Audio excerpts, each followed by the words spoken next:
Hello, it's LaShawn from Let's Get Social. Disregard the first 30 seconds. I was muted, so you didn't get to hear anything I said. So, hello, I am here, and we are going to be Hello, it's LaShawn from Let's Get Social. Oh, disregard the first 30 seconds. I was muted, so you didn't get to hear anything I said. So, hello, I am here, and we are going to be... Hello? Okay, let's try this again. We're going live here, too.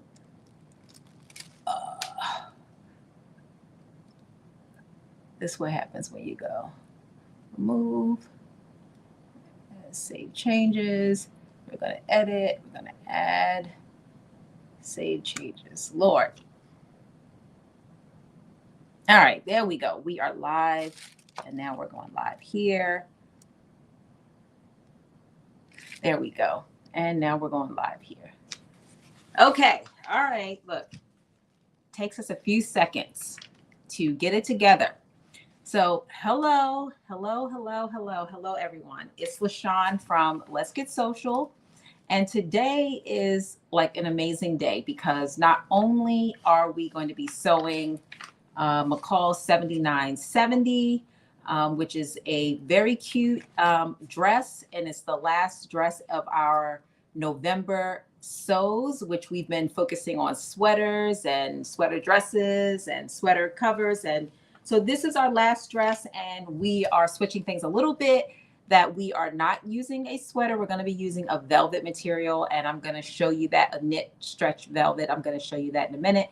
But the other reason why this is really exciting is because we are adding a platform to our live sew-alongs, in that we, as you all know, those that have been coming on every week, we stream or sew live on YouTube, we sew live on Facebook, we sew live on TikTok, and now we are sewing live also on Instagram. And so using StreamYard, I'm able to get on all four of those platforms simultaneously.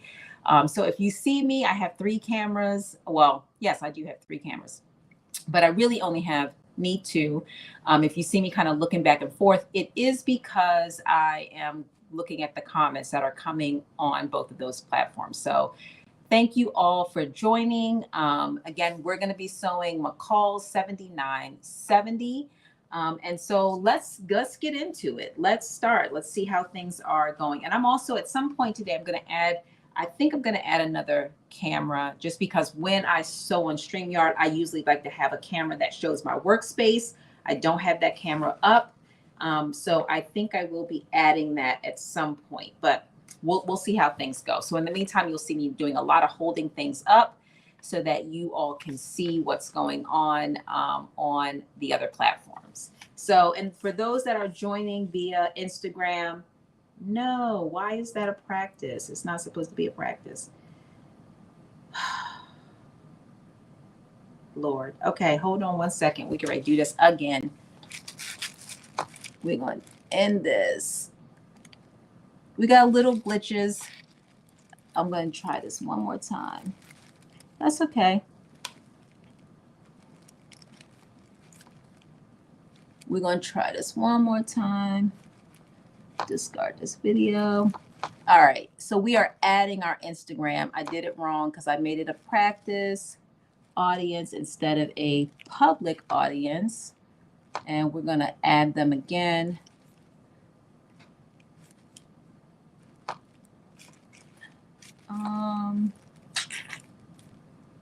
So just give me 1 second. I was wondering why I didn't have anybody from Instagram on, and it was because I made it a private. So we're entering our studio again, and I'm just adding my Instagram. Remove. Here we go. We're going to add it again. Thank you for your patience. Hi, Karen. Hi, Katrina. How are you both doing? Happy Black Friday. I can't wait to hear what everyone has bought or purchased on Black Friday. All right.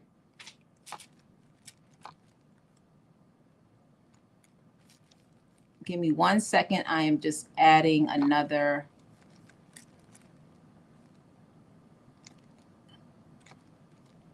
Just adding my Instagram because I accidentally made it private, so it wasn't streaming.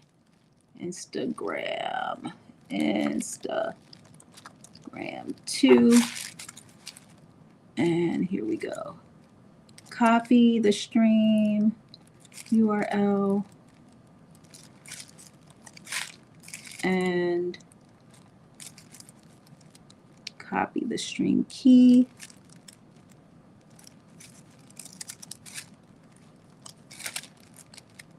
Add. Oh, did I do that right? I did. Okay. All right. Now, I think we should be good to go. Save the changes. Okay. Now, for those that are on Instagram, in a minute, you should see it pop up. Instagram should see it in a minute. Okay. All right. I think we're good to go. We got a little bit of, logistics that we have to work through. Okay, here we go. I see Instagram on. I had to set it private first, so it wasn't streaming. Now it's set it public. So I'm going to start all over. So for those that are on Facebook and YouTube and TikTok, you're going to hear this one more time. So hello, LaShawn from Let's Get Social. And today I'm really excited because not only are we wrapping up November by sewing this awesome dress, McCall 7970. You know, we have been working on sweaters and sweater dresses and basically kind of transitioning into fall and winter type of garments. And so this is the last of that. And this dress is awesome. And we're going to be sewing it a little bit different. We're going to be doing view D, which is the long sleeve, long dress.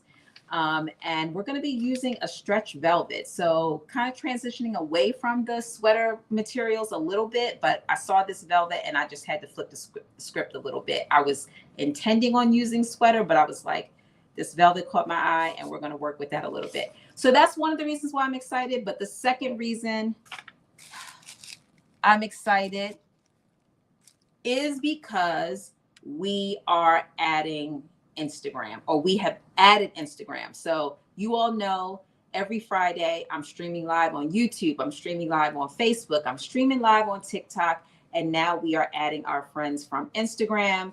We are streaming live on Instagram as well. So I'm excited about that as well. It's a little bit of, working through a little bit of logistics. I did a test earlier today and it went off smoothly, but I made a user error. I forgot to make it public. I set it as private. So anyway, we're going to dive into this. Hey, Aisha, welcome. So for those that are on Instagram that are new to this platform, you're going to see me kind of switching and looking at two different screens. It is because TikTok is still not on StreamYard yet. So I'm looking this way and answering the chats from TikTok on one screen, and then I have my YouTube and Facebook on another screen. And believe it or not, I have Instagram on another screen because the comments don't yet come over. So I see you all popping through. I appreciate it. We'll be here every Friday. We're going to work through all the logistics. So with that said, I want to know who is sewing with me. Who's sewing with me? Oh, for those that are joining on Instagram, let me know. What does it look like? What do I sound like? Can you hear me? Can you see well? Let me know. Give me some feedback in the comments. Let me know what you're seeing and what you're hearing.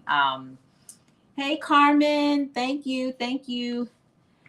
Thank you all for joining. So anyway, let's get started because I don't want to keep you here all night. We're going to keep up the trend all month long. We've been in and out, in and out. I'm like so proud of myself. We have been in and out in 3 hours or less all month long. And my goal is that we can do the same today because I know you all have been out shopping and all of that. So I want to give you another thing that you can sew. I'm not going to say this is a quick sew. This is not necessarily a quick sew, but I did do a considerable amount of prep work before we got on today. And we're going to talk about all of that. So with that said, I got my directions out. Again, we're sewing McCall 7970. We're doing view D, which is the long dress with all the different layers to it, and then the long sleeve. So as I mentioned earlier, I am using this stretch. It's actually a stretch crinkled velvet, and it is just so beautiful. So y'all know I love black. I love my black. That's my favorite color. But when it comes to colors, when I'm not doing black, I love neutrals. I also love like fall colors. So you give me a hunter green, you give me this like pumpkin spice orange, you give me a mustard yellow, you give me like a, you know, a wine color. Those are my, like those, if I could, those are my second favorite colors. And I'm going to pick those over a pink, a purple, a red every day, every time. You know, if we ever get into a, you know, if there's ever a contest and they ask you what's my favorite color, you know, black is the first one. And then any of these types of colors, or what my kids like to always call like men's colors. I don't think they're men's colors, but that's what people have said. Hi, welcome, welcome. Hi, Michael. I'm happy that you're here. Thank you for joining. So this is the fabric that we're using. It's like a crinkle stretch velvet fabric. So this is what we're using. So I've cut everything out. The other thing I did, if you've been watching, you saw me post a prep video. So this skirt has a lot of layers to it, and it also has some ruffling to it. And so what I did do is that I cut all of the layers, and it has a narrow hem at the top of each layer. And so you'll see this, and I use my narrow hem foot. So the way that it tells you to do it in the instructions is it tells you to kind of fold, press, fold again, stitch. That's basically how it tells you in the instructions. I did not follow those same instructions, but still got a narrow hem because I used a narrow hem foot. So if you do not have a narrow hem foot, then you can follow the exact instructions, which are basically to fold, press, fold again, and then stitch. And so that is what I did. The other thing is that if you are going to use a knit, then you don't necessarily have to do the double fold. This pattern is traditionally done with a crepe cotton blends, Georgette fabric, which I'm not familiar with that is. I didn't look it up. And then some stable knits. So if you don't use a knit with this, then you definitely will either have to serge the end so you don't get any, you know, fraying, or you have to do the double roll and stitch in order to get that narrow hem that's not going to fray. Again, you only really need to do that if you're not going to use a knit. And then the other thing is that if you don't have a ruffle foot, then you're going to use the traditional way to ruffle, and the way that they talk about in the instructions, which are to basically do 2 basting stitches at the top, and then you're going to be able to pull the ends of those. And this is just the extra piece of thread because I didn't do that method, but you're going to basically pull the ends of those to get to the size that you need in terms of the width of the piece of fabric that you need for the skirt. So there are multiple different widths that you need. And so you'll basically pin it to the upper piece of fabric, and then you'll start to create the ruffles. And I'll show you what I mean. Even though I won't actually be doing it, I will show you what I mean when I'm connecting those pieces. So with that said, that is the prep work that I did. So I did all of the narrow hems to the skirts and all of the ruffles ahead of time to save us some time, because there are probably about 8 pieces of fabric that you do have to do the narrow hem and the ruffle. And so in order to kind of save us some time, I wanted to be able to do that. Okay, so now we are diving right into it. So the first thing we're going to do is we are going to grab piece number 1. And that is our bodice front piece. And so what I really like about this dress is it does have the crossover, but it does it in a way that you're going to stabilize the bottom. So it's not a cross dress. It is, both of the front bodice pieces are stitched together in that way. So they're not going to come apart basically. Where is it? I just took my piece. Oh, here it is. Okay. Is it? Yes, it is. Okay. So you're going to take these 2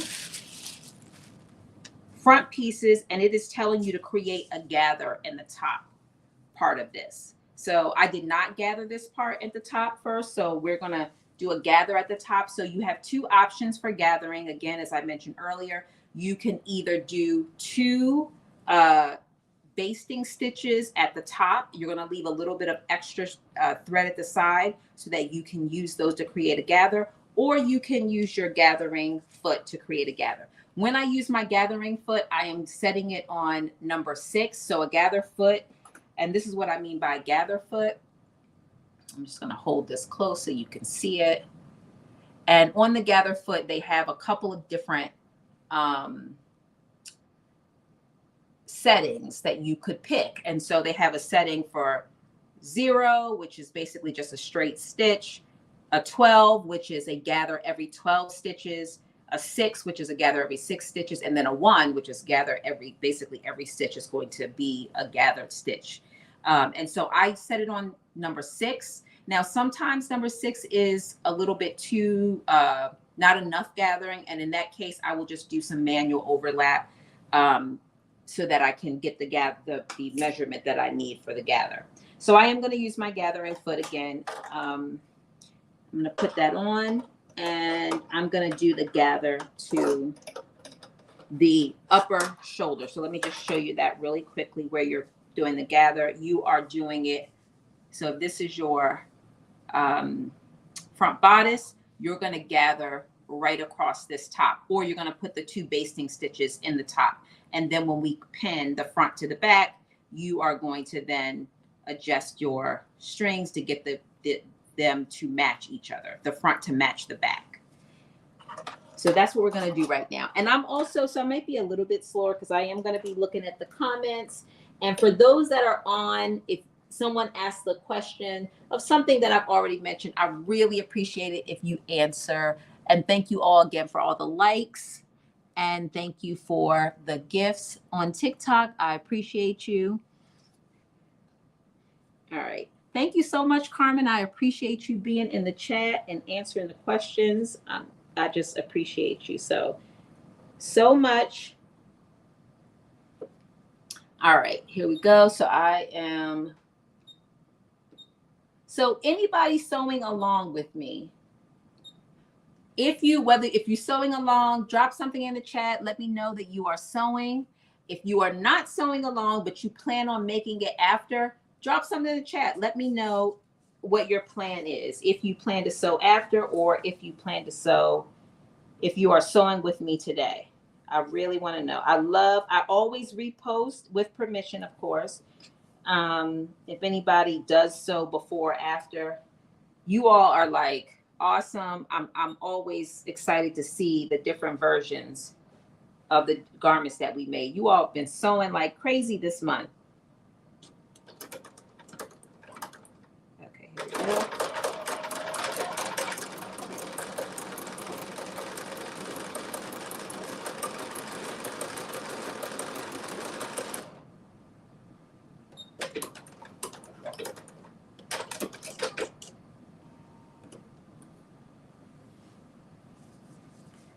All right, so you can see, so now I'm about to do the other.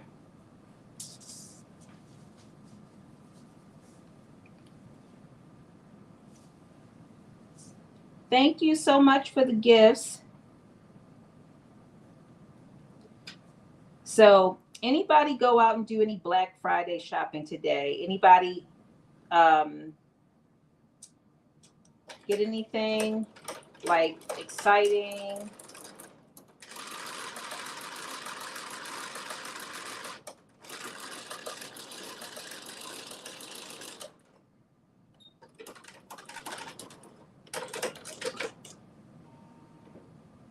All right, so I put my gathers in the 2 top shoulder seams of the front bodice.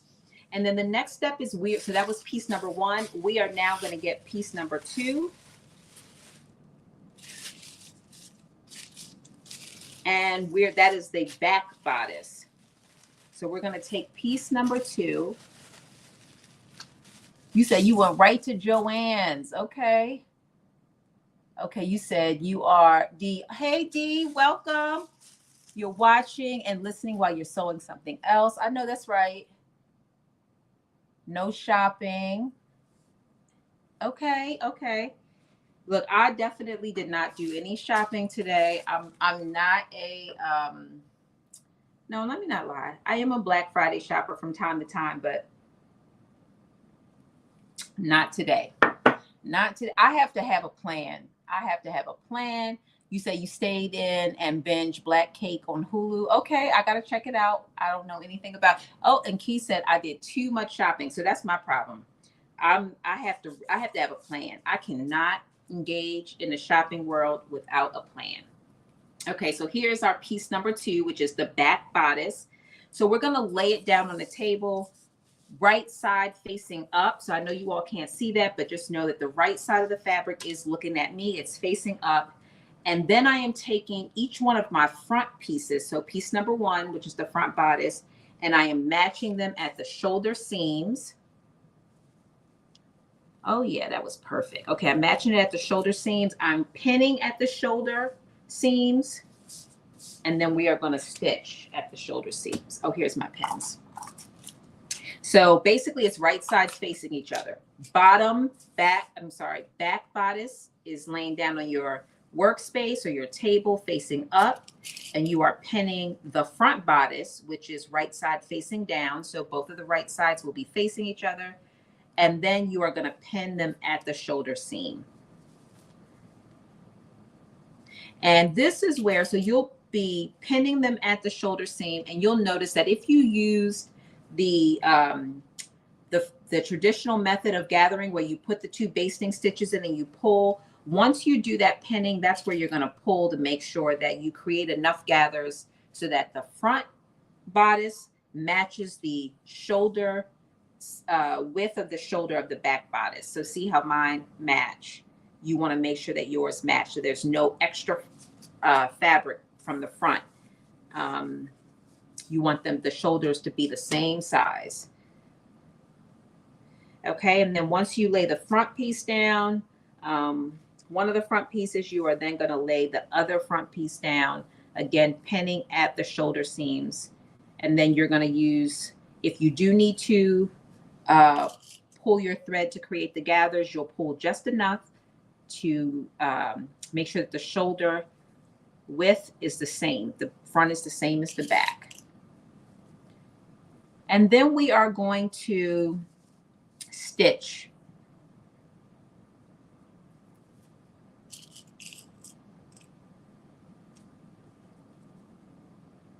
We're going to stitch right at 5/8 seam allowance,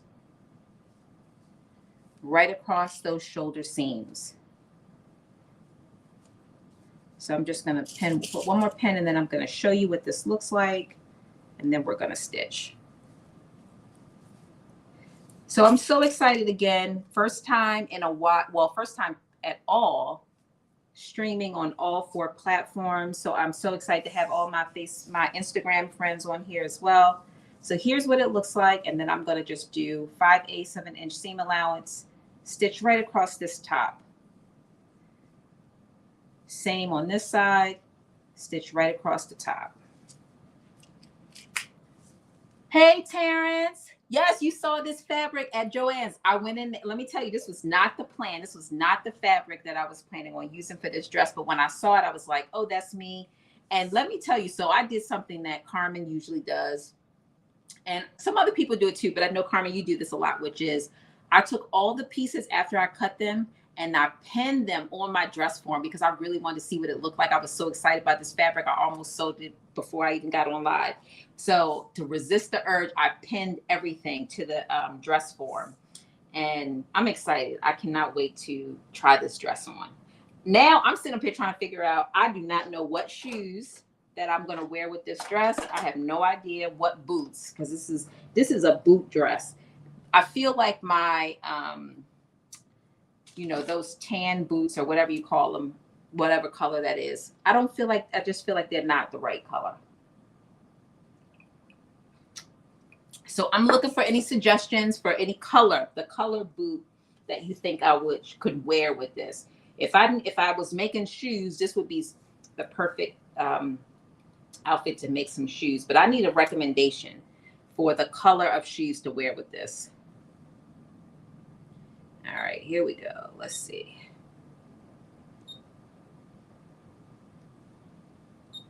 Yeah, this fabric, as Terrence said, this fabric came right from Joann's. I'm telling, they had a green too, like a mint green. Not really my favorite, but it was still pretty. It was just not. I was thinking about doing some color blocking. I was hoping that they would have had this in like a wine color, but no, they didn't have it. So we got what we got.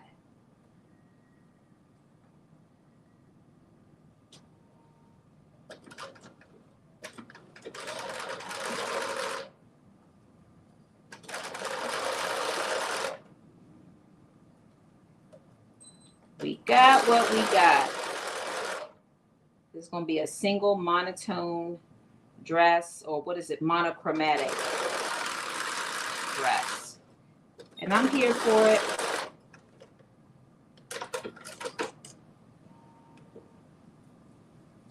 Okay. One shoulder done, and we are on to the next shoulder.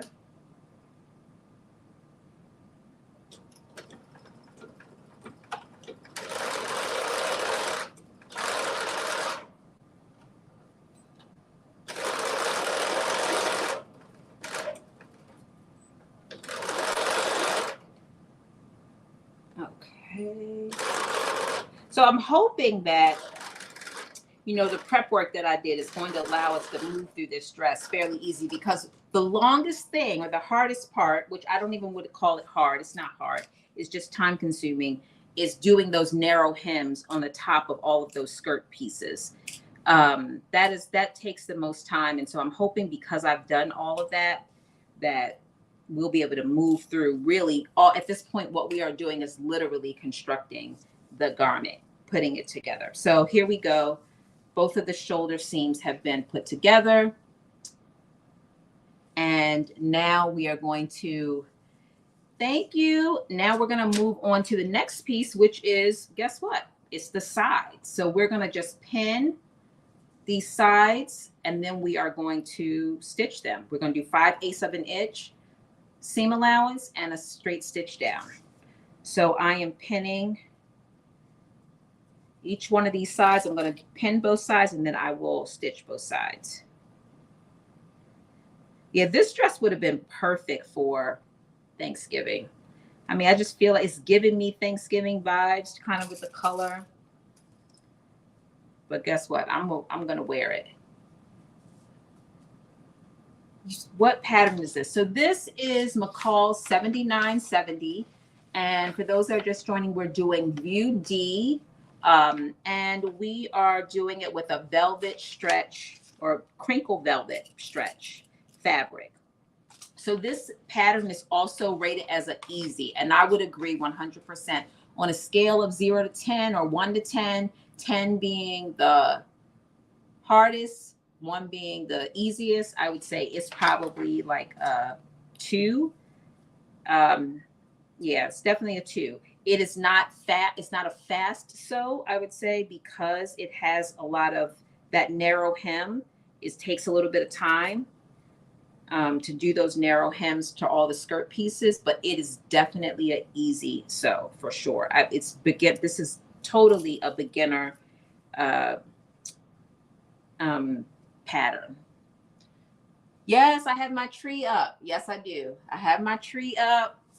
Can y'all see my tree? I love my tree. It's a 9-foot, but narrow, very narrow tree.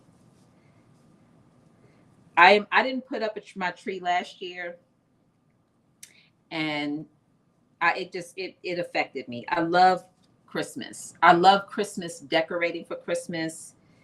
So I put my wreath on my door, and I definitely put my tree up. It matches my decor of my place. Now that tree, I'm just going to forewarn all of you, that tree is going to be up until maybe March. And March is early for me. It's going to be hard for me to take it down. Not because it's hard to take it down, but because I'm not going to want to see it go. I love, love, love, love. Thank you. Thank you. Thank you. Hey, Tadri. Hi, Jennifer. Hi, Raisha. Hi, Zena. Welcome. Okay, so I have pinned all of my sides, and I'm about to, again, 5/8 of an inch. So let me just show you again what I'm doing. So this is, again, right sides are facing each other. So what you're looking at is the wrong side of the fabric. And I'm doing 5/8 of an inch straight stitch down on each side. And this is the bodice that we are working on now for those that have just joined. Thank you, Belinda. So far, so good. I mean, this is pretty straightforward.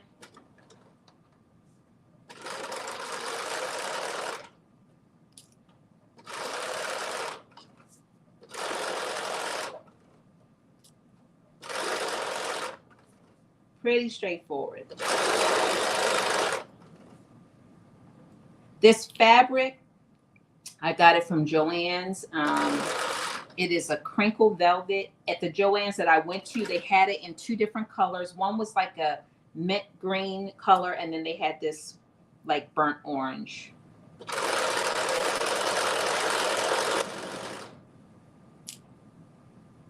I said I was going to look online to see if they had another color, because usually when they have colors, they have like similar colors, like this burnt orange. I wouldn't be surprised if they had it like a wine or a navy.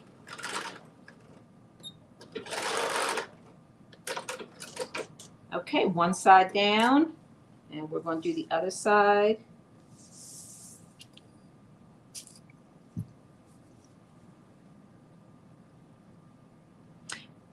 Carmen, you say you shopped on your phone. I know. So that's the other thing. Like, when I do shop, I try to shop on my phone. I'm not trying to be out there in that craziness. I'm not fighting nobody for nothing. I just want to get it. I'll do a pickup. Just drop it off to the car. But I haven't bought anything this year.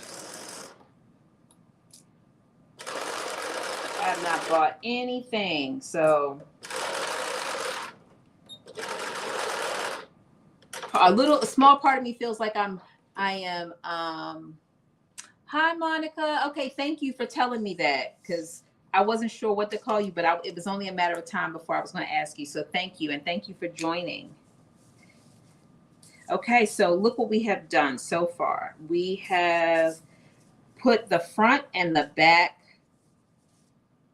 bodice together so far.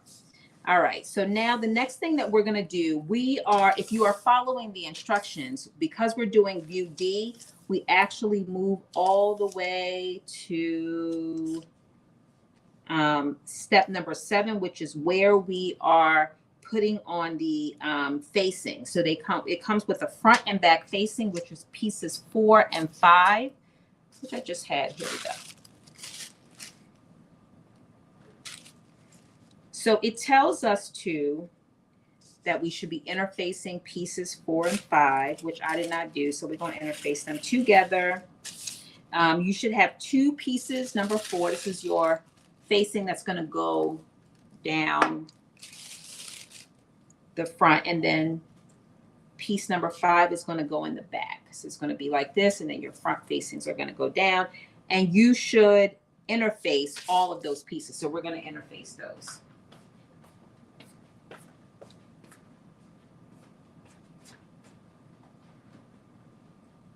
Yes, we are.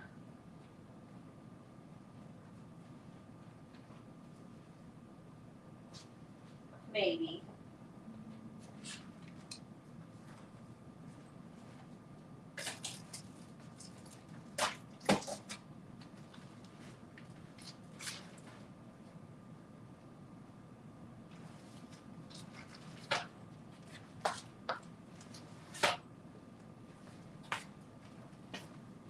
All right, so together we are interfacing.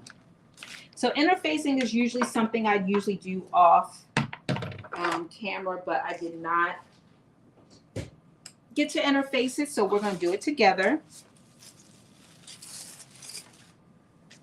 So we are sewing, let me make sure I don't burn myself and put this out the way. We're sewing McCall's 7970. And we're doing view D, which is the model, and we're going to do, so she has long sleeves and the longer dress. That's what we're doing. And I will tell you, I did do a modification. So I did not do any modification to the length. I do think that the length is going to be a little bit, I'm 5'2". I do think the length is going to be a little bit long for me. So what I did was I did this dress form. I lifted it up a little bit, but I lowered it down to where my shoulders are, and the dress does touch the ground. So, but the boots I plan to wear, whatever ones those are, they're going to probably be like 4 inches tall. So I do want the dress to come long. Worst case, I will take something off the bottom if I need to, but all of that's going to happen at the very end, once I hem. So the dress may end up being a little bit too long that we're going to sew today, but I will make an adjustment. I do expect that it is going to be too long, just based on what I did on my dress form. So in terms of the size, I am cutting a size 14. And just to give you an idea, I said I was going to start saying my measurements, because I know when I was sewing some of these dresses, I was talking to people in the inbox about like what's the recommended size based on the fit that I got. And I thought it probably is helpful, because when I'm looking back when I was buying clothes on a regular basis, I would always look at the comments and try to figure out what size I should get based on how other people commented on how their measurements, and then how the dress or pants or shirt or whatever fit them. And so I thought, you know what, that's probably really helpful information for people as they're trying to gauge what size should I cut based on, the measurements. So I did cut a size 14, and I'll give my feedback on, what I think about cutting that size 14 based on my measurements, which my hips are 42 and my waist is a 32 and my bust is a 39. So I'll put all of that in the comments somewhere so that people can find it, because I did have some discussions with people about how I like to fit and what they should cut based on how it fits me. So I know how important that is to get the right to cutting the right pattern, especially before you cut your fabrics. The worst, it's always better when you cut it too big, but once you cut it too small, then you're in a situation where you might have to upcycle, because now it doesn't fit.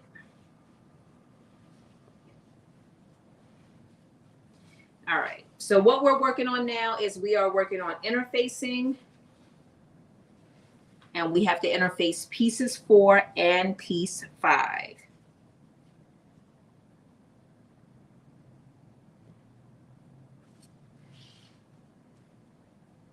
And again, I usually do this off camera, but let me get my scissors.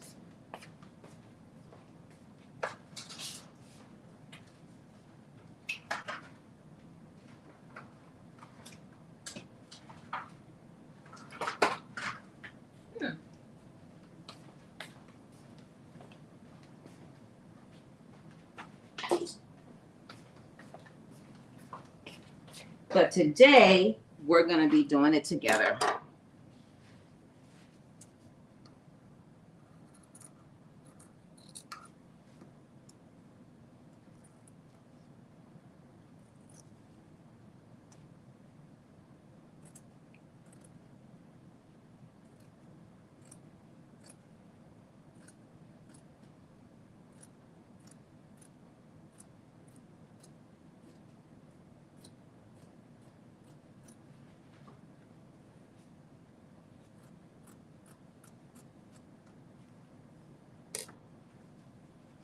So I'm just cutting a piece that is big enough, and then I'm going to press it on, and then I will trim it. The one thing that's interesting about this crinkle fabric is you got to make sure that you don't stretch it out. And I guess that's true really for any, any knit. You want to make sure that you don't, this one is so much easier, I'm finding, to stretch it. because it's got that extra crinkle in it. So you could stretch that crinkle out, and that's not, I mean, I guess because this is facing, you're not going to really see this. It might not matter as much, but I'm trying to keep it with the crinkle.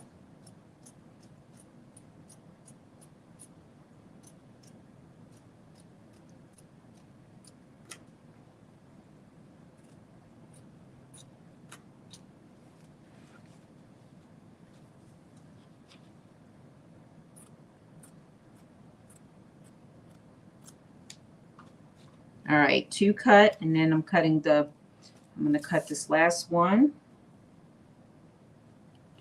And let me see.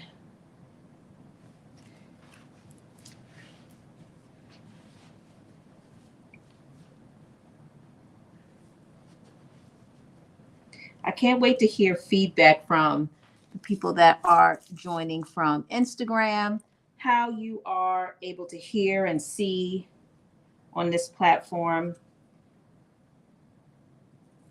Now, one of the things I was thinking about talking about, and I'm gonna think about it, a little more, but is getting a camera for streaming. I do have a GoPro, but I wanted something. I mean, the GoPro is hard, but I'm thinking about something. I want to say easier, but I don't know. I'm gonna think. I might pull my GoPro out and see.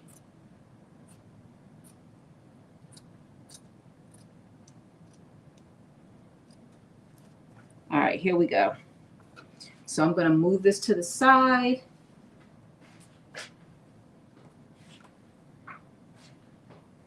And I'm going to turn this over, and then we're going to press this. And again, it's wrong side to the wrong side. And I'm pressing it on. All right.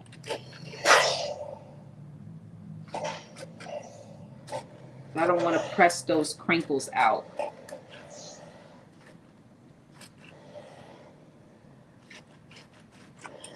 So I have the right side facing down.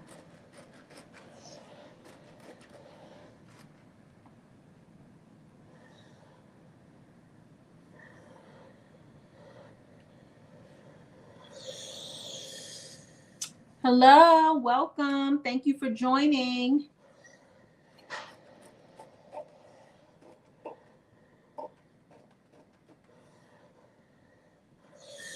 Any sewing stuff that is on sale, any good sewing sales, any of your favorite sewists out here. I know a lot of our sewists have merch that is available due to Black Friday.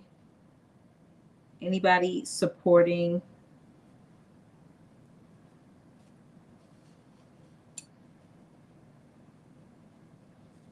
Uh-oh. See, I think I might have cut this a little bit too short, but it's okay.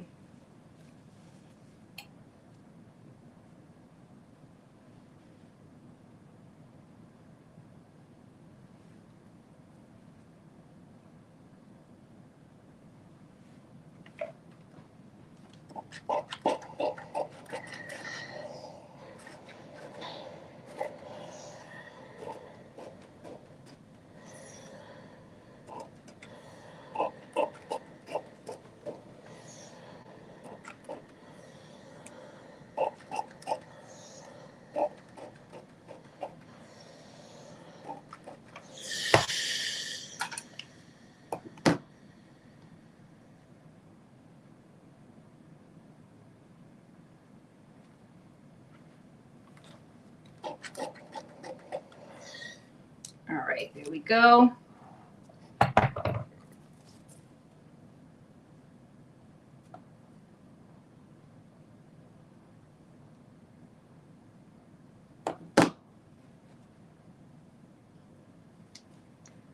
my God.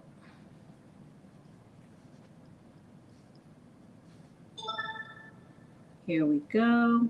So I'm doing the last piece and then I'm just going to trim this out.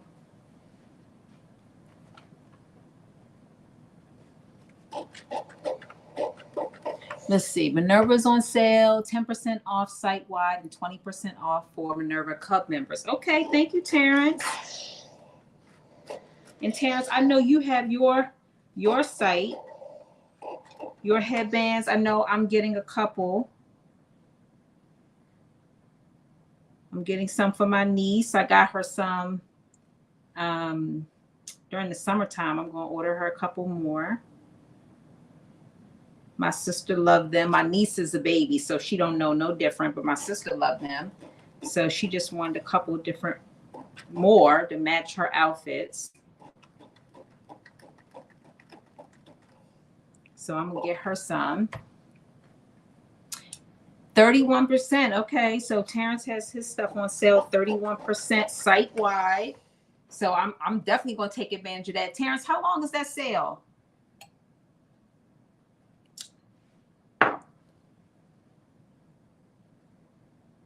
Oh my goodness, you said Terrence stuff is selling out. Let me stop playing. Terrence, you know we friends. I'm gonna have to call in a friend favor because I need to get my niece stuff.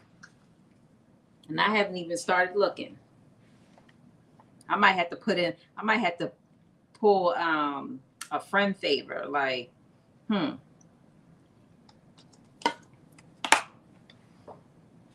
You better hurry up.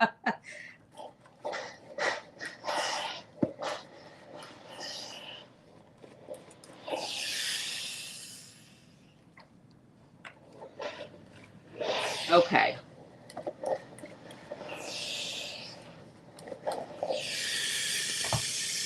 Okay, so I have to put little pieces at the end of these because I cut these too short, but it's okay. Just going to add a little piece here.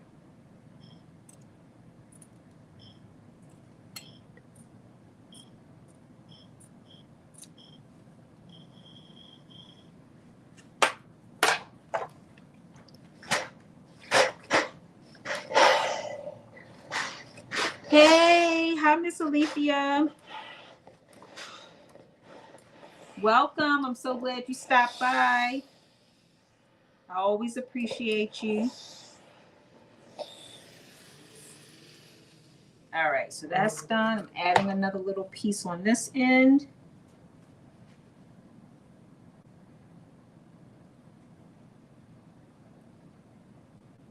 Where's my other little scraps? Here we go.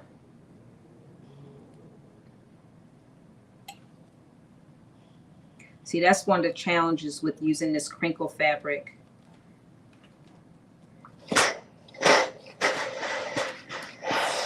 It probably stretched a little bit when I was ironing it. So here it is a little bit longer. All right, so I have put these on. The next step is to, just gonna move that out the way, is to basically cut off the excess, and then we're going to move on to the next step.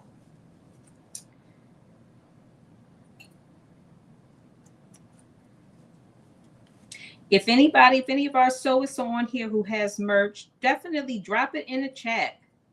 Drop it in the chat. You know, we all got to support each other. So sometimes people know, sometimes people don't know. As for me, and many of you probably already know, but if you don't know, I do have social media influencer tees. Here's one. I have tees and sweatshirts and hoodies on letsgetsocialapparel.com.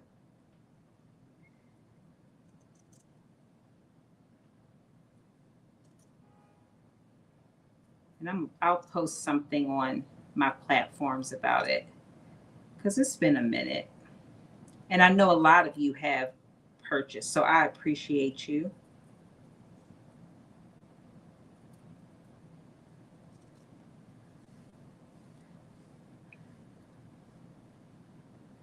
Oh, yeah, you said, did I promote my shirt? I just did, Carmen. Thank you.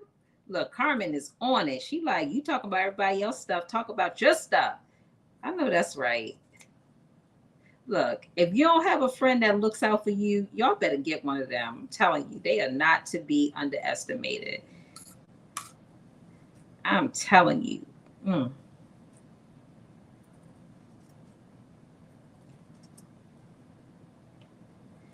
All right. So what I'm doing right now is I have just applied the interfacing to my facing, and I'm just cutting off the excess interfacing before we are going to attach it. Again, I rarely ever, I usually do this ahead of time, but it slipped my mind for some reason. I was too busy trying to pin it to the dress form, and I forgot to do the interfacing.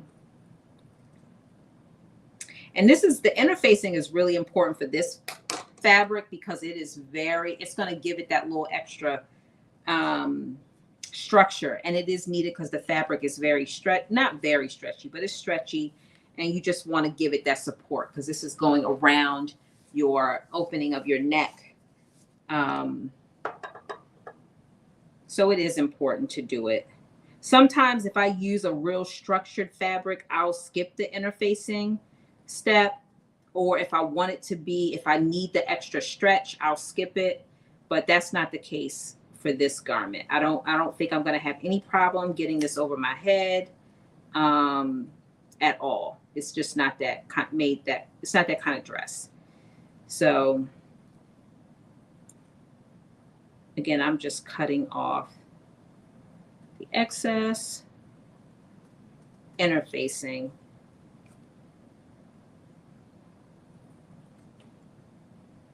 And this is pieces 4 and 5. These are the only pieces that do get interfaced.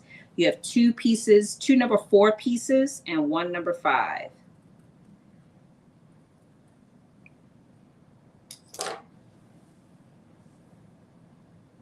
Yes, it is. It is. It is on letsgetsocialapparel.com.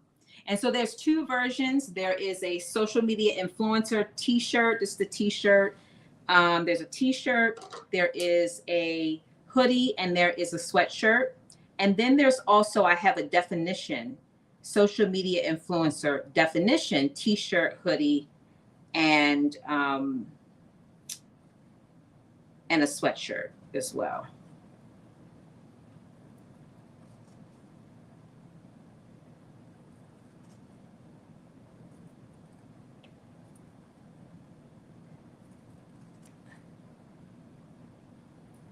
So I know there's a lot of people that definitely are deserving. They have influenced me in my sewing journey in many ways, which was really one of the reasons that I was inspired to actually create the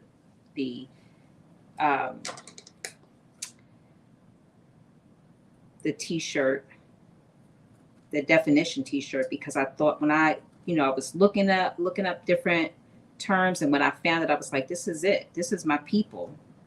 This shirt represents all those people in this, the sewing community. All right, I'm cutting the last one.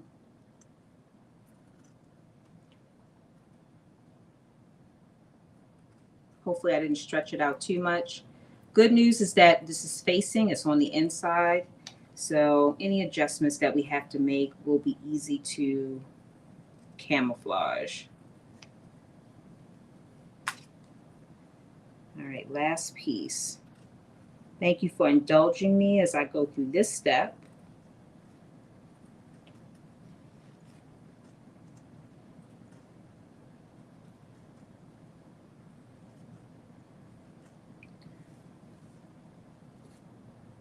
Thank you for letting me know it sounds good. Thank you. I'm going to watch the playback on Instagram just so I can get the experience, because again, this is my first time using StreamYard. So for those that don't know, I'm using StreamYard to cast to Instagram.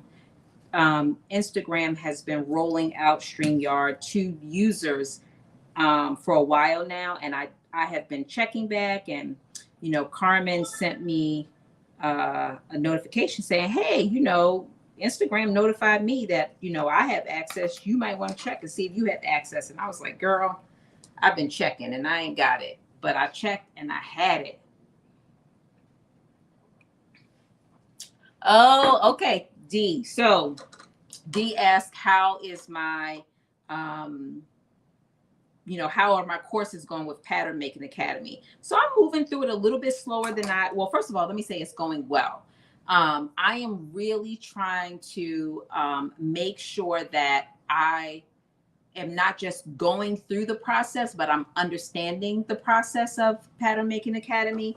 So I'm taking my time on the courses partly. That's one part. And then two is, life is lifing as it does from time to time. And so I've been slower than what I want, but things are about to slow down significantly for me. So that is definitely, on my plan to kind of power through some of the courses through Pattern Making Academy. But so far, I'm really loving it. Trish did that impromptu course, which is not Pattern Making Academy. It's more about fitting. And I love that. And it really motivated me to say, I got to really start powering through my Pattern Making Academy courses. So Dee, did you complete the entire Pattern Making Academy?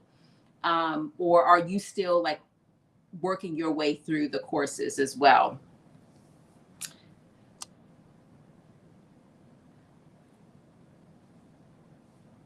Let's see. Just making sure I don't miss any of the comments. Okay, great. All right. Okay, so I have finished doing my interfacing, and which is step 7. And then step 8 is actually we're going to stitch the front facings to the back neck facing at the shoulders. So basically we are taking these ends, the straight. So you see you have 2 ends. You have a curved end and then you have a straight end. These ends you're going to attach to your facing. And so it's right sides together. Oh, wrong way. Right sides together. And so you should have notches on your facing pieces. I want to make sure I did this right. Did I do it right? Yes. Okay, here we go. And then I'm going to basically stitch across the top here on both sides. So boom and boom, 5/8 of an inch. Well, we're going to pin and then stitch. So I'm pinning it first and then I am stitching it.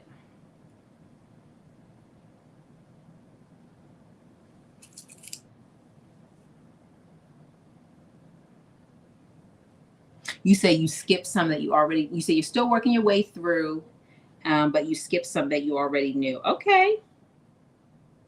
Yeah, I'm gonna really, the month of December is my month to kind of plow through. I have that at the very top of my agenda to kind of play what I want to call a little bit of a catch up for Pattern Making Academy. I really feel like it's going to make a huge difference in terms of just helping me. I think I'm gonna learn a lot. It's going to help me be a better sewist at the end. And then, of course, my goal is to do what you're doing, which is to eventually make a pattern. Because I already know exactly what I'm actually going to make, because I've been working on, putting things together for quite some time. And so it's just a matter of making it. And so now what I've been doing is I have been spending time doing some pattern testing. So I just completed my second pattern testing. And it's been really helpful because now I'm learning, okay, what things do I want to do? What things don't I want to do when I get to that point in the process? So that has actually been really helpful for me. So I'm going to try to do a couple more pattern testing just to get a feel. I've only done it twice, and there's a lot of similarities, but a lot of differences in the 2 times that I've done it. So it's been a great experience. Okay, so pin, and now I'm about to sew. And again, we're sewing it at 5/8 of an inch.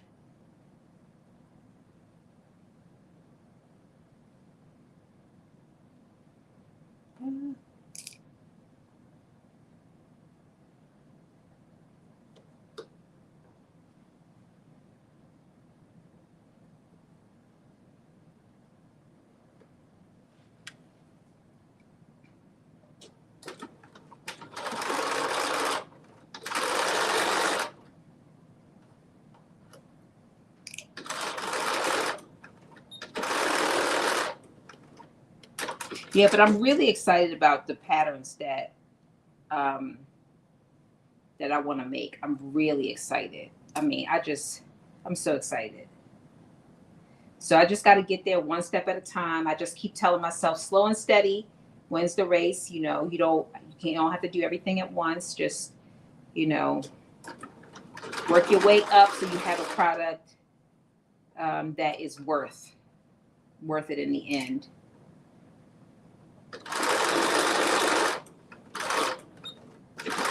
I'm gonna tell you the thing that got me so like anxious, really more than anything else about coming out with a pattern is I just keep thinking, what if somebody comes up with what I want to, what if somebody comes out with what I want to do before I get to come out with it?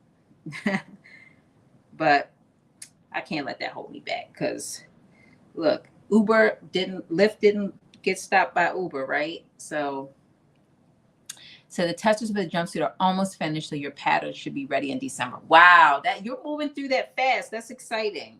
That is exciting. And you say you're drafting a pair of jeans. Hi, Latoya. Welcome. Welcome. And welcome again to my Instagram followers that are on. I've missed you, and I'm so glad to be back. So here is the facing. So this is the neck facing attached to the side facings. I've finished those. And so the next step is that we are actually going to pin the facing to the bodice. So remember, we worked on that front and back bodice, attaching those at the shoulder. We are now going to be pinning those to the bodice. So it's going to be the same thing that we are going to be matching. And let me just show you. Make sure it is right sides. Yes, it's going to be right sides together. Yes, pin facing to the bodice, matching the symbols, and trim under the stitching. So let me just show you. We're going to match those shoulder seams. So it's right side together. The first thing I'm doing is matching the shoulder seams of the neck, and then I'm going to go and match the notches.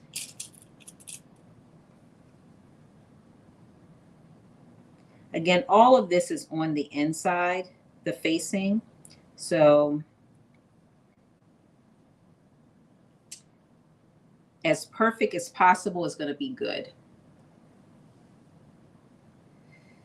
So for those that are just joining, we are working on McCall's 7970.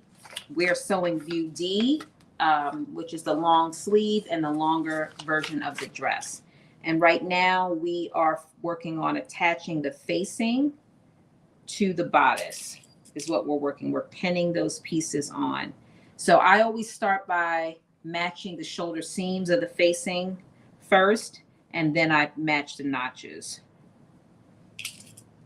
This, the fabric that I'm using this stretch velvet, and I can stretch it into place if I need to. But I also need to make sure that I'm not stretching it too much, because now that I've applied the facing to the inner facing to the facing, the stretch is no longer there. So I just want to make sure that as I'm applying it, I am not stretching the front of the bodice, because it'll end up being way too long.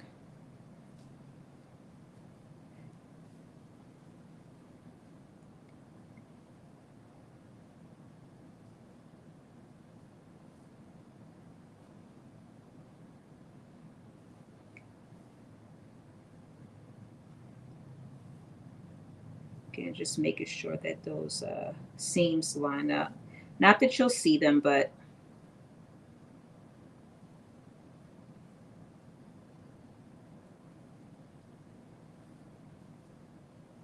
I just like them to match.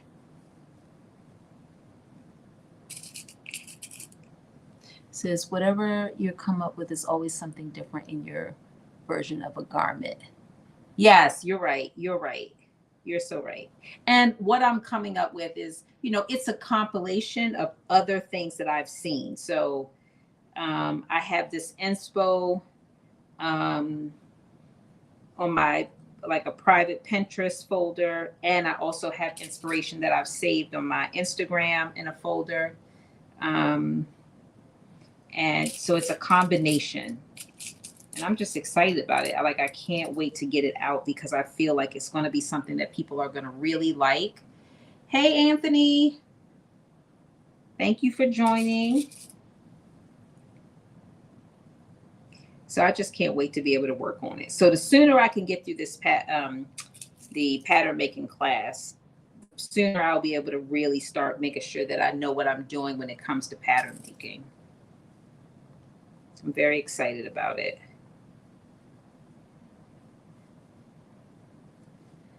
Very excited. I'm also excited because, you know, I've on some of the platforms that I'm on are really growing. My YouTube is growing, my Facebook is growing. Thanks to all of you. I mean, you all have just been so supportive on all those platforms. It definitely helps to, you know, be on here consistently. But I'm excited. I'm like, okay. All right, so I'm going to show you what I've done.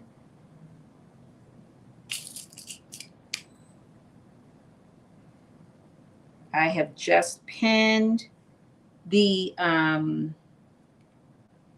just pinned the facing to the front and back bodice. So this is what that looks like. You can see. So I've matched the shoulder seams, and then it's right sides together. So this is the right side of the facing, right side of the front bodice, and then it's pinned going all the way down. And now I'm going to stitch 5/8 of an inch seam allowance all the way up, crossing the back, and then come all the way down on the front, other side of the front. So that's what we're about to do right now, is we are going to stitch that. Let's see, we're going to stitch it at 5/8 of an inch, and then we're going to trim a little bit of that extra, and we're going to understitch. I actually like to do it the other way around. I like to understitch and then trim.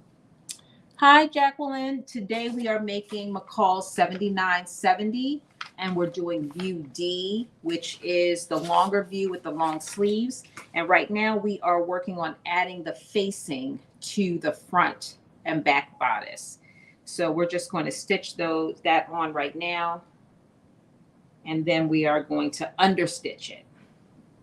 And I'll talk a little bit about the understitching as soon as we get the stitching part done. So here we go. And we're actually moving through this pretty quickly, so I'm excited about that as well. Y'all know some of the things that we've picked, while they have been easy, they have not been quick.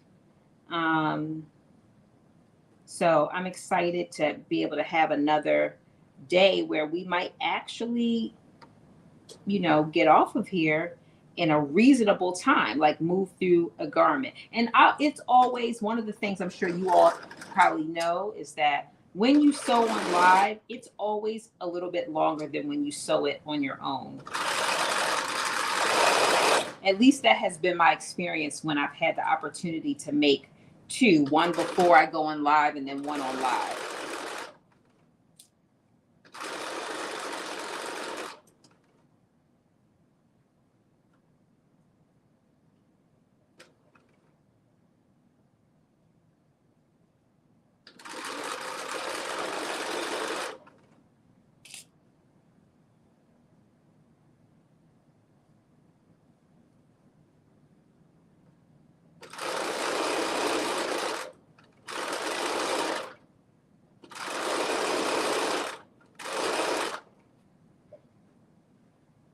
Thank you. It is this fabric is a velvet, crinkle velvet stretch knit. And I saw it when I was in Joann's this past weekend, and this was not the fabric that I was planning on using. I was actually planning on using a sweater knit. But when I saw this, I was like, this is it. This is the fabric for this dress. This is it. I was like, I cannot wait to wear this dress.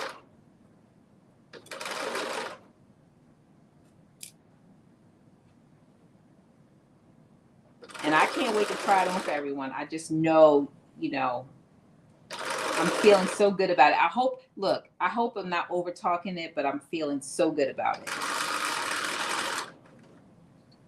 Feeling really, really good. And this dress also comes with a belt. You can make, you can do with or without the belt.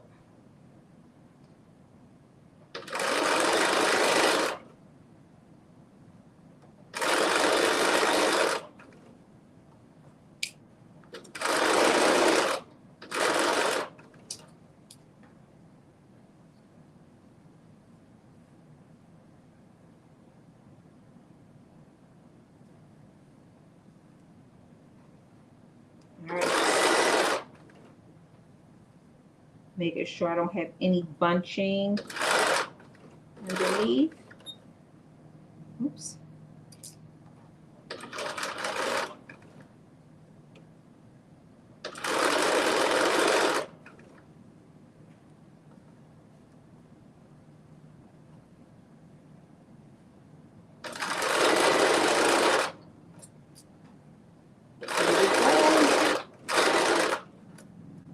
I'm almost through the other side.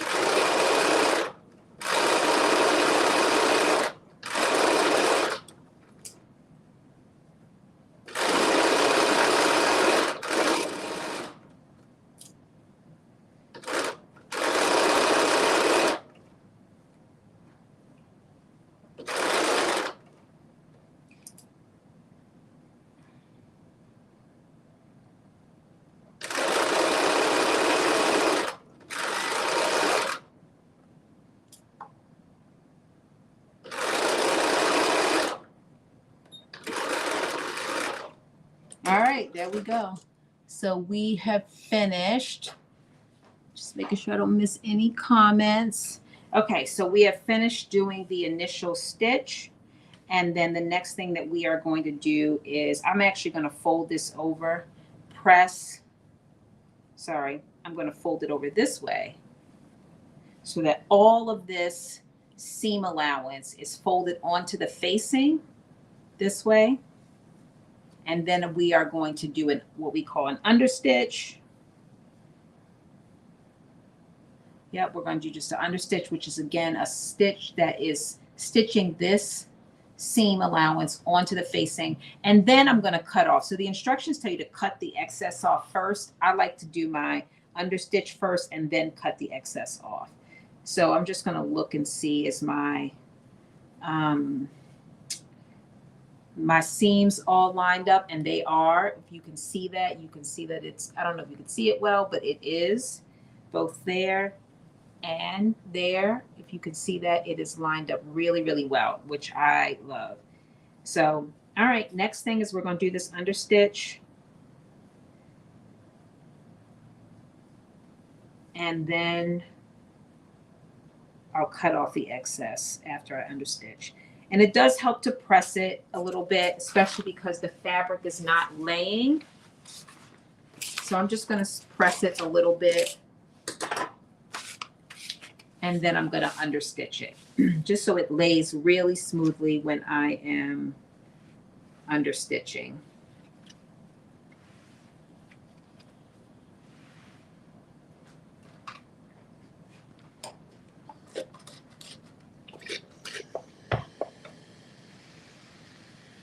So anyone else sewing tonight? Anyone else sewing either 7970 or are you sewing something else? Or some of you might actually be out still shopping. I'm not mad at you. This is the time to get the deals of the year. I'm not mad at you for that.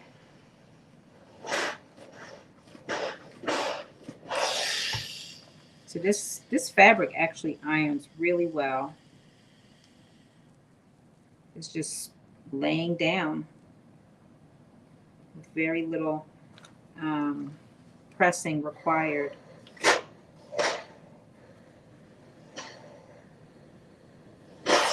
I'll go get my ham so I can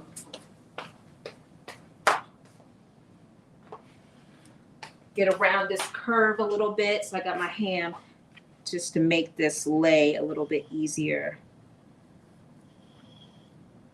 as I'm pressing this.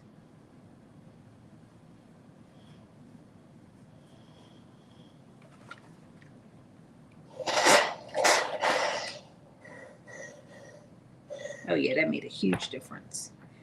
Now, what I realized with this is you definitely have to be careful with the crinkles because you could press the crinkles. I just seen a little piece, the steam just pressed the crinkles right out.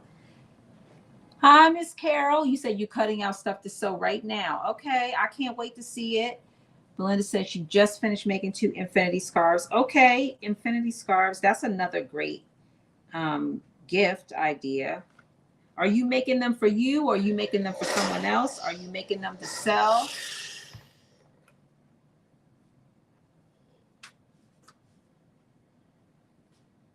Shem said, I just finished making a jacket.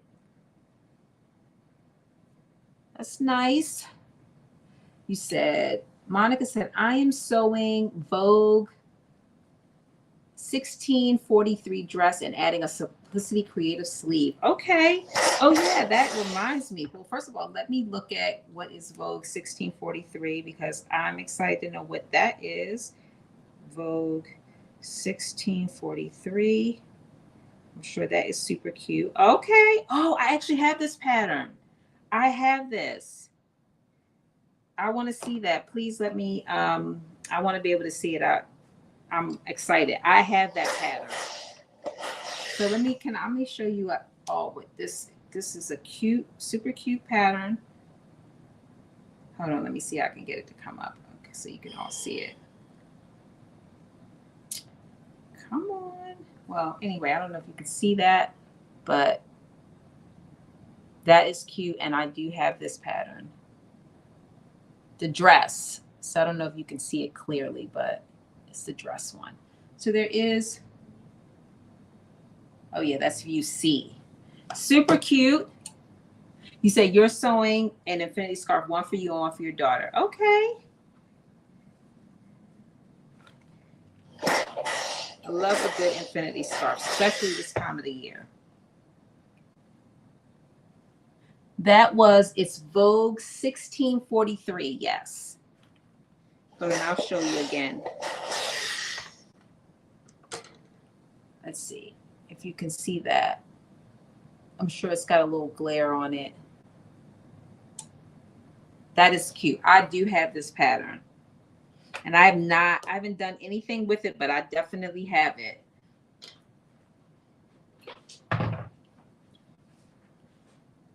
You're very welcome.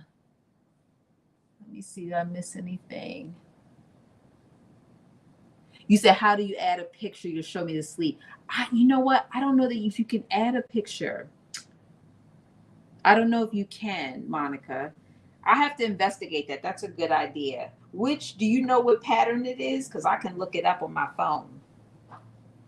Okay, so I have pressed the seam allowance onto the facing, and now I'm about to do the understitching. So I'm going to understitch, and then I will be cutting that excess seam allowance off. So I'm using my edge foot to understitch, which will just hopefully make this very seamless process.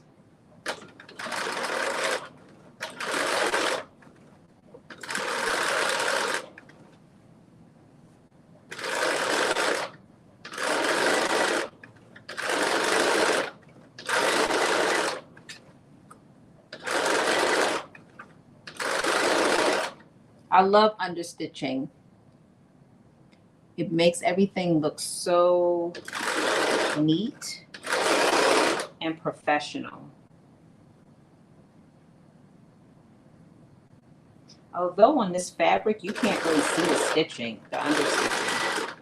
So it's going to serve the purpose of laying down the facing to the inside, which is probably the real purpose of it, but I like being able to see that stitch. But you can't see it through this fabric. It just, it's so plush, it just kind of melts inside of it.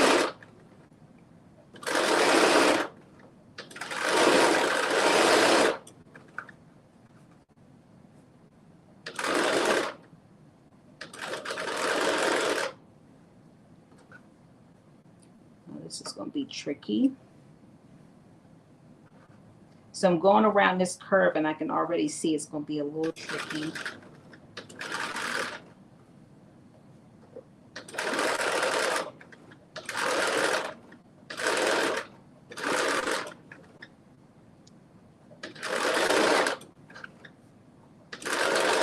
Just making sure that you don't have any bunching. Okay, it's not too bad. It looks pretty good.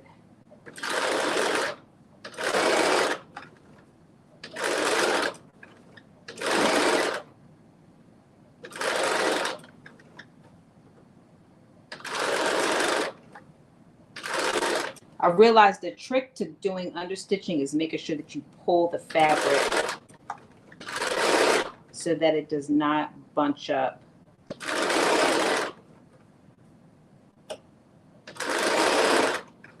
And then just do little bits at a time. That is what has worked for me.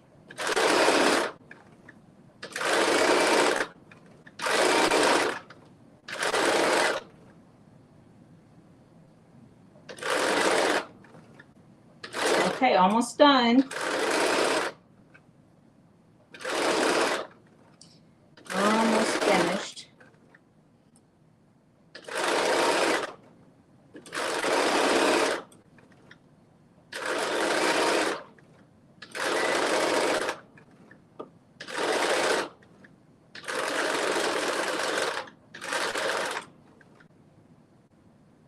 All right.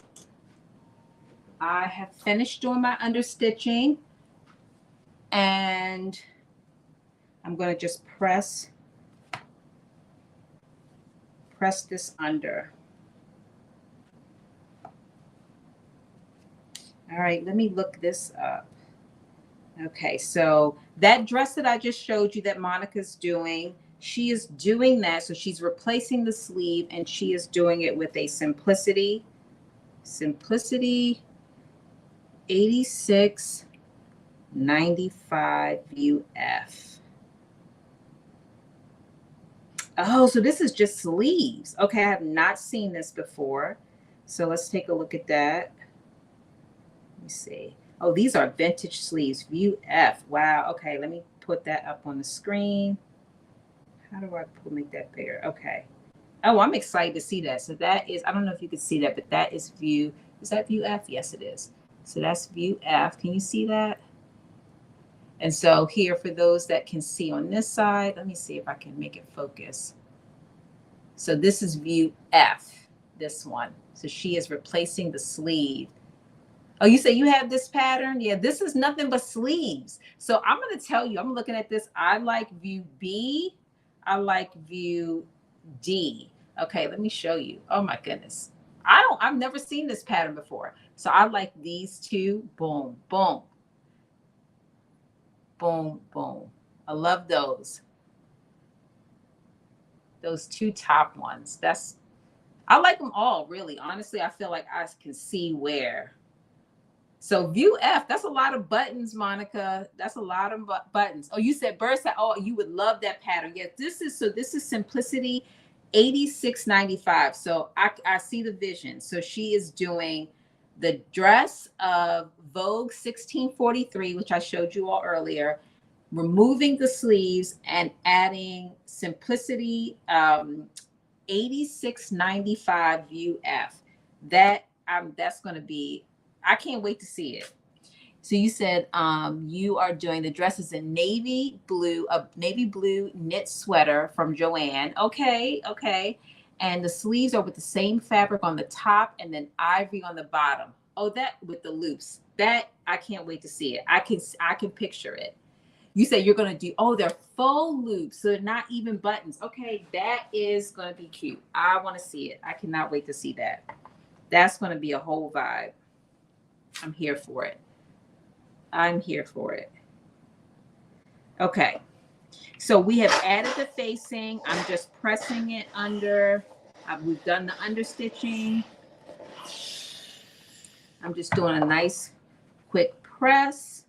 And then we are moving on to, we're going to be skipping to the sleeves. So I would like, look, so Monica and I, we're connected because we have this thing about switching out the sleeves. Because guess what I did? I have switched out the sleeves too, but nothing on the scale of what Monica is going to be doing. I took it a little bit simple. So the sleeve to this dress is a wide, I think the pattern says it's a bell sleeve. So it's a wide sleeve. I'm not a bell kind of person. So I just did a very tight sleeve. In fact, I've already done the sleeves because I've decided like, oh, I want to make sure this is going to work and that the sleeves do fit. So we're going to talk about it. So I'm going to finish pressing this and then we're going to talk about what I did. So I kept it really simple for the sleeve. I used the existing pattern. I just kind of measured out my arm and just kept it really, really simple. And I'm just going to show it to you because I've already fully constructed the sleeves. They are all constructed. So where's my ham? So Monica, I cannot wait to see that what you're putting together. I cannot wait to see it.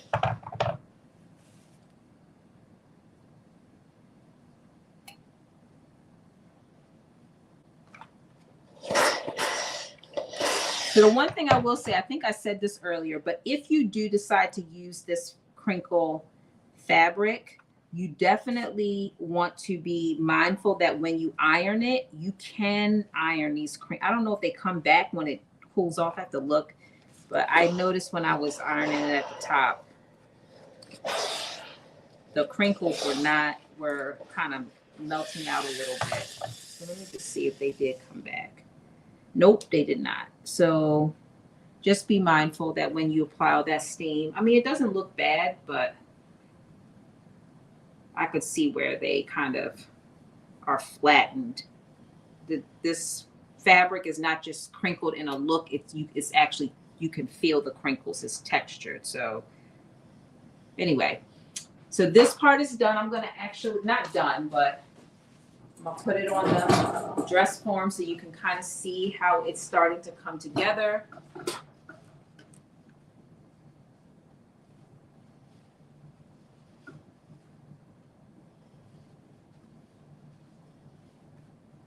So there we go. Oh, so it'll actually be a little bit more open because this will be crossing over like that. So this is how this top part will cross over. So the top part so far is done. I'm gonna move this iron to the side so I don't burn myself. And I'm going to talk about these sleeves. So the sleeves, like I said, the sleeves are what they call like a bell sleeve. I was not here for the bell sleeve. So I used the pattern, but instead of making it wide, I made it more narrow. So this is pattern piece number 7.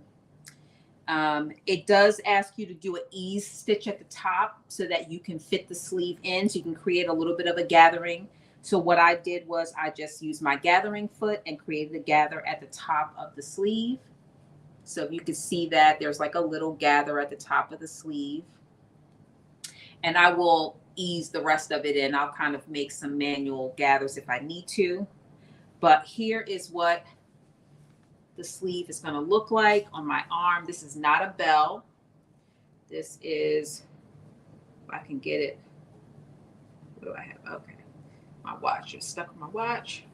But I just want to show you how it's different. I wanted a more fitted look. And I also, so one of my favorite things is I do like a 3/4 length sleeve as opposed to one that comes all the way down. Why? Because I like to wear jewelry. I like to wear my watch, and I don't like it to be covered by my garment. The other thing is that a lot of times I'm a blazer girl. I wear a blazer all day and night and all season long. And I don't like my shirts to hang out below my blazer. So what I found is that I don't ever have to worry about that when I have, and I don't have to worry about this. You know how some blazers get a little narrow at the wrist, which is something that I also like. So I don't have to worry about it being crunched up down here. So anyway, that's what I did. I made it a 3/4 length sleeve, and I made it tighter. So it's not a bell sleeve like what the dress has. So I'll just show you the dress. You could see that it is a very open bell sleeve. So this is what I did. So I have constructed both of the sleeves already. And so the only thing I didn't do was hem the bottom, which I will do off camera. So that will take us through step 19, 20, which is 19 is creating the gathering, putting in the ease stitches or the basting stitches at the top so you can create the gathering. And then step 20 is stitching the side seams of the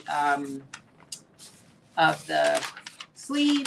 And then step 21 is hemming the bottom of the sleeve, which we're going to do offline. And so that then takes us to step 21, which is to insert the sleeve into the arms. So we're going to do that right now.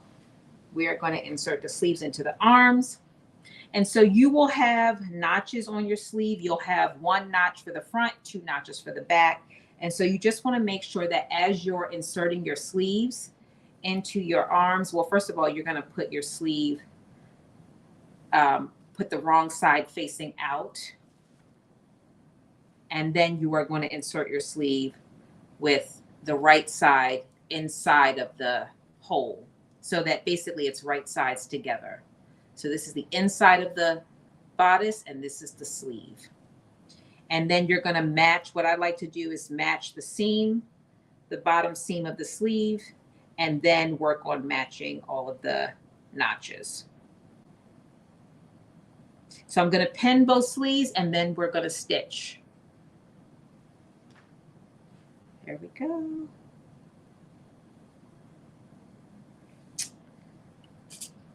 All right, we've been on for about 90 minutes so far, or maybe a little less because, you know, we had our little glitches in the beginning.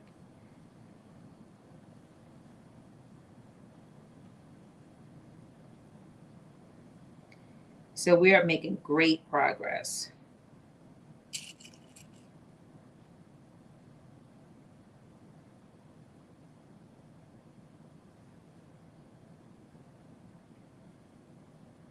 Oh, this is perfect.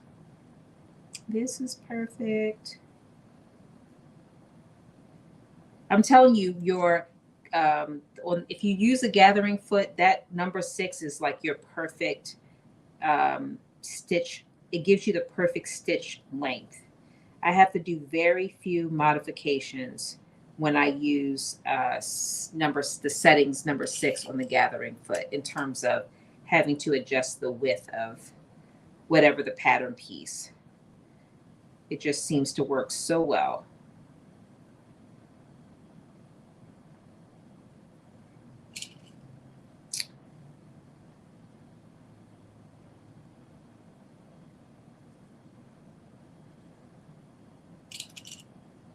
And I'm just going to go back because I think I did skip one step.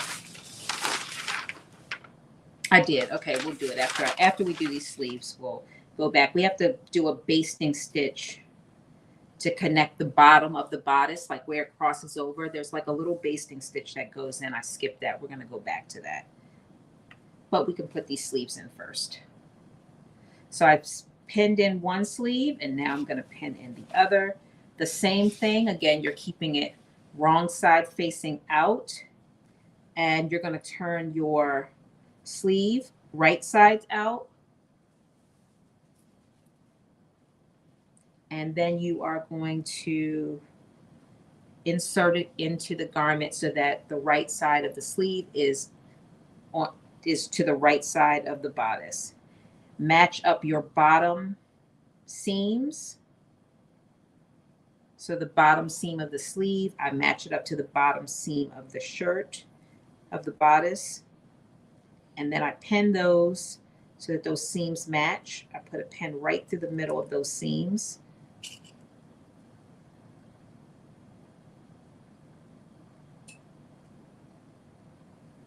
And then I match the notches after that. But the reason why I do it that way is that if I have to do any adjustment because there's gathering at the top of the sleeve, that I know that my seams will still match.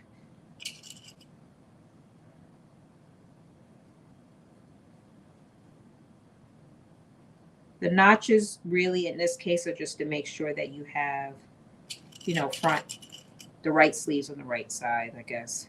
It's the best way to describe it.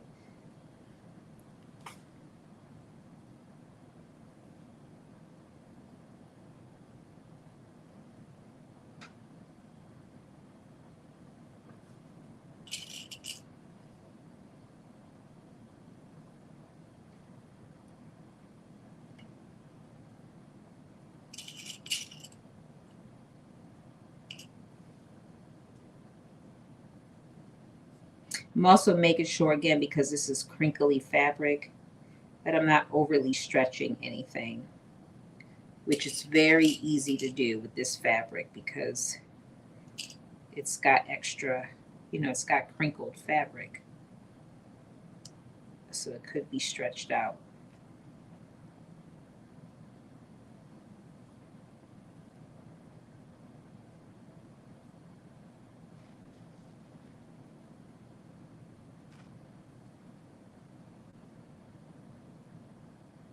Oops.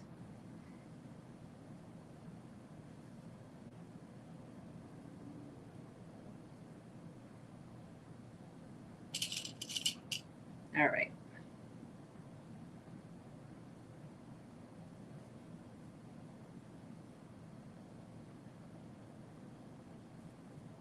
Okay, that's better.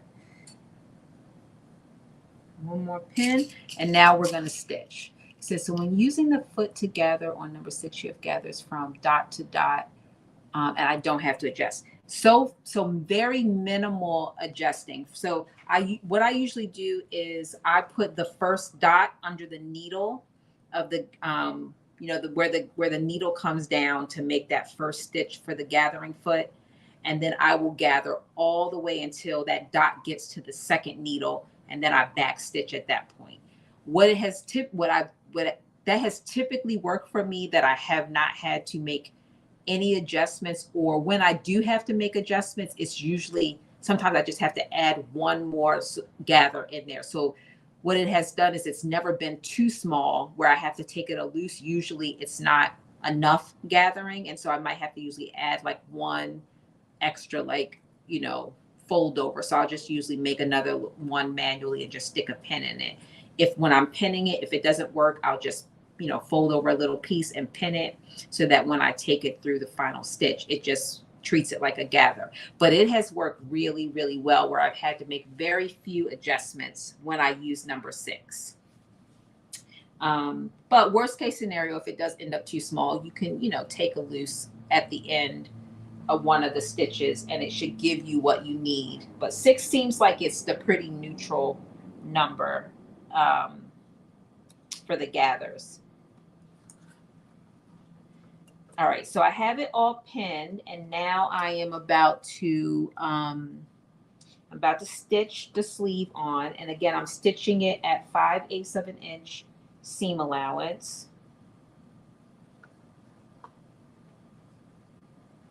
Being sure not to overly stretch out the fabric.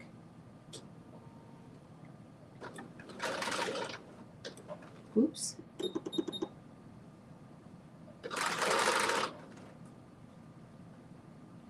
I want to make sure that I have my foot in the middle. My needle in the middle. I have my needle moved over. Hi, Donnie. Welcome.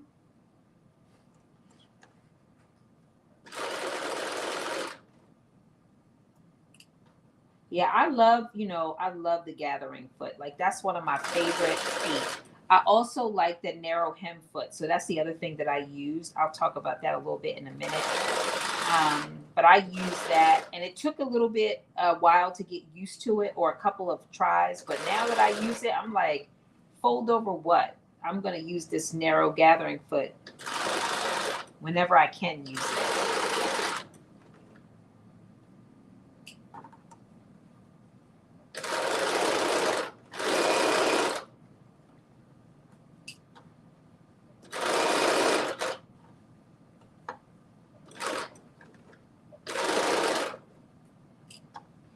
Okay.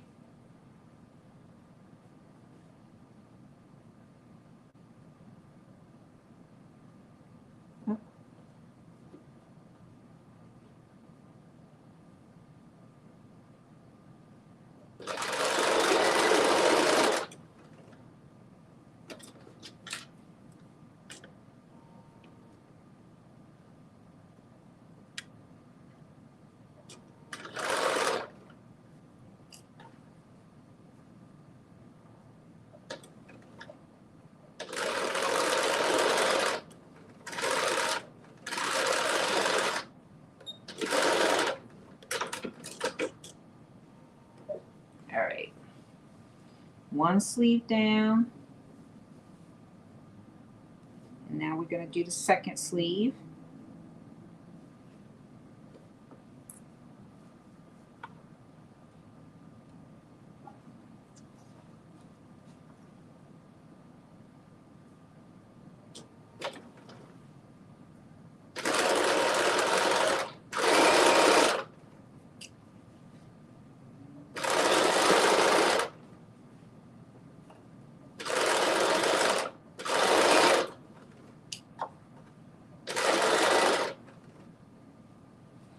When you get to the seam part, just always like to make sure it's not too bunched up.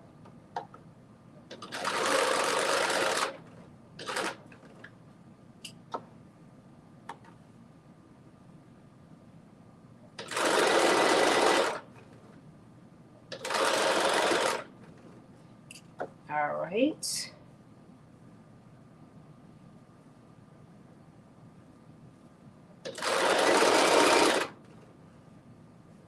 Almost there.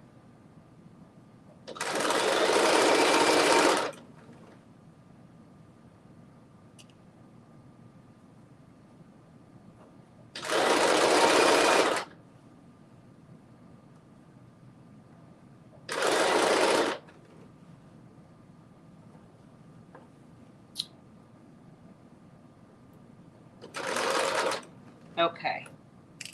Is that done? Yep, that's the last bit.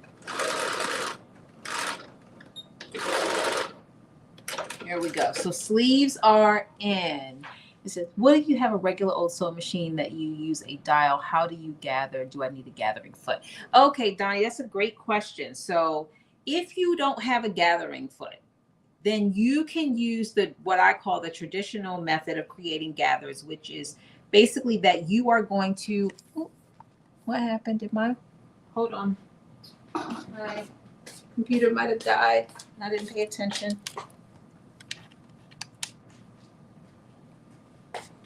There we go. So that should be fine. Here we go. So you can use the traditional gathering method. So which is basically that you're going to take whatever that section is that you have for the gather, and you're going to put either what they call an ease stitch or what I call a basting stitch in. You're going to put two of them in, and you're going to put it in the area that is like within your seam allowance, because you want to make sure that when you attach that piece that'll have the gathering in it, that it will be in the seam of whatever the two pieces of garments that you're going to stitch together. So you'll put two of those pieces together. When you pin them, you'll then take the ends of those. So you'll leave a little bit of extra thread at the end, and you will pull that thread to create a gather in the middle, and you'll create just enough gathers so that the piece will fit.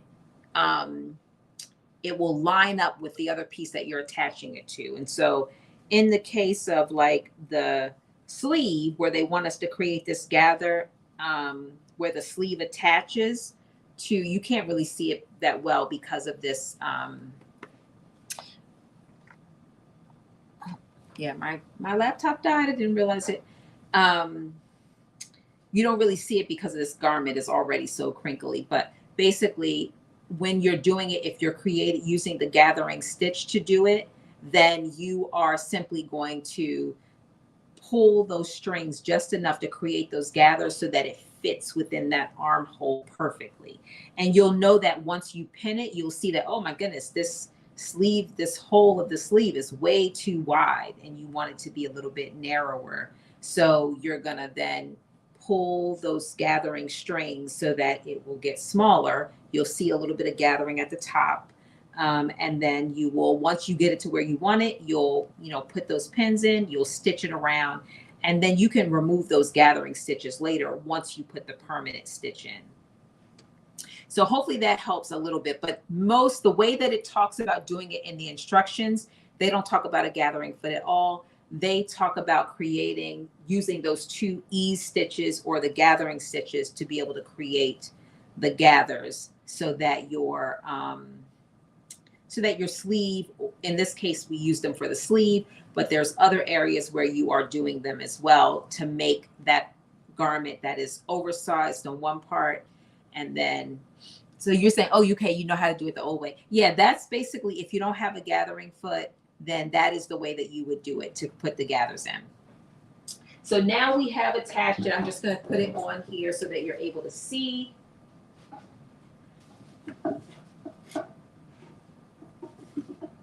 And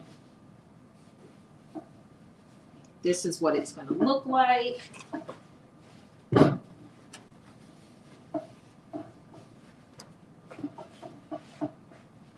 And we're also going to do one more thing, which is we need to put a basting stitch in this bottom to connect this bottom piece so that this part is, so there are notches that you're going to line up in this bottom piece.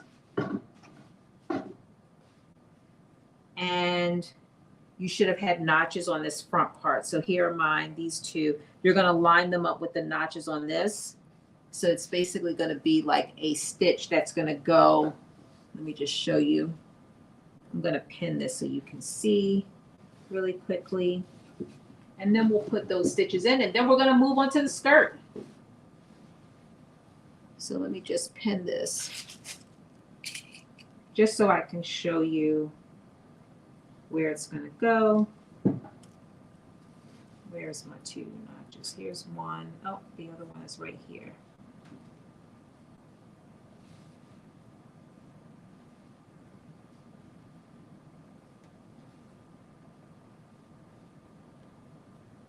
So you have 2 notches on each of your front bodice pieces. One is right here for me, and the other one is right here. You're going to cross this over. You'll lay this, so you'll lay this right sides facing up, and you'll lay this one over the other like this. And so I also have my second one. So you're going to match them up here. So this will go right here. You'll match those 2 notches. The other one will go right here. I'm just going to stick a pin in here just so you can see.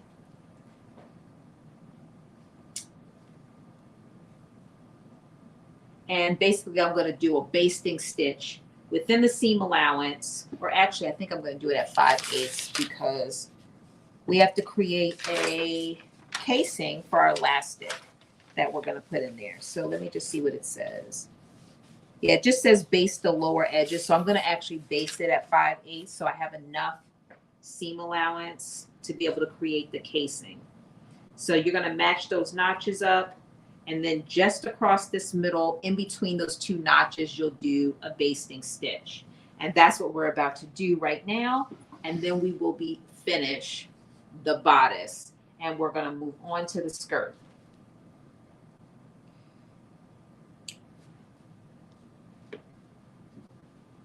Thank you, Donnie.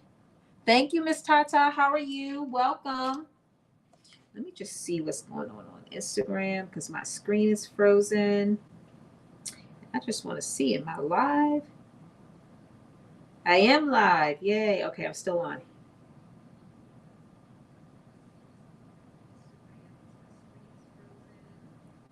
Okay, good. It's not frozen. It just looks frozen, but it's not. Okay, perfect. So again, I'm laying this right side facing up. I'm crossing over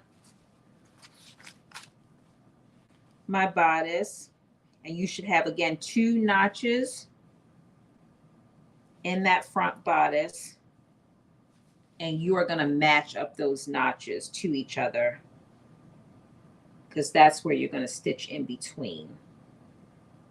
So here's one. Where's my other one? Oh, here we go. Here they go right here. And you're not stitching through all of the fabrics. I mean, you're not stitching the front to the back. You're only stitching those 2 front bodice pieces together in between the notches. So I'm just matching up my notches here.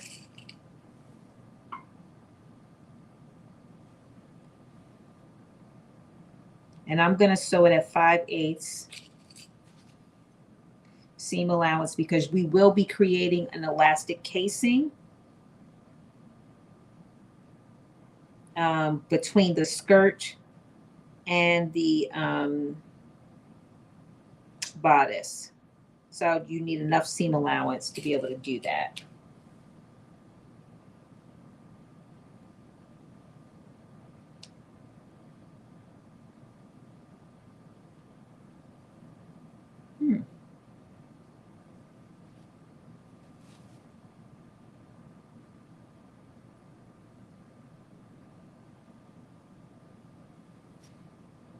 I'm just lining it all up, making sure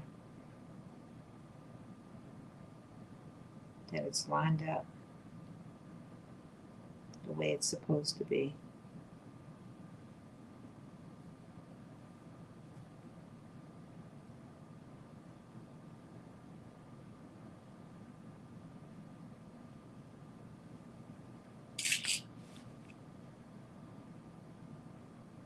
All right, so now that I've gotten these lined up, going right to the sewing machine, and I'm going to put that basting stitch in. And then I'm going to put this on the dress form, and we're going to move on to the skirt, the most exciting part, right? I'm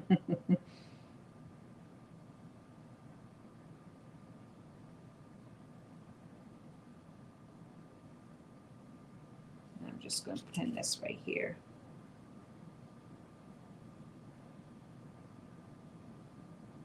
This is not in the way. All right.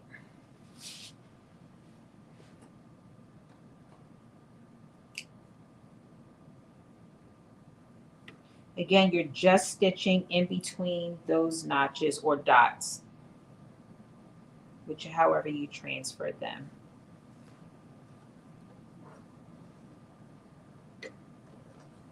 And I'm doing it at 5/8.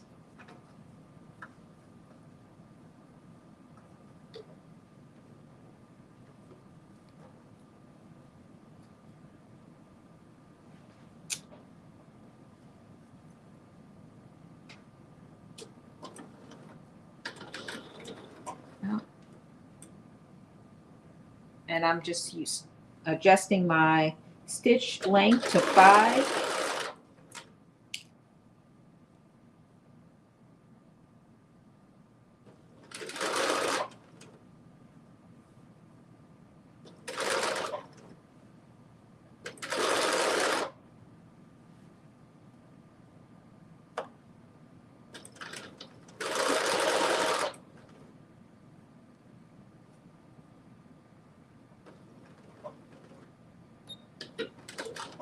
All right, basting stitch is in, and now we're moving on to the skirt. And I'm just going to put this on here. So now I have to put it over like a shirt.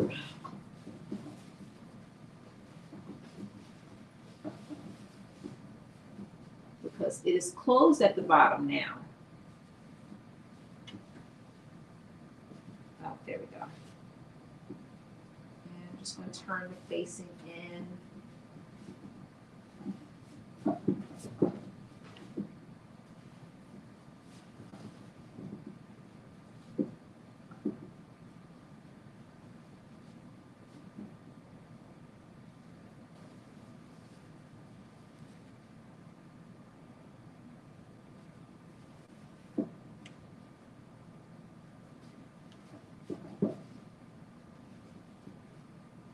All right, there we go. That is done. I'm just going to pin this right here just so if you're trying to look for what it should look like. That is what it should look like. All right, now we're going to move to the skirt. And I'm going to have you take out pieces number 9 and piece number 10. So here's piece number 9.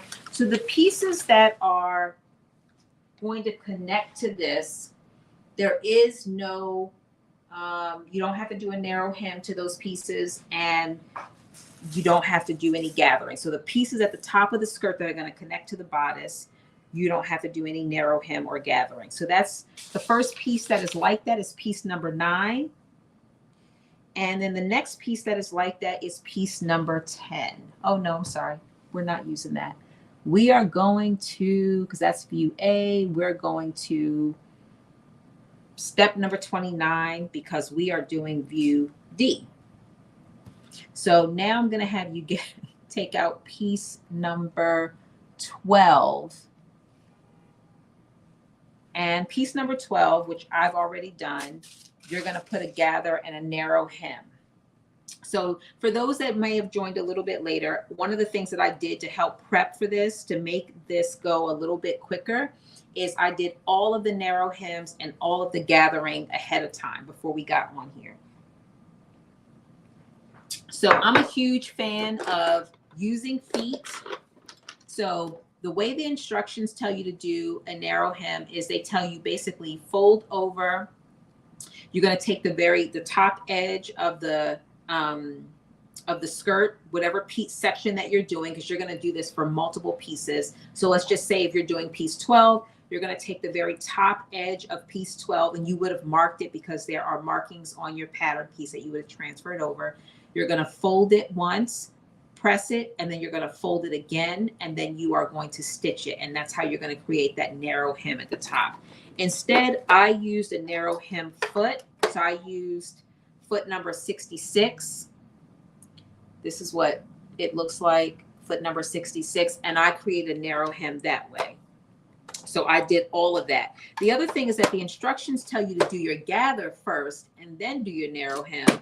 And that just didn't seem to right for me. So my own advice would be to do the narrow hem first while the fabric is straight, and then do your gather, because the hem is so narrow that even if you're using a gather foot, it goes through the gathering foot just fine. So that is what I did. So here's piece number 12, which has already been, narrow hem has already been put in, and the gather has already been put in. So you're going to take piece number 12, and you are going to, after you finish doing the hem and the gather, then you are going to attach piece number 12. You're going to attach it to piece number 9. And so piece number 9 is the skirt front. So piece number 9 is your skirt front. And this is the piece that I was mentioning that you do not have to put any gathers in, because it is literally going to be attached to the top of the skirt. So because the other thing I will tell you is because these pieces are all very, they're all square, you want to make sure that you mark them so that you know what is the top, what is the bottom, because otherwise you'll end up with a piece that is too short. So I have to match it up so I can see where did I put. I should have marked them with a marker. I did not. I'm cut.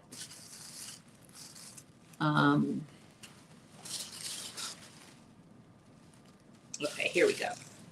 So this is the top. So I should have marked them because they are very, but I put my notches in so I'll be able to find them. And so this is pieces number 9. So you're going to take piece number 12 and you are going to put it at the bottom of piece number 9. Yep, so that's the waistline, it's the top.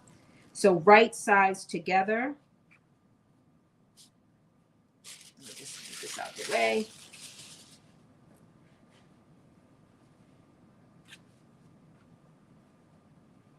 So you are going to, so with right sides up, you're going to pin the right front ruffle to the lower edge of the skirt front, placing the gathering stitches along the seam line, and then you're going to, of course, adjust. So if you did the traditional way of gathering where you have your two threads that you're going to pull, again, you're going to pin it first, and then you're going to adjust those threads. So both pieces, you're going to have right sides facing up, and then you're going to pin. You're going to pin your piece number 12 on top of your piece number 9. You're going to pin it from edge to edge. And so this is technically going to be right side to the wrong side. Or in other words, both of your right sides are going to be facing up as you pin one to the other. And that's the reason why your ruffle piece, the top of that gathered hem has to be, you have to put that narrow hem in, is because it's going to be exposed. So I'm just pinning them right now.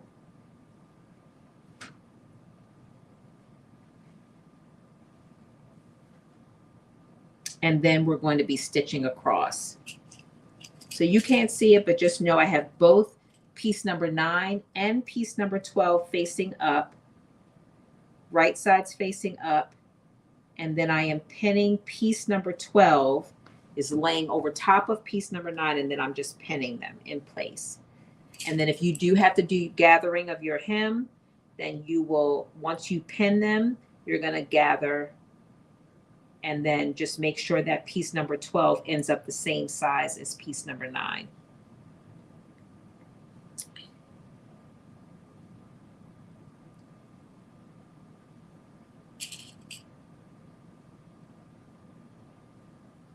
I don't know why my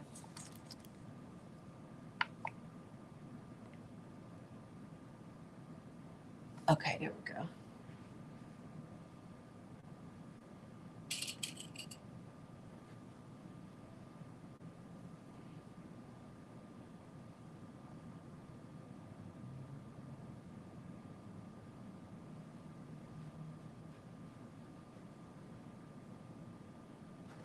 And I'm just pinning.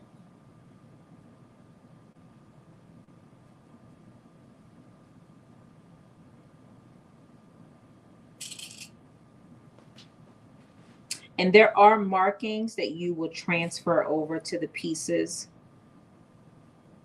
to make sure.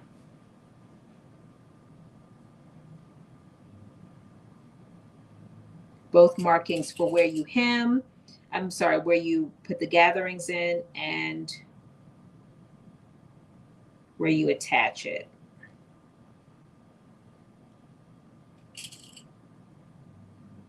All right, I'm going to show you in a minute, and then I'm going to stitch it. Okay, so I have now attached it to each other. So this top piece, this is piece number 9. And then the bottom piece is piece number 12. And so what you're seeing is, I'm just going to shorten this so you can see it. And I probably need to put another pin in there. But what you're seeing is, this is piece number 9 right here. You're seeing piece number 12. This piece number 12, this bottom piece, here's the gathers at the top, and the hem is all exposed. I mean, you did a narrow hem, so it's a finished hem, but it is exposed so you can see it. And then we're going to do a stitch right across the top of this is what we're going to do. We're going to stitch it. I'm going to put another pin in there just to make sure. And let me just show you from the wrong side too, just so you can see what the wrong side looks like. So this is the wrong side of both of those pieces. Here's the unfinished edge of piece number 9. And again, my stitch is going to go right across here. And if you had to do any, adjustments of your gathers, if you did it the traditional way, this is where you would be adjusting it so that this piece, the bottom piece, is square. The edges are square with the top piece. So piece number 12 is going to be bigger because it has all those gathers. And so before you have the gathers, it'll be stretched out, and then you'll pull those strings to create those gathers, and then you'll pull them enough so that the bottom piece, it lines up with the top piece. So it looks like one continuous piece, if that makes sense. Okay, so now I'm gonna put a couple more pins in just to make sure that I don't have any problems when I get to the sewing machine, that it stays where I need it to stay. And then I'm going to put in a straight stitch right across the bottom, just a single straight stitch. And it's not a gap, it's not a basting stitch, it is an actual stitch. I need to readjust my sewing machine to 2.5. And there we go.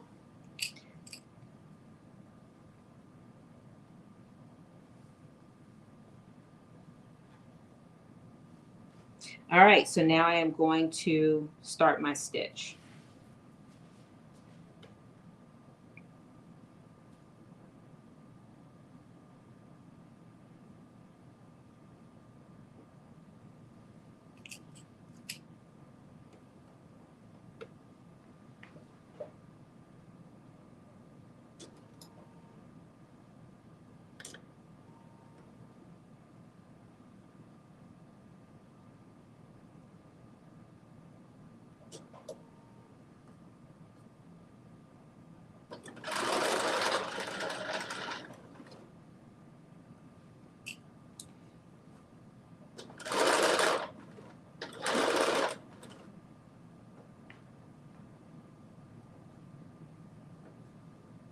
And so you could see, like, this is not difficult, but it definitely can take time if you have to do all of those gathering stitches, all of those narrow hems, you know, all at the same time. It can definitely take time. So that's why I did all of them ahead of time.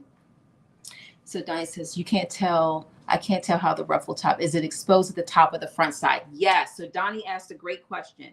Is the ruffle exposed at the top? And it absolutely is. So when you're doing, I'm just going to say piece number 12. So piece number 12 is a piece that you would have done your narrow hem first. Then you would have done your ruffles. If you have a ruffle foot, you would go ahead and just put the ruffles in. Again, I use setting number 6 on the ruffle foot. But if you don't, then you're going to create, after you put that narrow hem at the top of piece number 12, you'll put 2 ease stitches or 2 basting stitches in, and then it'll still be flat. So then at that point in time, you will lay you'll put piece number 9 down, right side facing up, and then you'll put piece number 12 over top of it, right side facing up, over top of the bottom edge of it. So about an inch of the bottom of piece number 9 will be covered with piece number 12. And so piece number 12 will be sitting on top. And then you're going to take your basting stitches, or those stitches that you're going to use to create your ruffle, and you're going to start to pull them and adjust your ruffle so that they're evenly displayed, and so that your piece number 12 shrinks so that it now is the same width as piece number 9. And once you do that, then you're going to, continue to adjust your pins, and then you're going to stitch piece number 12 right on top of piece number 9. And so that ruffle is going to be right on the top of it. So hopefully that helps to explain it without the visual, but I'm going to show you the best that I can mine, although I know you can't really see it that well because the fabric is kind of hiding the ruffles to some extent. So you're not able to see it as good. But the good thing is that this is saved. So when if you're not doing it in real time, and when you go back and do it, it'll make a lot more sense when you're kind of looking at the instructions and you're looking at your fabric, and you actually have piece number 9 and piece number 12 in your hand. You'll be able to say, oh, okay, now I get it. So I'm going to show you this so that you're able to see it as it's going through. Let me see. Yes. Yes, this looks so good. I knew there was something with that. Let's see. There we go.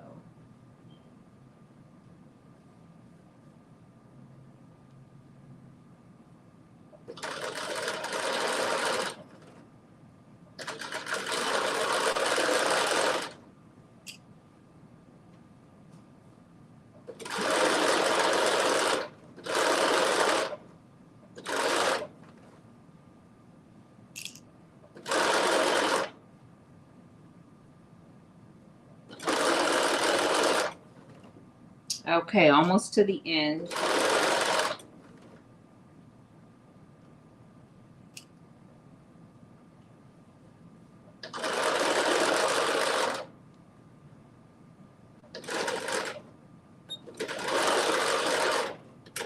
Okay, so now I'm going to show you this so you can see, and hopefully you can see it really well, but okay. So here is, so maybe it probably will help if I show you this way. So this is piece number 12 that you're looking at. You can see the whole ruffle is just showing. It's out. You can see it. Let me show it to you from this way. So this is the other side. The ruffle is showing. And then, so this is the bottom part.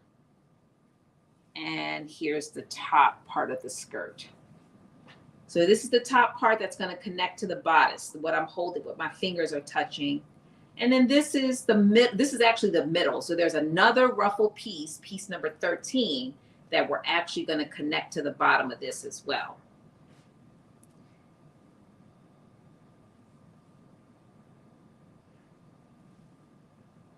And so the one thing I've noticed when I'm doing this is that I'm probably going to loosen this up again, is that this piece, so I'm going to show you this, but let me get my seam ripper because I'm going to do this one part again.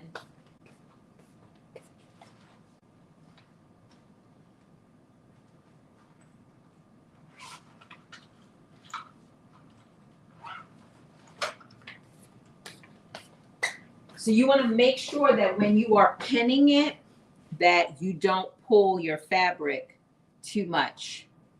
And that's what I did right here. So it's just a little bit, it's probably not a big deal because it's still within that 1 inch line, but you can see on this end, it's not as neat on the underneath. It got bunched up a little bit, but this is the wrong side of that.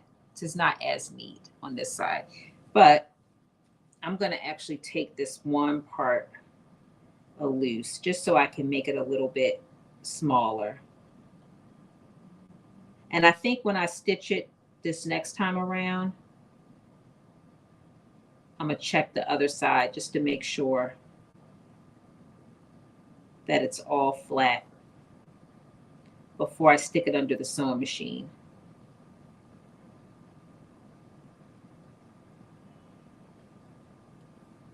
This is probably fine, but it's going to bother me.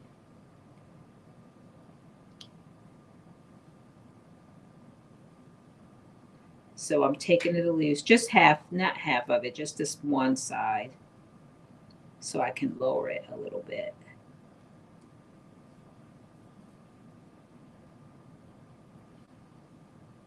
You said, is this knit material? Yes. So this is a stretch velvet knit, or it's crinkled. I keep leaving out the word. It's a crinkled velvet, and it is a knit.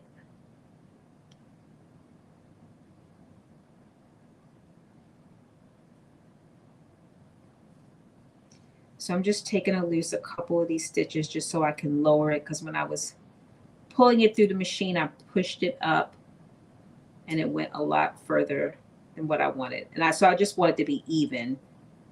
I feel like it's a little bit too off, so it won't be even. But the next piece that you're going to attach, so to piece number 12, we need to attach piece number 13. And you're going to do the same thing in that you're going to create that narrow hem at the top of piece number 13. Once you create that narrow hem, so whether you use a hem foot or you do a roll over, press, and then roll it over again, you're going to do that first. That would be my recommendation, is that you do the narrow hem first, then you do the ease stitching or basting stitches, and again, you're going to do 2 rows of that. Or if you have a narrow hem foot, I used, for my machine, I used foot number 66. And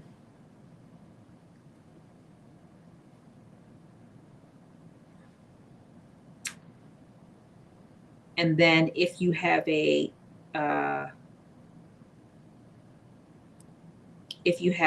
gathering foot, I use stitch 6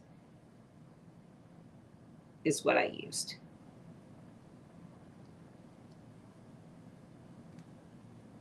Okay, there we go. How much do I want to do? Just here.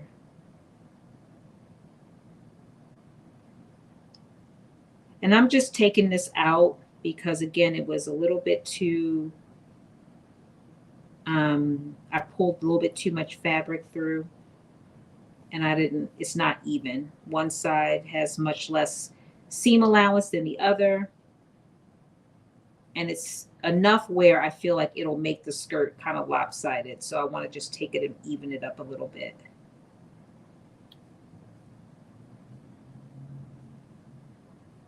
Even though it probably is not going to make that much of a difference. So one of the things I actually really like about this dress is that at the skirt, all of the sections, they're like, you're basically creating some panels, and each of the panels is a little bit different. So we're creating this one panel where it's piece 9 connected to piece 12, connected to piece 13, and each of these are different lengths. Well, we're going to attach those 3, that one panel, to another panel that doesn't line up with it. So the gathers are all at different widths. So it probably is not a huge deal that this is off a little bit, but again, I want to fix it. So we're going to take a couple minutes and we're going to take this apart and just fix it really quick.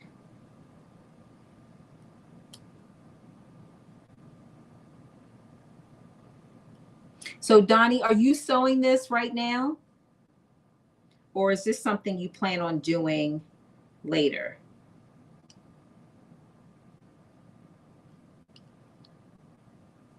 Thank you all for all the likes. I really appreciate it. And thank you for all the gifts. I appreciate those as well. All right, there we go. Got this out. And is that all I want to do? No, a couple more stitches. You say you're doing it later. Okay. Well, when you start to do it, if you run into any questions or anything, definitely don't hesitate to drop me a message or tag me in something. I'll be more than happy to answer any questions once you get into it. I definitely can't wait to see what you make, what fabrics you choose. All right. Okay, there we go. So now I have taken all of the pieces that I wanted to take out, and I'm just going to repin this so that it is more even.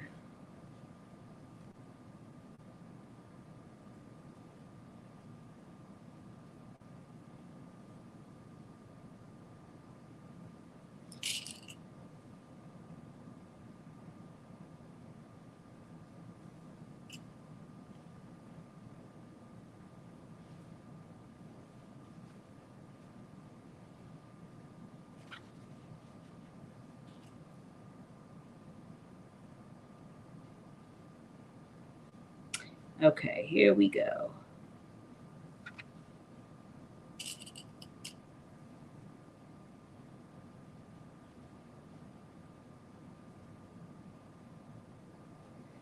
me just look at it on this side. No, it still looks like, okay, now I see why it went that low.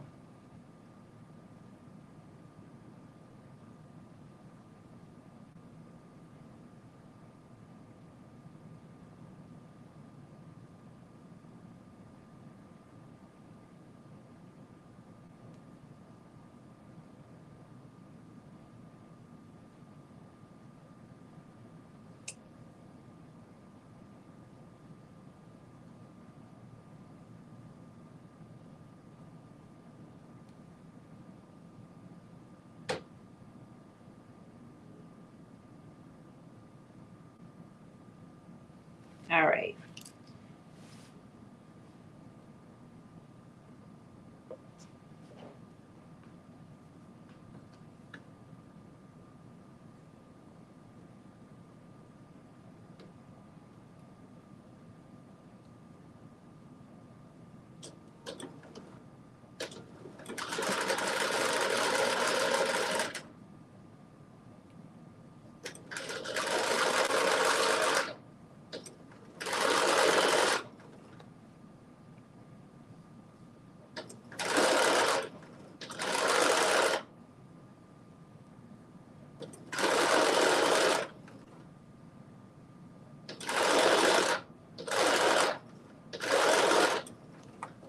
All right, I think we've done it.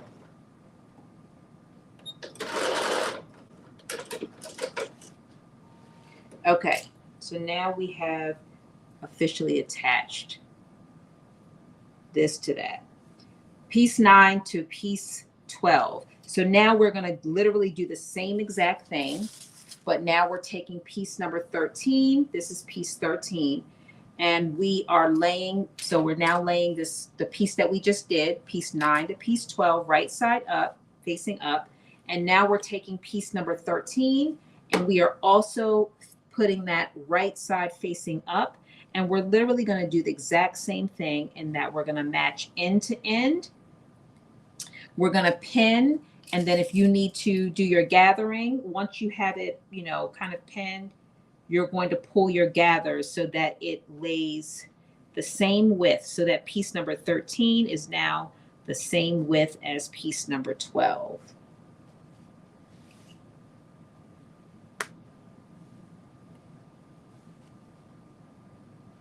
So I'm just matching it up.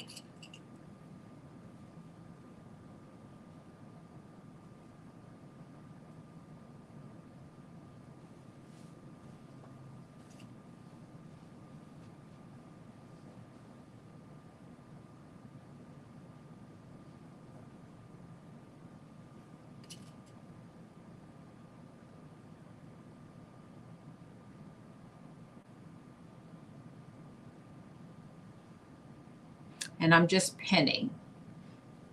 I'm pinning piece number 13 to piece number 12. Again, laying piece number 13 on top of piece number 12. At the lower edge, it's about an inch is what you're going to cover. And once I have this pinned, I'm going to just turn it over on the other side to just make sure that it is also even on the other side before I stitch, so I don't end up with the same kind of mistake that I had the first time, which is that it was uneven. So I had to end up taking apart the bottom end of it.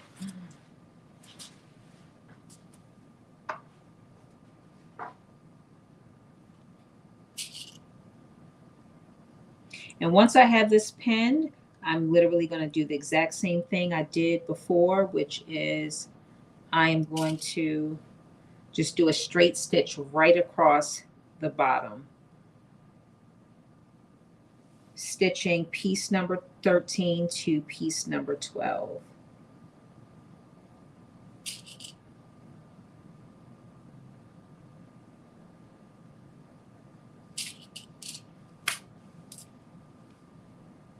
So literally all we're doing at this point is constructing all of what I'm calling like these vertical panels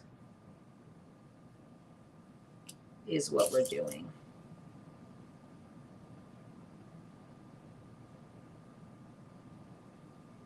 So I'm going to show it to you really quickly before I put it under the sewing machine so you're able to see. So this is what we sewed together already. This is piece number 9. We already stitched it to piece number 12. And now we are attaching piece number 13 to piece number 12. And you can see that I've pinned it. And I'm just going to, before I put it under the sewing machine, I'm actually going to turn it on to the opposite side to make sure that it is pinned evenly on this side and make any adjustments that I need to make.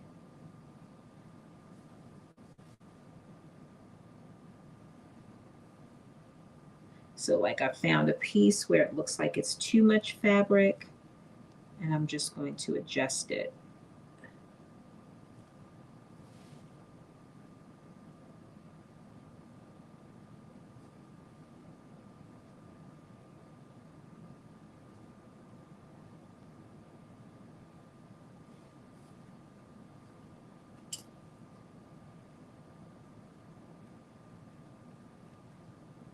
And another one.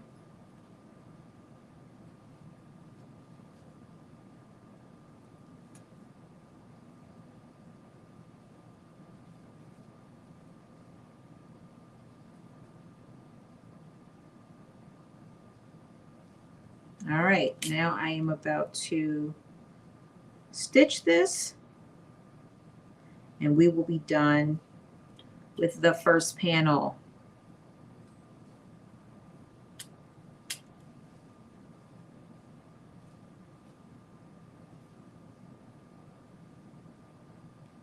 I also think it is probably easier to sew this on the, with the right side facing down, because you're not, I think you can see it a little bit better when you do it that way.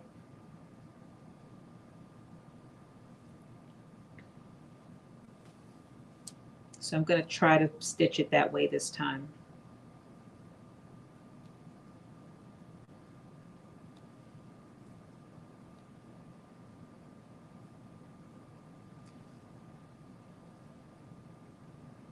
I'm just readjusting these pins so they'll be easier to take out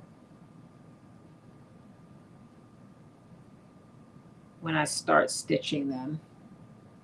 Hi, Felicia. How are you?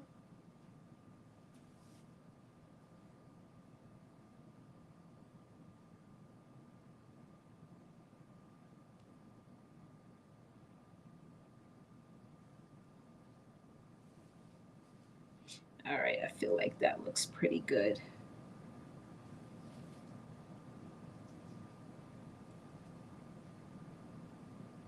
I think that looks pretty even.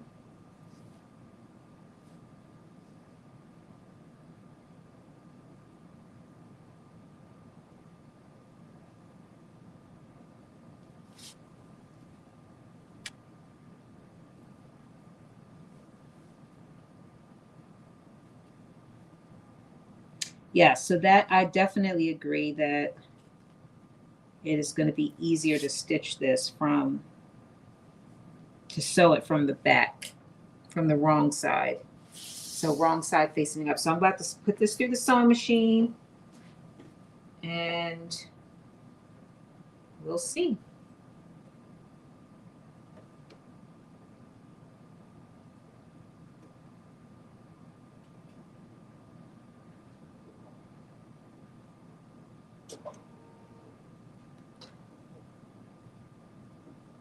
All right, and again, I'm stitching piece number 13 to piece number 12.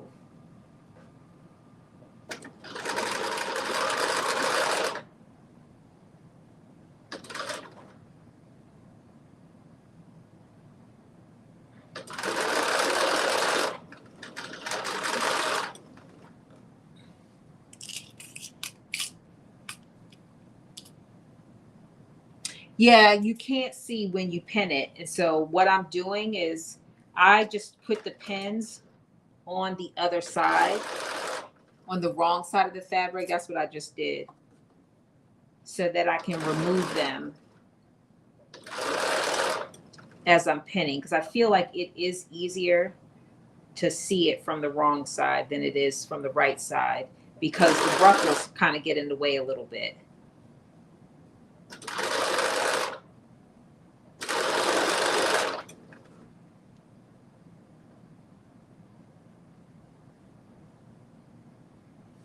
So, and plus it's easier to see the ruffles from the wrong side because they're ruffles, so you can kind of see them. So I already feel like this is going to be better and easier to do.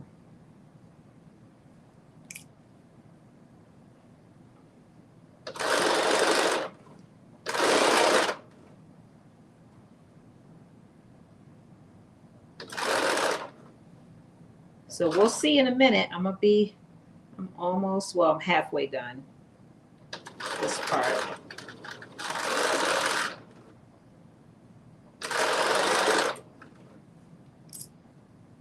Halfway done the attaching piece 12 to piece 13.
So I'm loosening one of these stitches for my ruffle so it can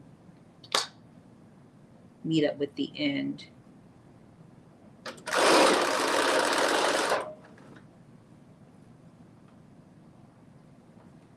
No.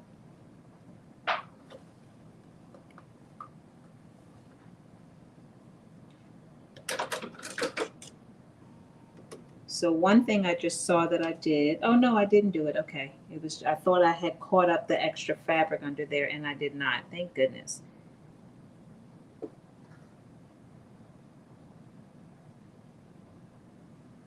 So I just got to finish this piece.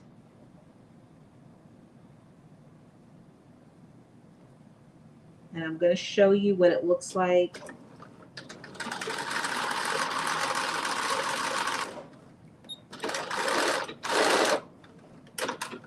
Okay, here we go. So this is one panel that is finished for the dress. So here is the piece number 9 at the top. We've attached it to piece number 12. And then we just attached piece number 13 to piece number 12. And here's one. See, look, I left one pin in there. So this is it, piece number 12. So this is one panel that will eventually attach to the skirt, attach to the bodice rather.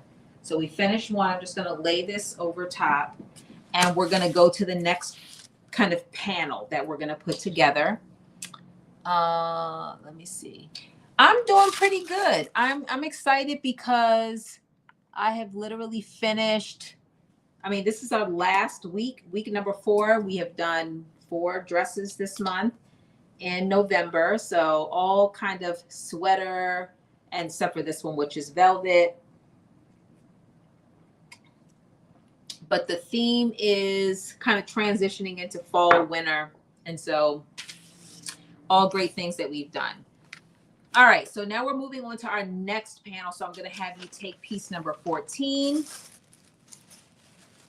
And again, piece number 14 is one that you would have put gathers in. And again, I already did that, so we're done with that. And you're going to take piece number 14 and you are going to attach piece number 14 to piece number 10.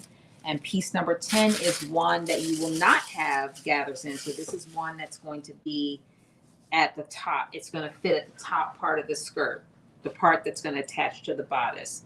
And so the only thing you need to do is make sure, and as you can see, remember I mentioned earlier that this skirt has all of the panels have like pieces that are different lengths. So this is a different length than the other one. So the only thing you want to make sure that you do is that you know which is the top and which is the bottom, because again, they are very similar. And so one of the things I did was I did my notches, but I could have done a better job at marking the top to the bottom.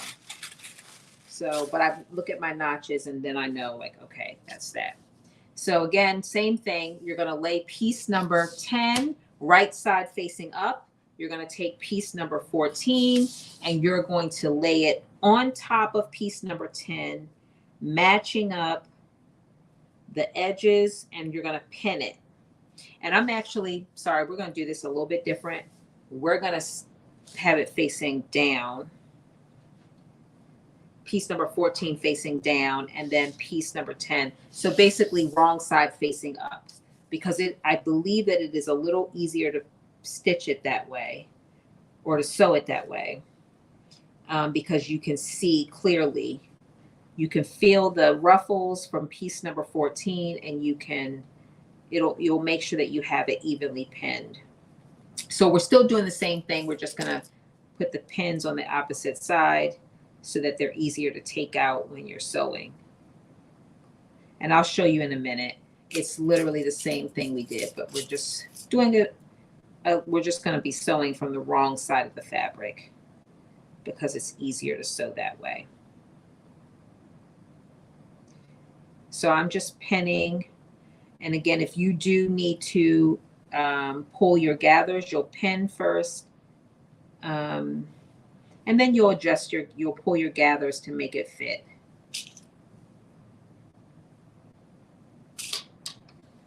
And so in this one, I'm also going to remove one of my gathering stitches. There we go. And that will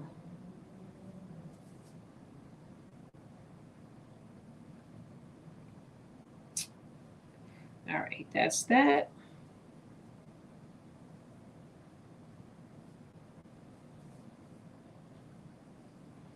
All right, and now I am going to put one more pin in this, and then I'm going to show you, and then I'll stitch.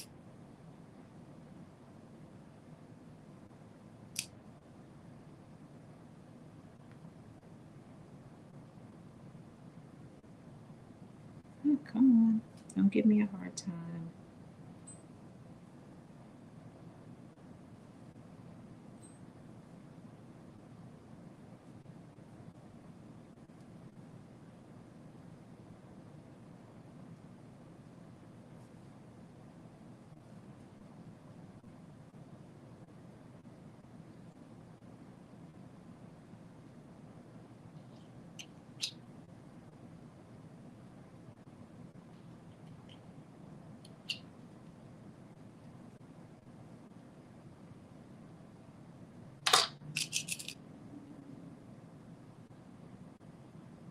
Okay, I'm going to put one more in.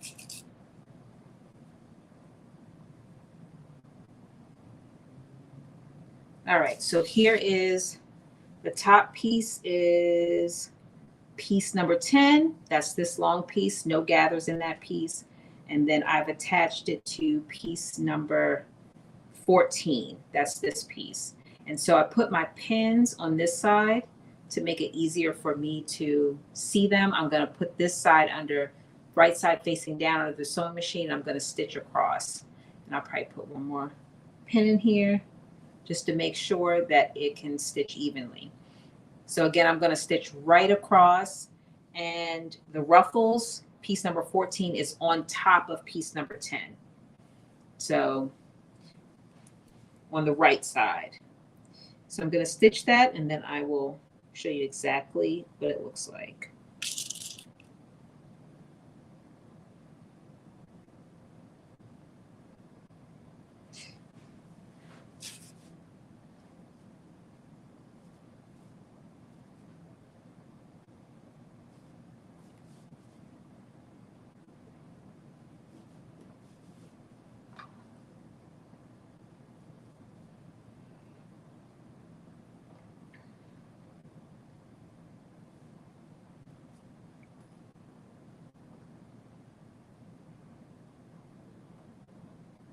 And this is a little tricky, but not, I mean, as long as you pin it, I think you'll be fine.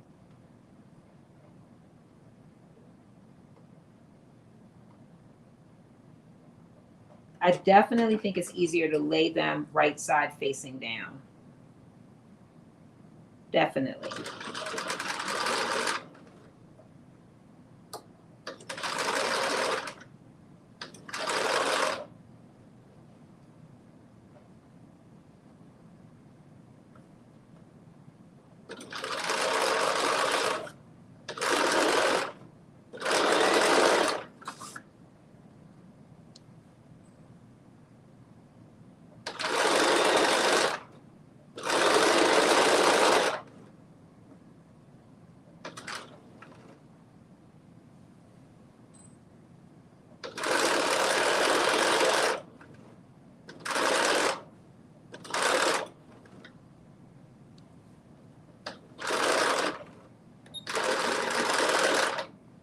Okay, that is done.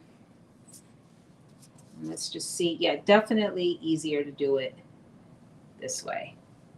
So this is piece number 10. I mean, piece number 10 is at top, piece number 14 at the bottom, both stitched.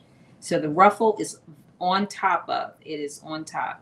So I don't know, you can't really see it that well, but it is on top. So, okay, so now we've done that. And then it says with right sides together, we are going to pin the skirt left front and ruffle to the skirt right front and ruffle. So basically those two pieces that we did, so this panel and the other panel, we're going to pin them together right sides facing. So we're going to treat this as if it's one piece. So we'll lay it flat down, right sides facing up. So we're taking that piece that we just stitched, right side facing up, and we're going to take the piece that we already stitched before, and you should have notches. Let's see. Yes, you should have one notch at the top of piece number 10. So here it is right here. I don't know if you can see that little notch, that little opening right here. I'm going to match that up with my opening. Where's my one? Did I pin this to the wrong side? Nope, here it is on this side. Oh, here it is. Okay. I'm like, that is too far down. So it's, oh yeah, there we go. Okay. So the one notch, you're going to match up to the one notch. Now you are not sewing this all the way down unless you don't want to split. So this skirt does have a split in the front. And I do want the split. So there is a, there's a dot that you're going to stop sewing at that dot. Unless you don't want the split, and then you can go down lower. You can go all the way down if you don't want the split, or if you want the split lower, you can go lower. So there is a dot, and you would technically stitch to that dot, which is where your split is going to be, unless you don't want that split. Then you can just go all the way down.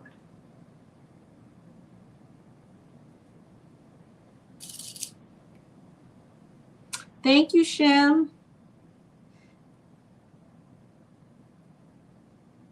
So we are literally stitching the right front to the left front with the split in the middle. if you want the split. Again, if you don't want the split, you're gonna, instead of stopping stitching at the dot, you're gonna stitch all the way down, or as far down as you would like your split to come.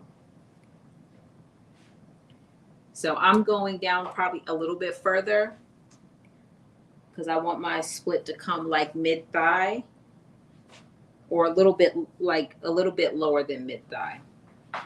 So I'm going down a little bit further, but not much.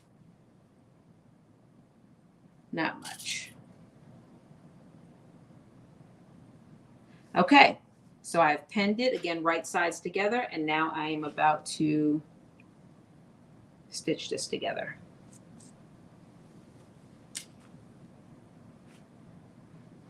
And we will be done with the skirt front. We've done the right side and the left side.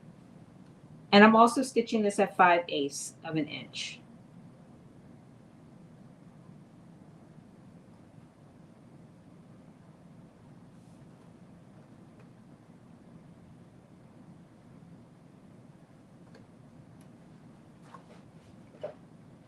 So we're stitching this now.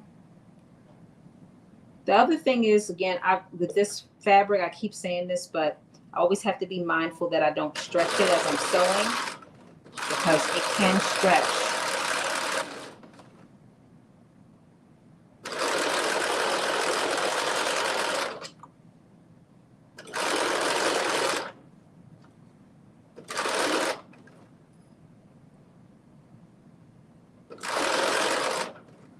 So even as I'm like holding them and going under the sewing machine, I'm trying to make sure I don't stretch it too much.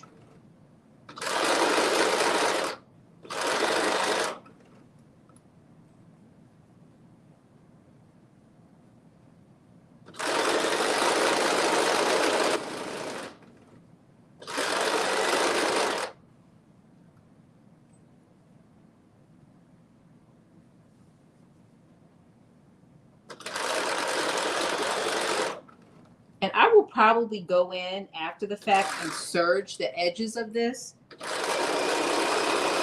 just because I feel like it'll make it a little bit cleaner. Oh, shoot. Did I go too far? I did. Okay, that's the end. I went down. All right, I'm backing up, and that's it.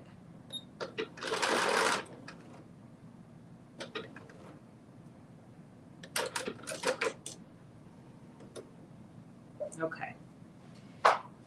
So this is the front of the skirt, and I stopped right here a little bit lower than I wanted to because I was getting carried away. Getting a little carried away, but it's okay. It's okay. All right, so the skirt front is done. And so just so you can see how it is a little different, you can see the panels, how this panel is different from this panel. You can see that. So that's the skirt front, and it is done. So now we're gonna work on the back, the skirt back. So we're moving through. It's going, it seems like it's going slow maybe, but it's going a little bit quicker. So now we are going to take piece number 15. Where's my piece number 15? Here we go. Piece number 15, which is, what's piece number 15? It's the right back ruffle. And again, we're gonna do the same thing that we did on the others, which is we're gonna do our narrow hem, and then we're gonna do our ruffle. And we are gonna attach piece number 15 to piece number 11. And so there's two piece number 11s. There is, so piece number 11 is the skirt back. And so you would have cut two piece number 11s. So you're going to take one of those piece number 11s and you're going to attach number 15 to it. And just like we had to do with the other ones, you want to make sure that you have, that you identify the top of piece number 11 from the bottom, because the squares do look very similar. So in my case, I'm just making sure that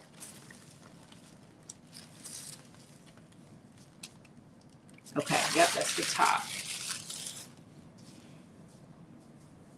And then I'm going to turn it with the right sides facing down. And I'm going to pin it again the same way, where piece number 15 is on top of piece number, when you have them right side facing up, you want piece number 15 on top. But because it's easier to sew it from the wrong side, I've turned them over wrong side facing up so that I can pin it that way before I put it under the sewing machine. So now I'm pinning it. Again, this is piece number 11. I'm pinning piece number 15, and we are working on the back of the skirt.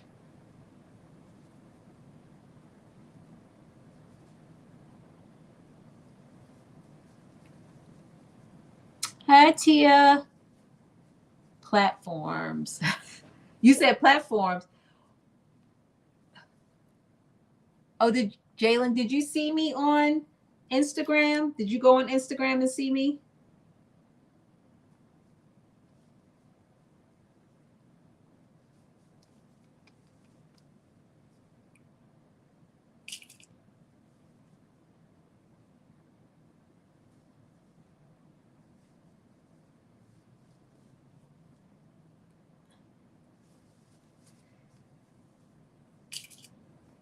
So I'm just pinning. Again, I'm just pinning this before I take it to the sewing machine. We are making really good progress, everyone. Really good progress.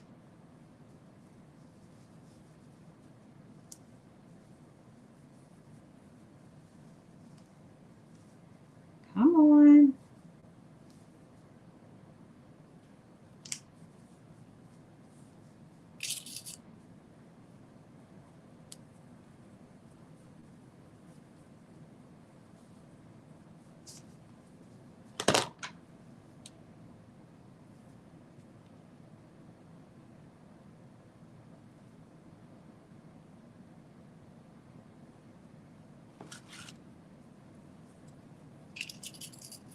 Okay, so here we go. Let me just show you this. And this is what it looks like from the wrong side.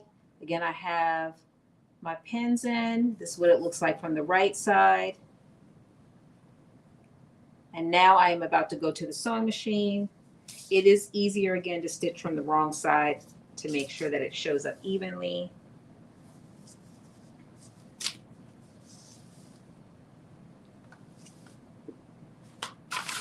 For those that may have just joined, we are sewing McCall's 7970. And we're doing view D, which is the long dress with the long sleeves. We're currently working on the back of the skirt.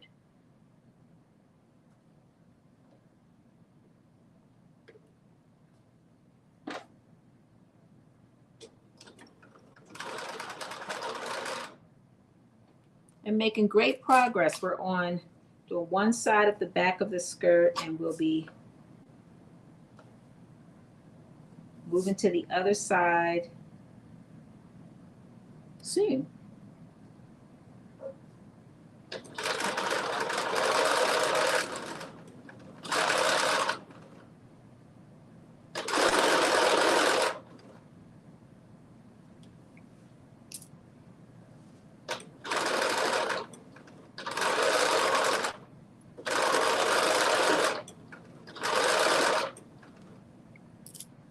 And I'm just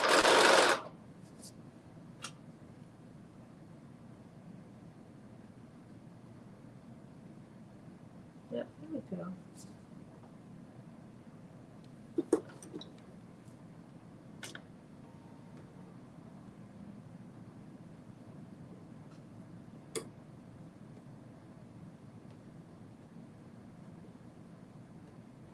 You just always have to make sure that your ruffles and everything is nothing is bunched up underneath. It seems like it is easy to get it bunched up, but it's okay. You can, the good news is you can just take your time, you can feel for it, and you can fix it before you sew it.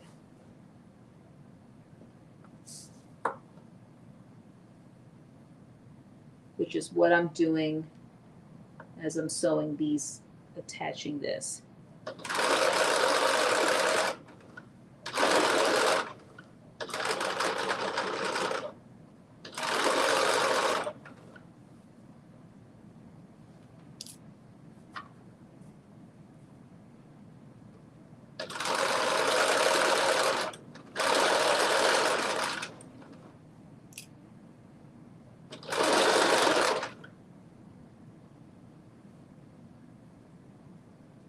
Ah, stuck myself.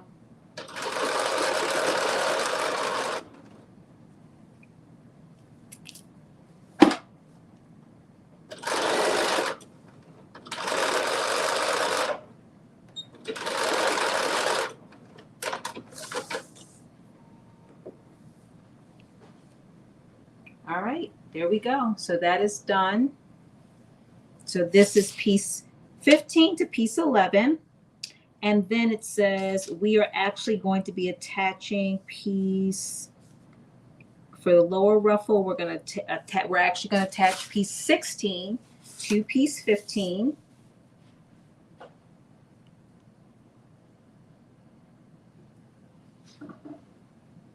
This is where you want to make sure, like, it's going to not be too long. Oh, yep, there we go. So piece 16, we're going to match up to piece 15 in the same way that we attached piece 15 to piece 11. So 16 goes on top. Is that right? Let me see. With right sides up, pin right back ruffle 16 to lower edge of piece 15. Replace. Yep, that's right. So I just wanted to make sure because this feels so long.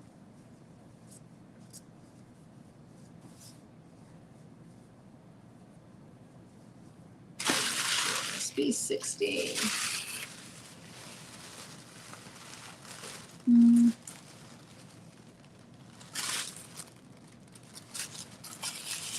That's the belt. Where's that? Okay. And what goes to, okay, that's piece 17 to piece 11. Okay.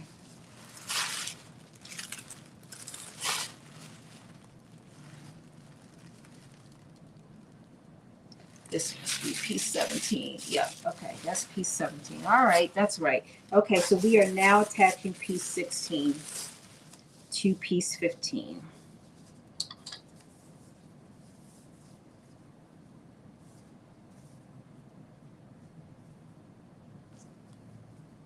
And I feel like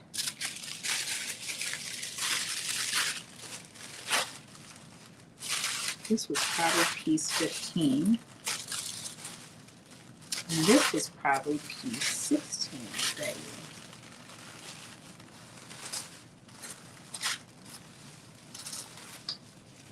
Yes, it was. Well, we're going to make this work. So I made a mistake and I attached piece 16 instead of piece 15. And I'm realizing that because I'm like, this piece is too short, not wide enough, rather. And there really isn't a way to make this wider. All right, it looks like I might end up having to take this piece out. And I don't think I'm going to do that. That would take way too long. So what I'm going to do is I'm actually going to cut another piece 16. Oh, that sucks that I attached the wrong one. But I'm going to cut another piece 16 really quick. And we're going to gather it and attach it.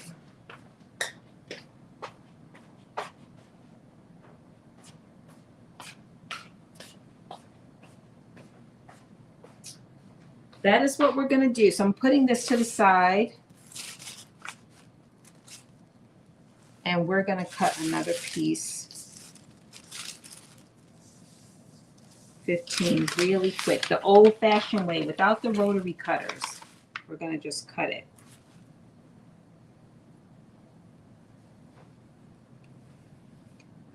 here's my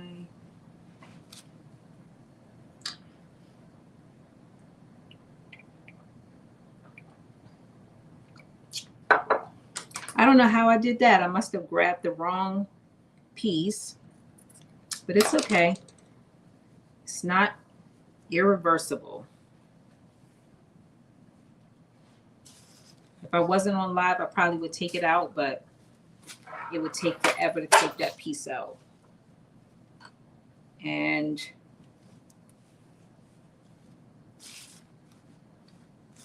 because the thread is like melting into the fabric. All right, so what we're doing now is we're going to cut another piece 16 because that piece is not wide enough.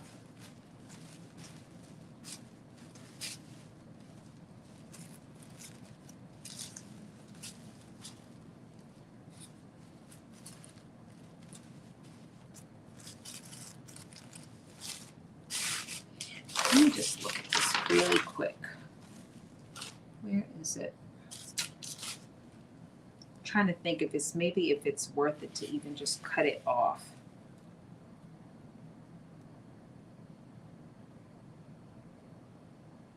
Yeah, I think that's what I'm going to do. I think I'm going to just cut it off. All right, that's what we're going to do. We're improvising. Rather than cut it another piece, I'm going to cut this piece off of here. Which means that this panel might be a little bit short, but it's okay because I know I have to reduce it anyway. So I'm just cutting really close to the ruffle piece and just cutting this ruffle off of here.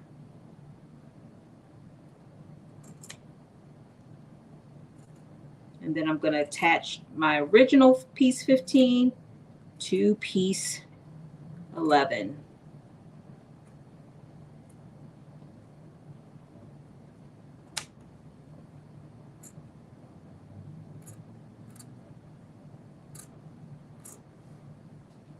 This is why marking your pattern pieces is so important. Okay, so here's my piece 16 that I just cut off because I attached the wrong one. Here's my piece 11, 5/8 of an inch shorter. And now I'm going to be attaching, this is piece 15. This is the real piece 15. Okay, so here we go.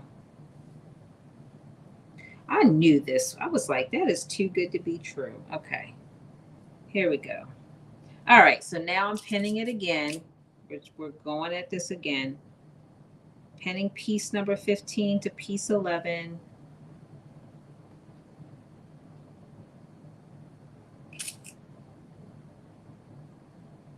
So technically this one might be 5/8 of an inch shorter.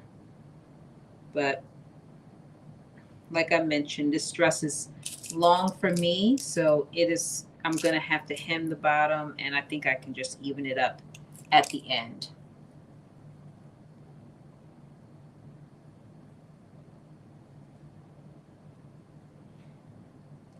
All right, here we go. So again, this is the real piece 15 attached to piece number 11. And then I'm going to see if I can use that piece 16 that I cut off. I'm going to see if I can use that still. If not, then I will have to do something. I will have to cut another piece, but let's see. All right, so here we go. This is what it looks like from the front, and this is what it looks like from the back. And now I'm going to stitch it.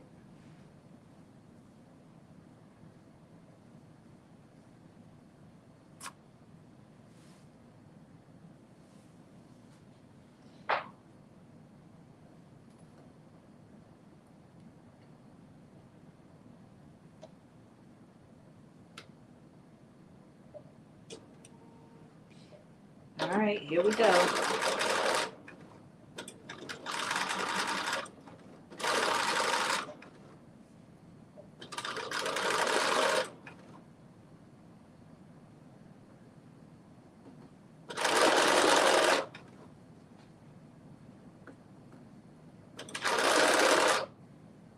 And again, I'm just making sure that as I'm stitching this, that those ruffles aren't getting caught up, that they are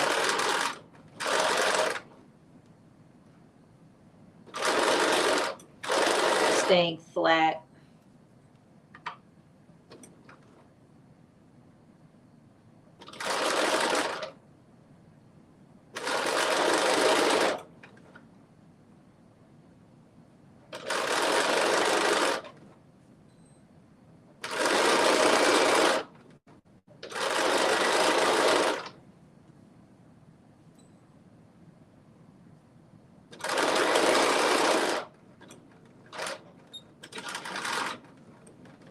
Okay, that piece is done.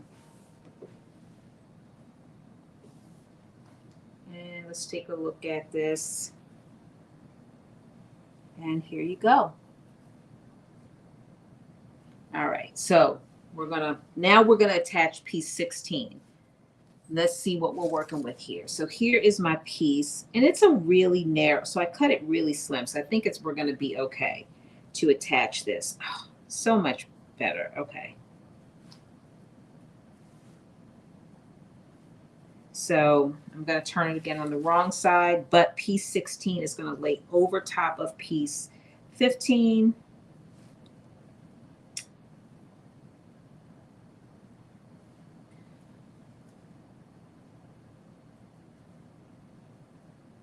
And it's a little short. I'm going to release some of these ruffles just because, well, I'm going to have to see if I can do it.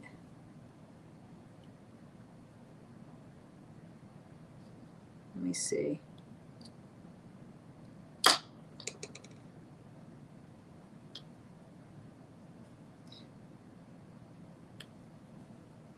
All right, it is. They're coming out a little bit. So I'm not going to release too many in the same place, but I do need to release a couple just because I lost some of them because of stitching it in the wrong place. So here we go. That might be enough. One more on this end. Yep, there we go. All right, so I'm laying this on top.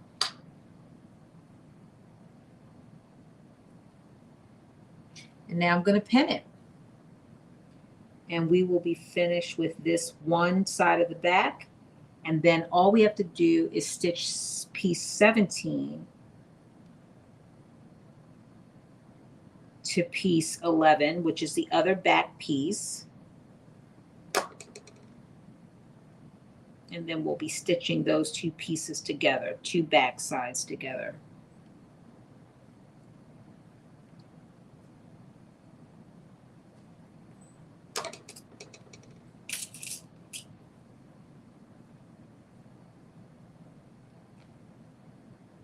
You said, you were literally thinking I would just cut it off. You know what? I was like, my brain was moving fast. Like, okay, what are you going to do? How are you going to fix that?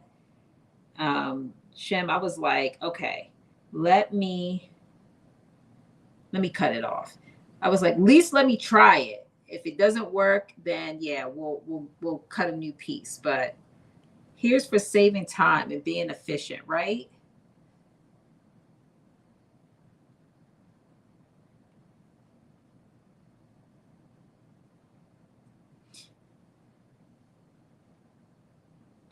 Those are the things that you have to think on your feet when you're live. And look, I'm always open to suggestions, right? You know, because look, we're humanizing sewing on live. Mistakes do happen. So, but you know what? That's where you think through, like, how do you fix it? So I'm glad you and I were on the same page. How did we fix that? We were on the same page. I'm about to snip this little piece right here.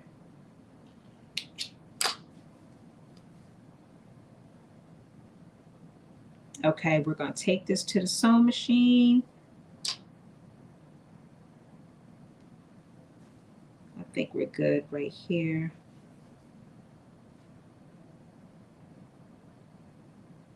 Okay, have it pinned, and now I'm going to go to the sewing machine and we're going to pin this. We're going to stitch this. Here we go. Let's make it work. Let's make it work.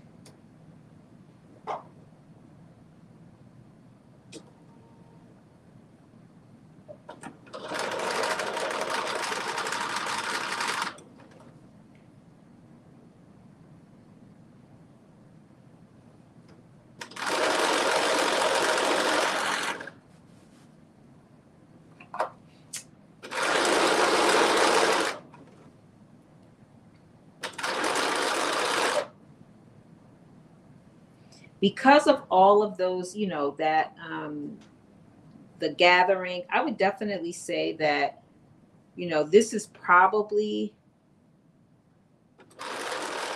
you know, doing this on your own time is probably a 4.5-hour dress is what I would say because of the gathering. So again, still definitely beginner friendly, but it does take some time to do that gathering part of it.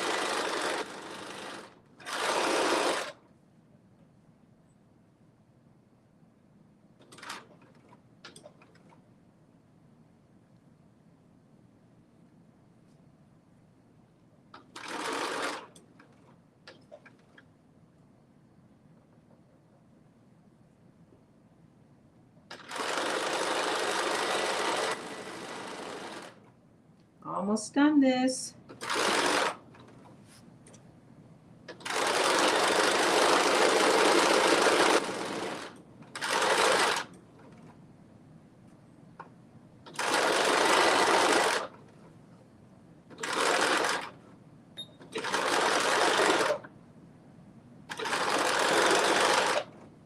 All right, so we've done this one back piece. Let's take a look. And here is the second back piece that we stitched on. So this is the one we had to cut off and then put back on. So luckily this fabric is very forgiving. It doesn't look bad at all, but the fabric is very forgiving. So, all right, so this is the back piece. One back piece is done. I'm gonna put it on this side and we are gonna move this out the way. This is my extra fabric. We're going to move piece 16. We're going to get out the other piece 11. This is piece 17 actually, which we need. And then this is the other piece 11. So again, just making sure that we have it right side facing up, which we do. I mean, the right side of the top of the fabric. So this is the top. And I know that because I have my notches on the side. I don't know if you can see them, but I have my notches there. So I'm going to turn it over on the wrong side because it's easier to sew that way. And just like we did with the others, piece 17, you're going to do your narrow hem at the top, then you're going to do your gathering, and you're going to have, when it's right side facing up, you're going to have piece 17 on top of piece 11. That's how you want it to show up when you stitch it. And so now I'm just pinning it, and I'm going to be stitching it from the wrong side because it's easier to face the gathers down. So I'm pinning it. And this is literally the last skirt piece that we have to put together, the last ruffle that we have to put together. So we are working our way through.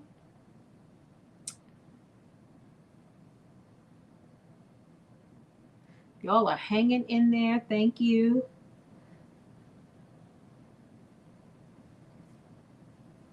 Yeah, definitely why I did all of those ruffles ahead of time, because it would have been a lot to try to do all of that on live. Plus, it would have been so monotonous. I don't think it wouldn't have been enjoyable, fun. Okay, so I think I've gotten it pinned as much as I want to, and we're taking it to the sewing machine. So here's what it looks like. Pinned, that's piece 17 at the bottom and piece 11 at the top. there's 2 piece 11s, so there's 2 back pieces. And now we are going to the sewing machine. And we're stitching away. I think we're stitching away.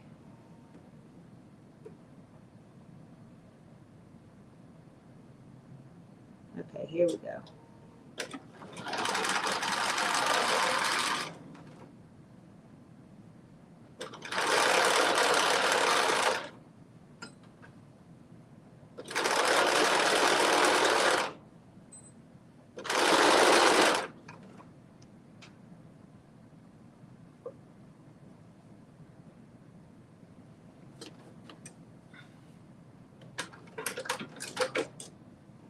Really? Is that what we're doing? Okay. I just wanted to make sure my ruffles weren't all bunched up underneath there, and they were not, so that's good.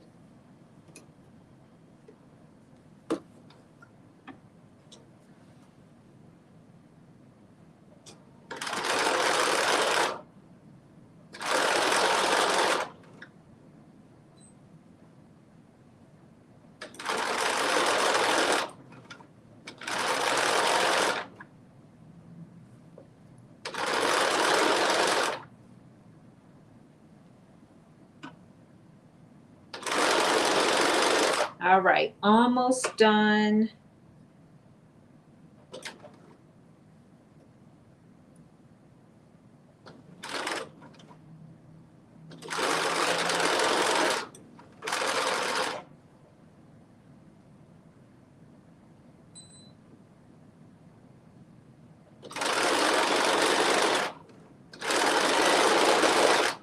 Okay, and here we go. We're going to the wire.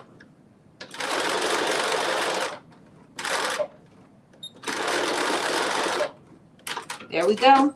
So we have officially put all of the skirt ruffles together. This is what it looks like, completed. If you could see that, this is the ruffle. Okay, so now we are going to, with right sides together, we're going to pin the skirt left back to the skirt right back, which is basically the same thing we did with the front. So we're going to lay these backs right sides facing each other, and you are going to match up those notches. So let me see, which side are we doing? We are stitching together the side with the 3 notches, and we are stitching it from top to bottom. So there's a side with 3 notches on it. I don't know if you can see those 3, both on both sides. That's the side that we are going to stitch from top to bottom. So I'm pinning right now.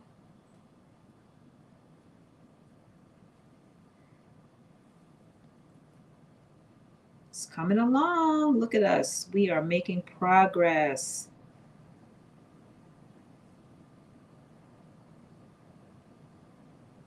I can't wait to try this on. I'm so excited about it. So this does come with a belt. I'm not going to do the belt today. I mean on live. But I will be doing the belt because I like the belt. But we will be putting elastic in the waist. So the belt is really, in my opinion, cosmetic. It is not it's not functional, or it can be, I guess, functional, but it doesn't have to be because we are going to have elastic in the waist. So for me, that's going to be the functional part of the skirt, the elastic in the waist. It's going to give me the cinch effect that I would like.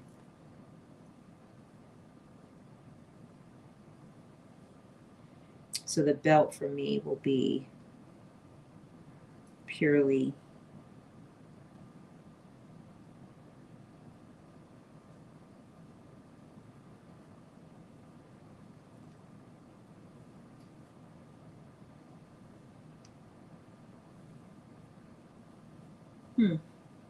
That's interesting.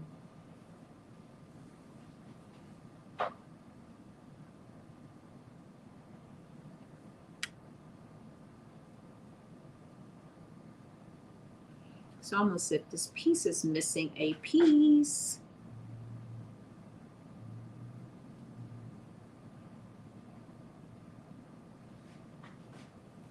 Make sure this is not missing another piece. So piece 11 to piece 17. And then is that it? Yes, that is it. But it still is so short. So even with that, it's still short, way shorter. It's like it needs another piece.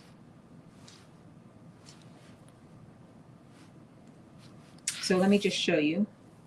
And I'm not sure. 15, 16 on one side, and then piece 11 to piece 17. Okay, let me show you. So here is, on the side I'm showing you, is piece 11 to piece 17. And then you can see this one is piece 15, piece 16, but it's still like short. It needs to be longer. So it's still short, and I'm not sure why it's so short. So piece 11 is definitely matching up.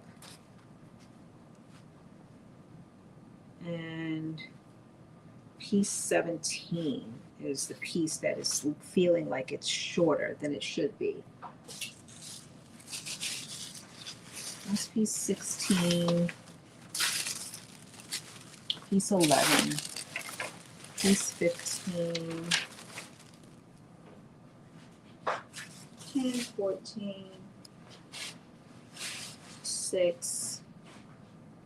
I'm just looking for piece 17 so I can validate.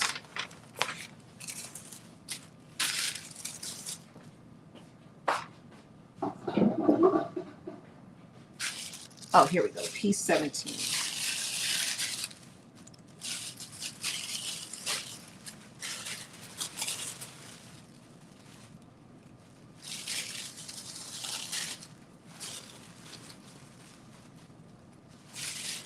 Yep, that's right. So why is it so much shorter? I don't know. But it's not anything that can't be fixed. So we're still going to stitch this, but I just want you to see it is short. It is a lot shorter. So I'm not sure what that is, but we're going to stitch that. We're going to still stitch this side down. And before I do anything about it,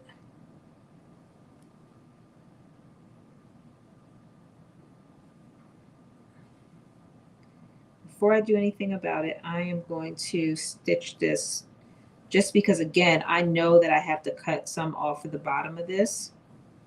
I don't think I have to cut that much, but the other thing I'm going to do is make sure that I'm not overly stretching it out.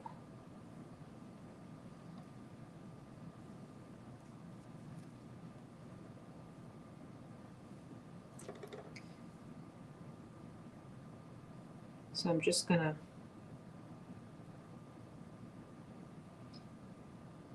make sure that these match up as much as possible.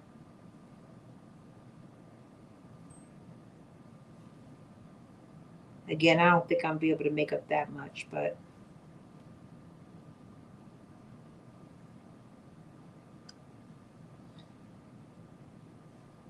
I'm going to stretch it out somewhat.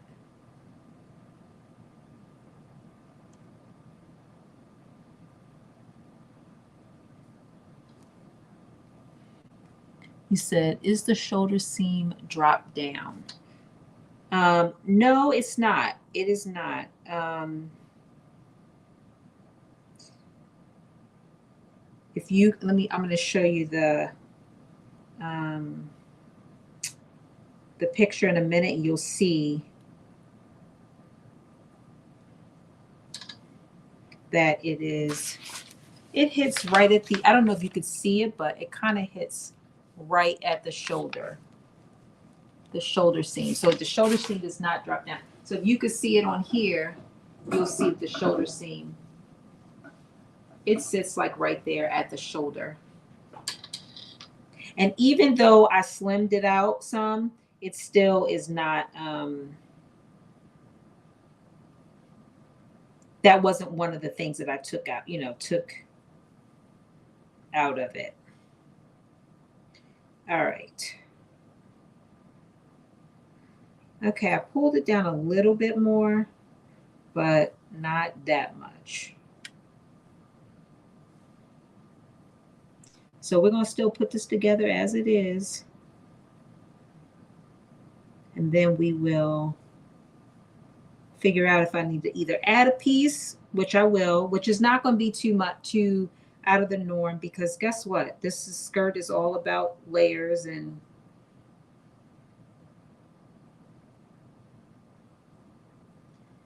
so I'm going to just stitch down, but I'm going to leave this little piece of the bottom open just in case I need to add another piece. Then I don't have to stitch it, take it out. Okay, so it still is a little bit short. I'm not really sure why, because there are no other pieces that are scheduled to attach to the bottom of this. So I'm not sure why it's short. But the piece 11s line up like they're supposed to. See, they're the same pieces. And then piece 15 and 16 on this side. So even though, remember, we cut 5/8 of an inch off of piece 16, you would think it would be a little bit shorter, but it doesn't even matter because piece 17 is much shorter, as you can see. So it's supposed to come all the way to the bottom, but it does not. So could be user error, but I'm just making you aware that that is something. So we're going to now sew these two back seams together. We're going to sew those two back seams together, and then we're going to sew the front and the back together.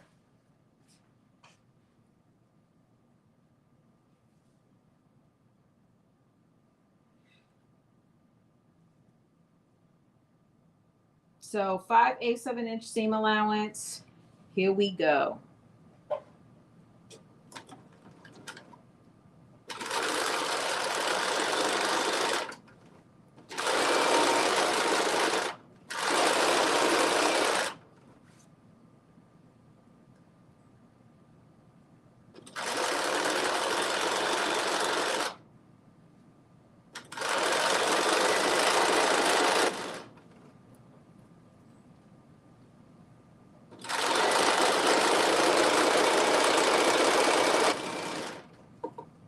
And again, we're just, right now we are stitching the two back pieces together.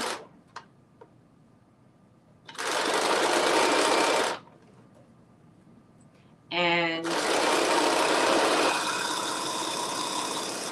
I'm not going to sew all the way to the bottom of this, because just in case I need to add another piece to the bottom, I will be able to do that.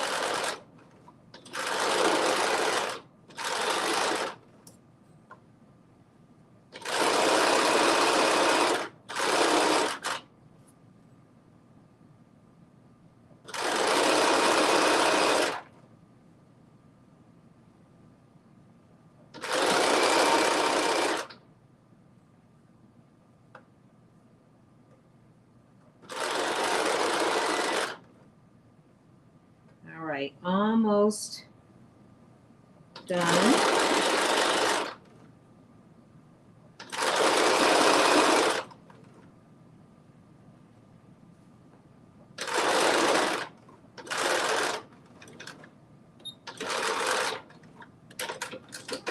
Okay.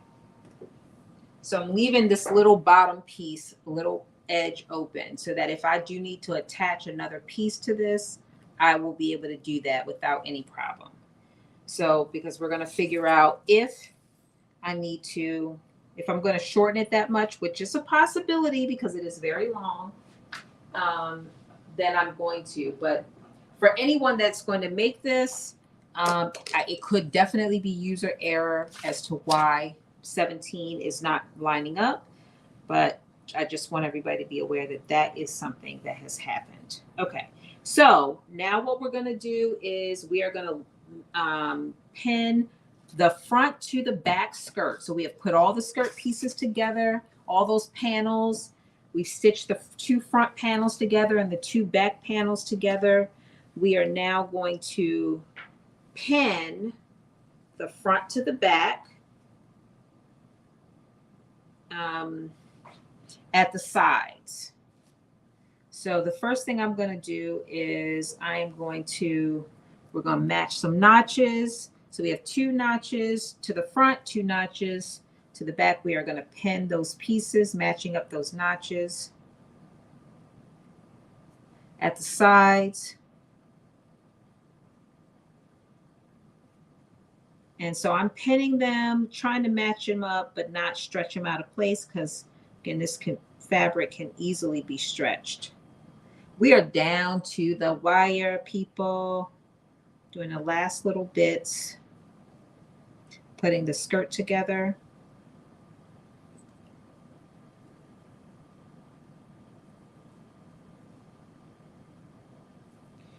I'm excited to try this on. I'm a little disappointed about piece 17, but it's not anything that can't be fixed.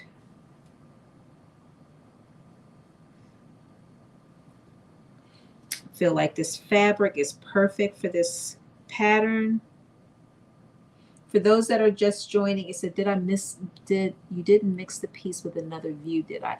You know what? So I'm going to look at that. Thank you, Donnie. Let me take a look and see, because that is a possibility. So Donnie asked, like, hey, is it possible that I cut it too short because I was cutting it for a different view?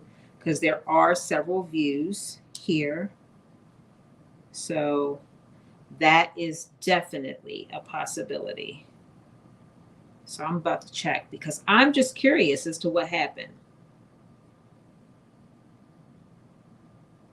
I did loosely pin it all together on my dress form, and I didn't notice that when I pinned it all together. Now it's hard to do that because I took pictures of it pinned, so now I'm gonna go back and look at all my pictures. I wish I would have got video too, just to try to see like what could have happened, because that's a big difference. It's probably like 6 inches. All right, so now this, I feel like it's a little bit of a gap here, but I can fix this. Not 6 inches, like more like 1 inch or 2, which could easily be the stretching. So this fabric, again, I say this, keep saying it, but this crinkle fabric is so easy to stretch.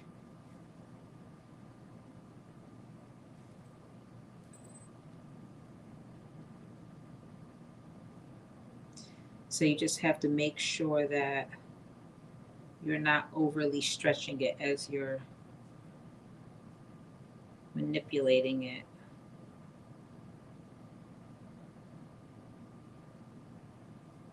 And it does have some notches that you match up, but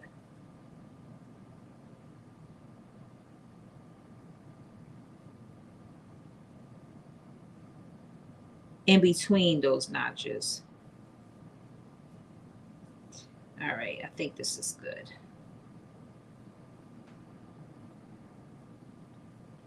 Okay, so now I'm about to check what you said, Donnie, which is, could I have cut the wrong view? Yes, I could have. Yes, I could have. That's a great thing. He says, we are all prepped for our big Thanksgiving tomorrow, and I'm exhausted but excited. Okay, so you're having Thanksgiving tomorrow. That's different, but not really, because I know, as our families get bigger, we all are doing, different things. Like I had a Thanksgiving brunch just to be able to, it's one of the things you got to do when you have a big family. So your family from out of town, right? So that makes perfect sense. That makes perfect sense. I'm aren't even married yet, and this is just mom's side, dad's side. So imagine we're probably going to be doing that too. Probably going to be doing the same kind of thing as the family grows. Well, I hope you have fun and enjoy your family when they are in town. Okay, so this is, let me see. Okay, so look at this, people. Look at this, people. This is piece 7, the one with piece 17 on it. And guess what? It is matching the end. It's matching the end. So this was the short piece. It's matching the end of the front. So, all right, let me match this. Let me do the other side. So I'm feeling good because that piece 17 is matching. So let's see what happens on this side. Donnie, I'm about to check that piece that you had said. I'm about to check that. Because either way, something happened. Something has happened. And so maybe it didn't happen with piece 17, but maybe it happened with piece 15 or piece 16.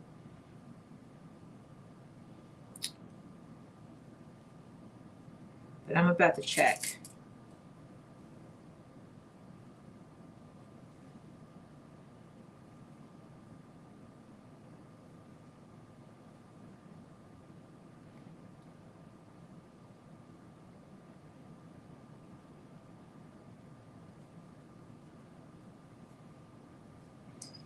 You know what? The other thing I was thinking is because when I put all these pieces together, when I sewed them on my dress form, I did mark them with an invisible ink pen, but I left them on my dress form for a little bit. And some of the ink kind of faded away, as you know, invisible ink does.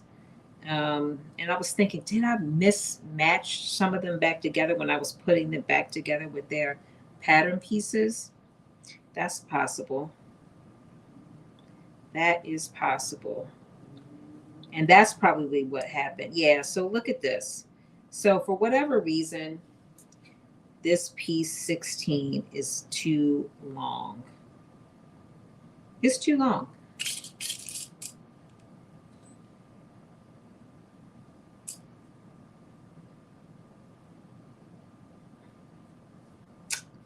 Look at that.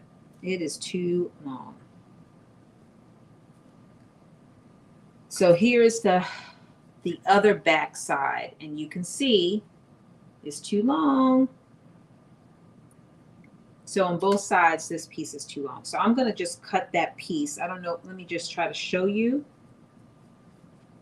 as much as I can show you. But if you can see this, you can see it's too long on both sides. So I'm going to end up cutting that piece. All right. So what we're going to do right now is we're going to look at piece 16, piece 15, piece 16. If there's different views for different cuts. Well, no, this piece is all only for piece C and D, which are the two longer pieces. So it's the same cut. So that's piece 15. Piece 17 is for C and D, so it's the same cut. And piece 16. Piece 16 is for C and D, so it also is the same. So I'm not really sure. You know, the only other thing I think I could have done is I could have, when I put the when I hemmed it and when I put the ruffle in it, I could have turned it the other way. And then at that point, it was, it's going to be the wrong direction all the way throughout. So that's a possibility of what could have happened. All right. Now we are on to the next part, which is sewing the front to the back of the skirt. So we're going to do that at 5/8 of an inch seam allowance. And here we go. So we are working our way through this skirt. It's really good.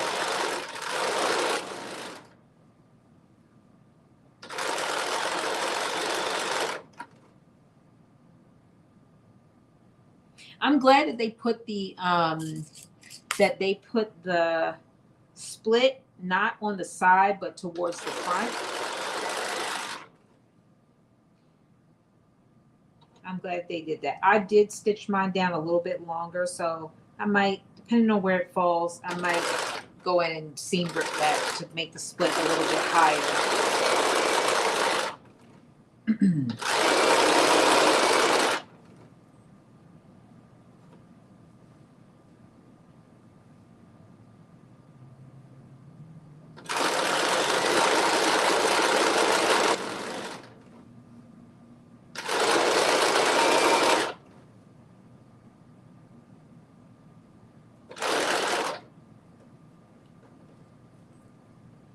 I am also going to go back in and serge this too. He said it's going to be so beautiful when it gets done. Thank you so much. I'm excited. I cannot wait to try this on. Let me tell you. Yeah, you know what? So Aisha, when I checked it, all of those pattern pieces, that's the same thing Donnie was saying too. Check and make sure I didn't cut the wrong view. But those 3 pieces, 15, 16, 17, which are all the ones I could have potentially made a mistake with, they all had the same, it's the same length for both C and D. But I do think what I do think is probably happened is I think when I was putting the gathers in, I think I put it on the wrong edge is what I think. Even though I marked it, but y'all know how that goes. Y'all know. There were so many pieces for sure that you had to keep up with. Easy mistake to make. For sure. I think I got excited, was putting all those gathers in. I think I got a little excited.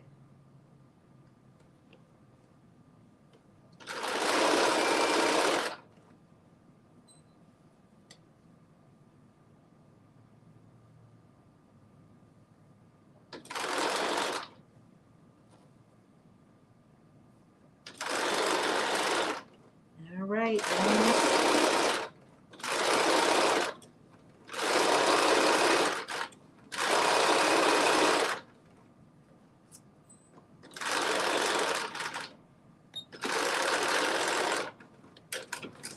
All right, one side down and one side to go.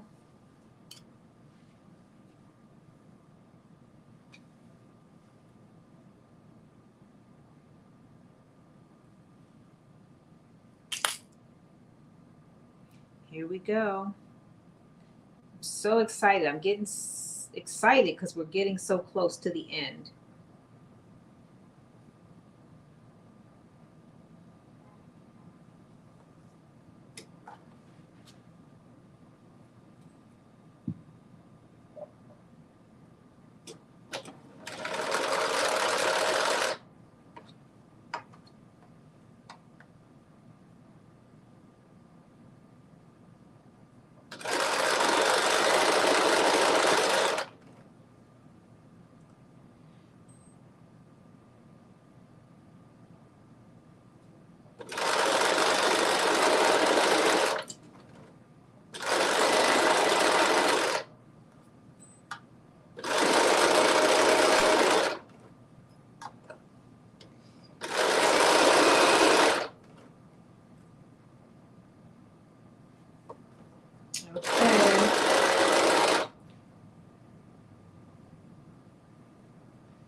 I keep saying I'm going to put this table back on this sewing machine, but I never do.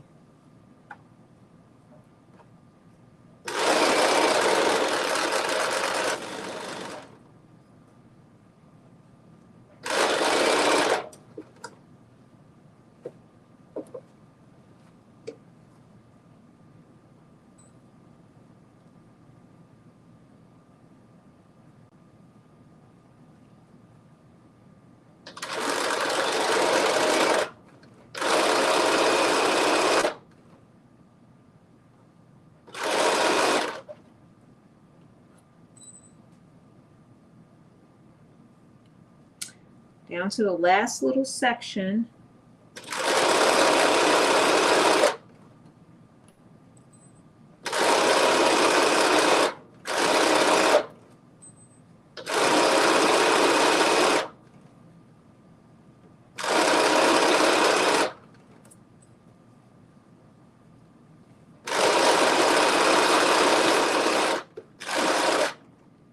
I'm hoping I have enough bobbin to get me through this last little bit of distress.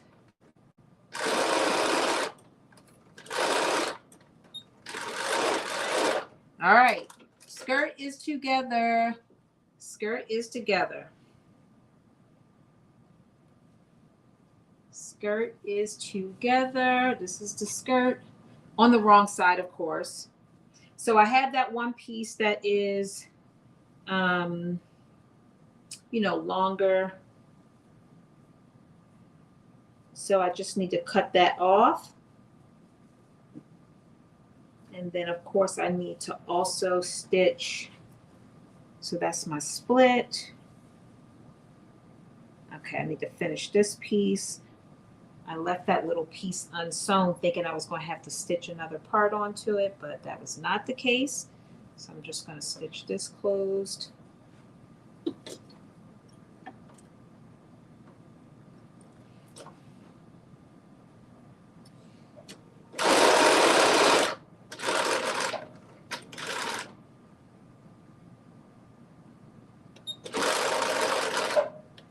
Okay, so skirt is done. And now we are going to move on to the part where we attach the skirt to the bodice. But before we do that, I'm going to cut off this little extra piece right here.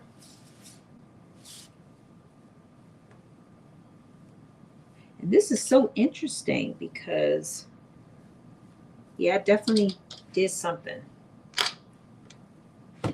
And let me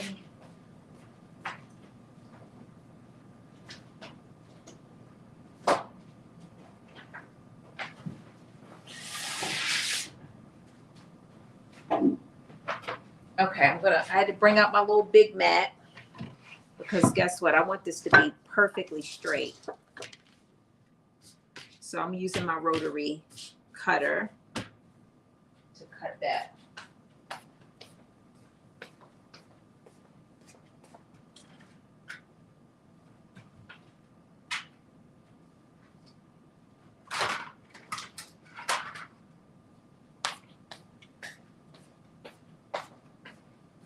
Okay, rotary cutter here, and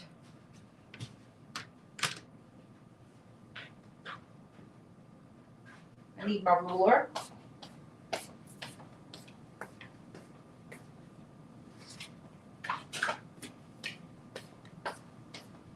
Because we do want a straight line.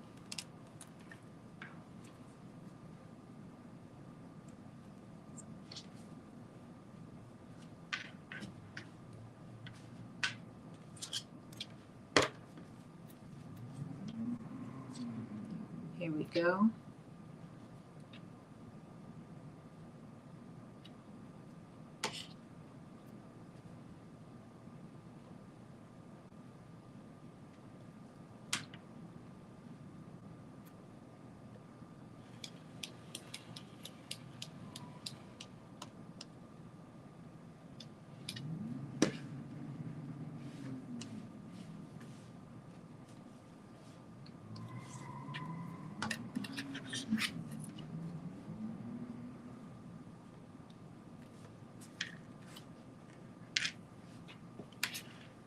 And I'm just cutting this even to line up with this edge.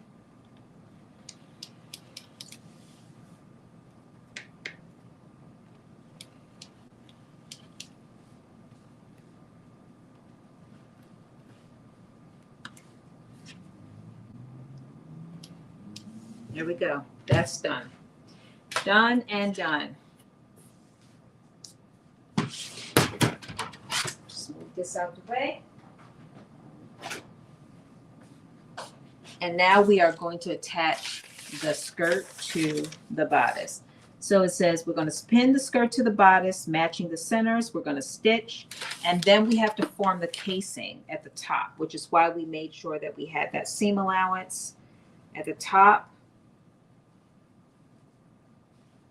So we're going to keep, let me make sure I know what's the top, what's the bottom. Okay, here we go.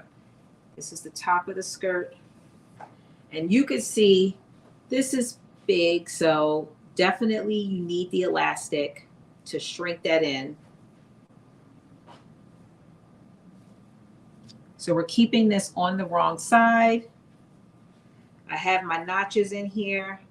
So this is the front.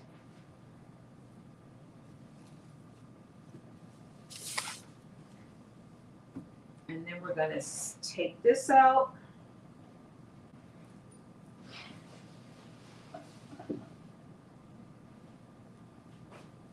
And let me see, do they have it right sides facing or wrong sides? So it looks like pin skirt to bodice matching the centers and stitch.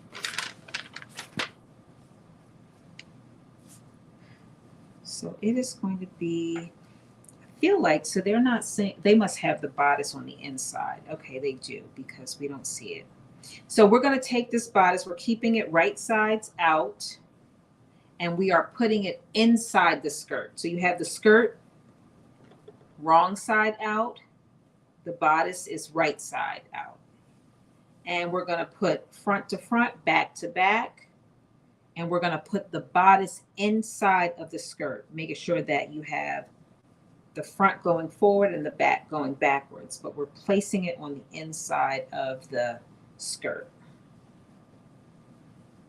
And you should have notches. So there's 2 notches in the front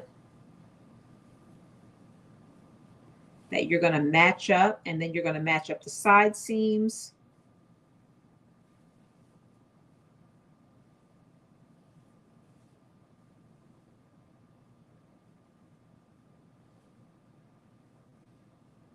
So I'm just basically putting the bodice inside the skirt. So here's my skirt, bodice is on the inside. And I'm making sure that I'm matching the side seams, and I am matching the 2 notches. So you should have 2 notches in the front.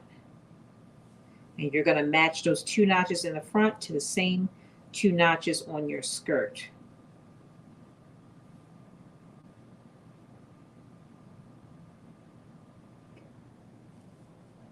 So I'm matching.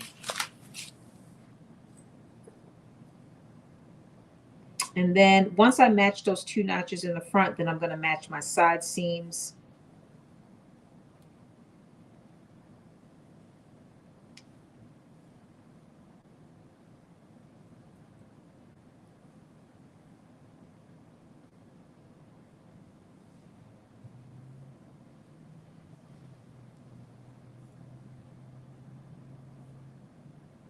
So now I'm matching up my side seam of my skirt to the side seam of the bodice.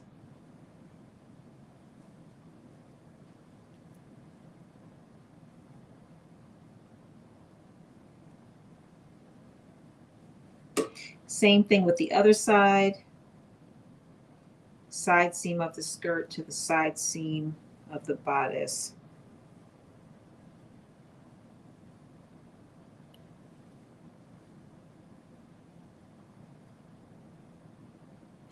So happy to see the process. While you were trying to fix your length, I had 2-sided tape on my dress for the invisible zipper. My needle was so sticky. The back of the zipper is messy. Yeah, you know what? So that sometimes can definitely happen with that 2-sided tape.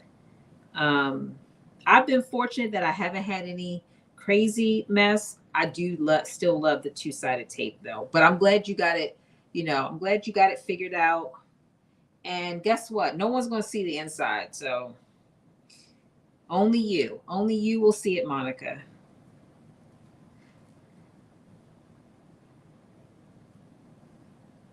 So, okay.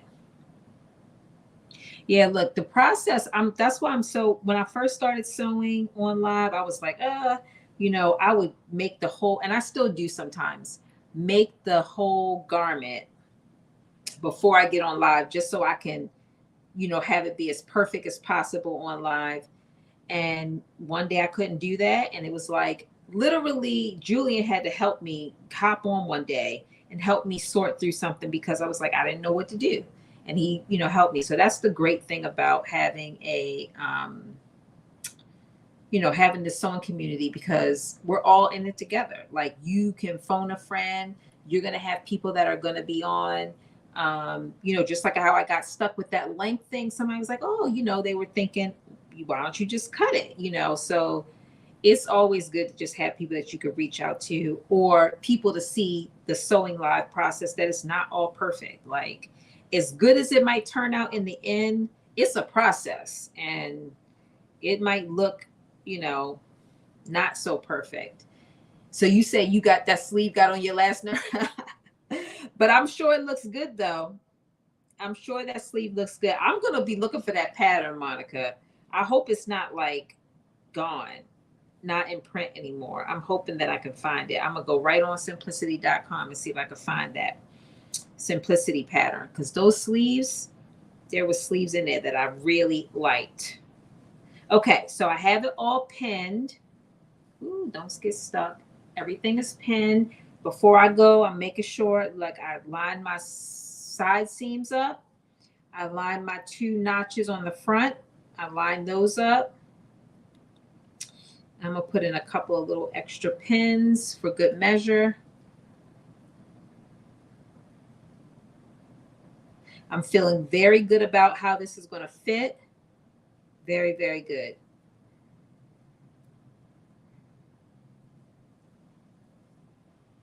Okay, and now I'm going to stitch all around, and this step is what will align the, this is what will attach the bodice to the skirt. So again, just for those that, just to repeat it, your skirt, when you're attaching your bodice to the skirt, the way these instructions are is that your skirt is on the wrong side, your bodice is on the right side. You are going to slip or put your bodice slip it inside of the skirt with the raw edges even at the top, making sure that you have the front of the skirt to the front of the bodice, the back of the skirt to the back of the bodice. And you have 2 notches that are on the front of your bodice. They also are on the front of your skirt. You're going to match those 2 notches, and then you're going to match your side seams, and then you're going to kind of work the rest in. And then we're going to put this stitch in, and we're going to do, so we did this one, the bodice, we stitched at 5/8 of an inch. So I would say just stitch it a little bit more than that, just maybe the right above 5/8 of an inch, just so that, well, I guess this is a basting stitch, so it can come out. So you can actually sew it at 5/8 of an inch all the way around, because that stitch that we put in the bodice to connect the 2 layers is a basting stitch, and we stitched that at 5/8 of an inch. So we're going to stitch at 5/8 of an inch all the way around, stitching the bodice to the skirt, and here we go. Here we go.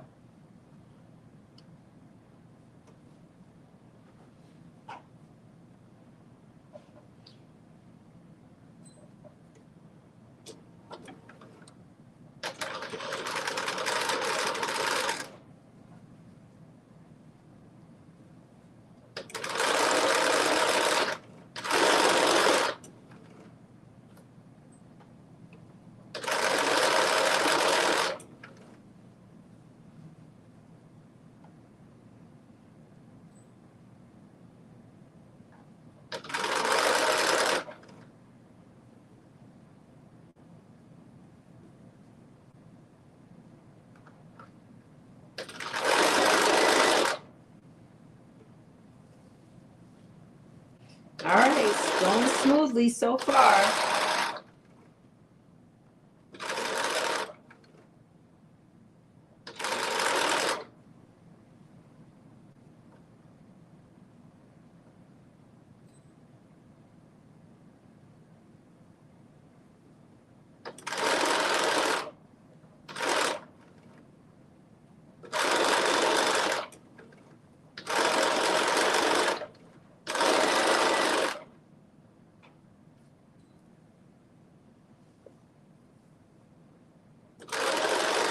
Again, for this part, because you have to create that casing, you want to make sure that you have that 5/8 of an inch, so you have enough to put that second stitch in, and still be able to get your elastic through.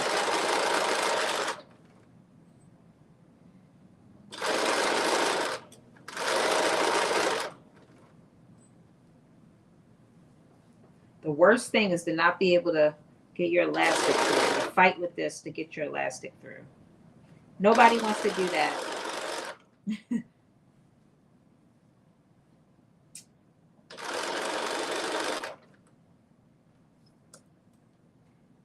Okay, here we go.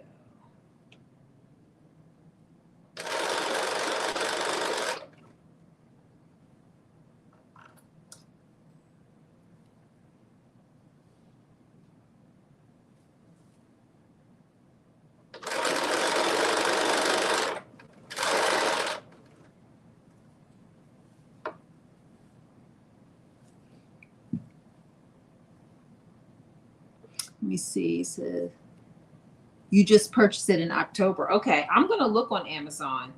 Do you know whether it's on simplicity.com, Monica?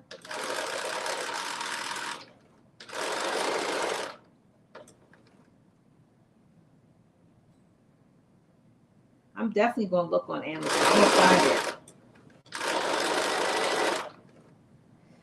If I would have had that pattern, I might have did a different sleeve today, because I definitely like the sleeves. It's giving options, and your girl loves options.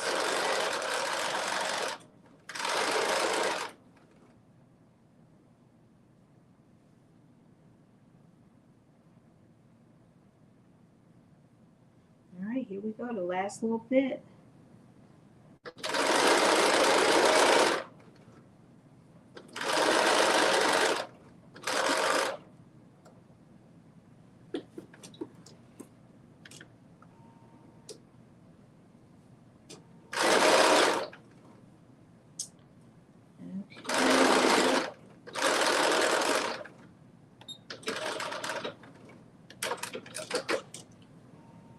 Okay, so we have officially attached the bodice to the skirt. Now, one of the things I want to do before I stitch my,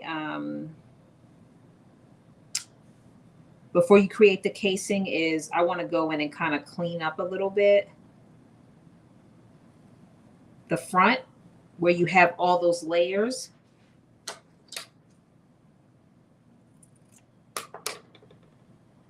Because it can be hard for it to slide through. And you also want to make sure that you have enough room. So like right here, I could see it's like a little bit short. So you just want to make sure you have enough room. So what am I stitching it? Right here. So this to this.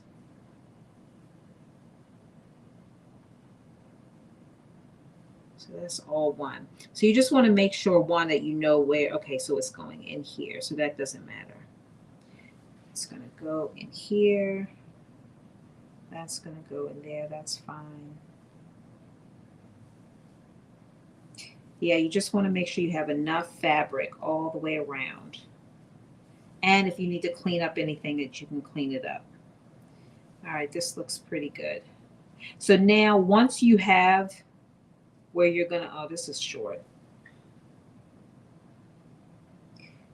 Yeah. So once you have what you're going to do, or you know that you have enough space to create a casing and you don't need to cut out anything, then you're going to go right back around and create another stitch. Basically at 1/4 inch away from the original stitch. So it says, to form a casing for elastics, stitch the waist seam allowance together at 1/4 from the raw edge, leaving an opening so that you can insert the elastic.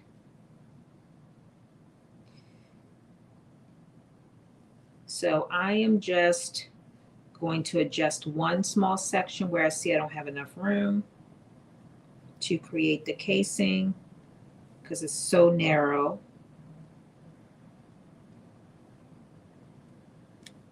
So I'm just going to take a couple stitches out. And I know from sometimes that happens.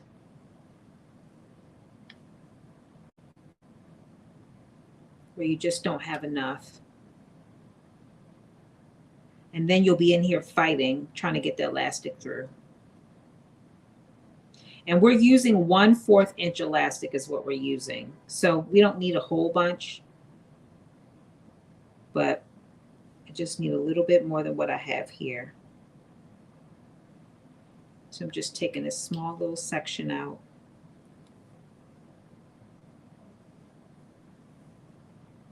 And I'm going to make it a little bit wider.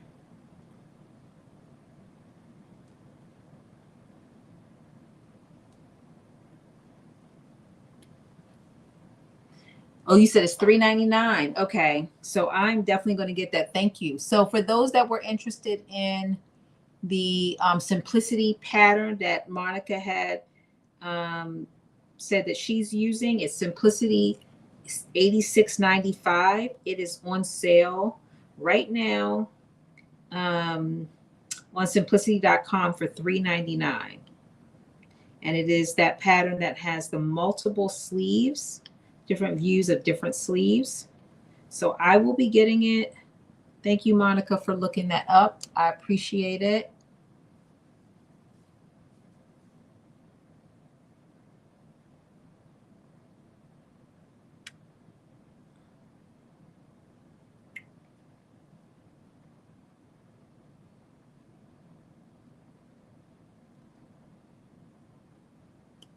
All right. So I think this is good. I'm just going to make this a little bit wider. So that's good.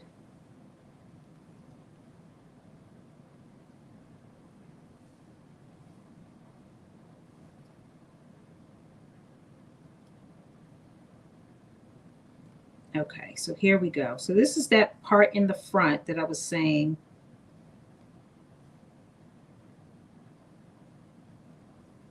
that I needed to make a little bit wider, which I am.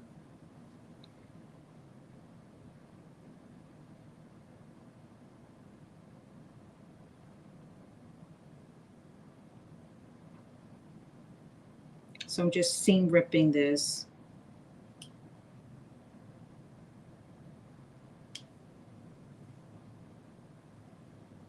So I can make it a little bit bigger.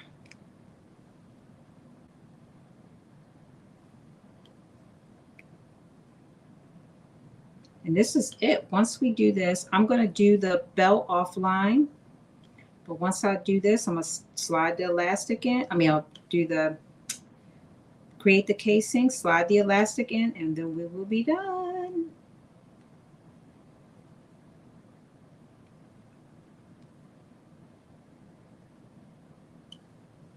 Okay, I think that's good.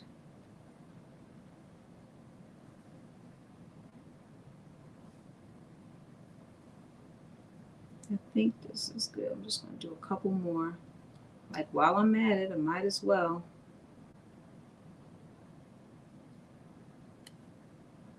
The hardest thing about using matching thread is, boy, when it comes time to seam rip, it's like, goodness gracious, try to find the thread.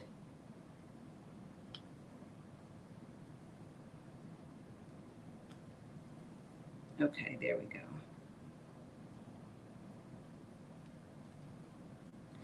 All right, I think that's good.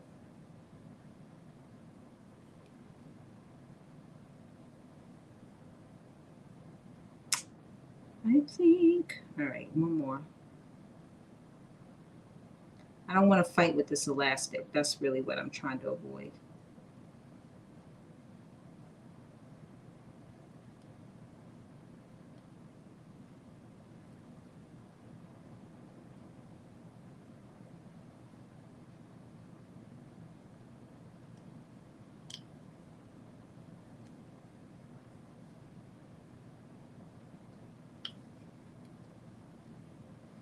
Thank you, Miss Tata.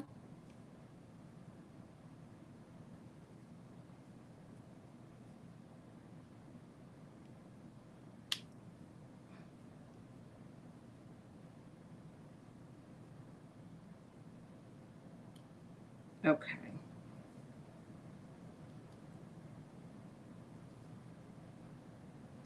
You're almost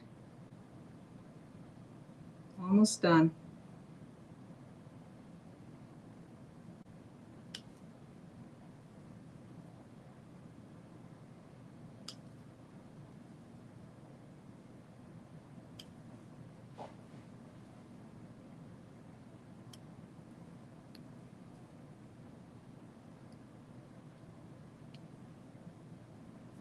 Okay, that is good.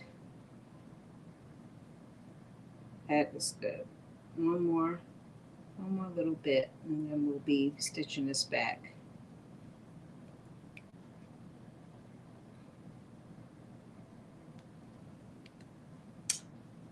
Okay.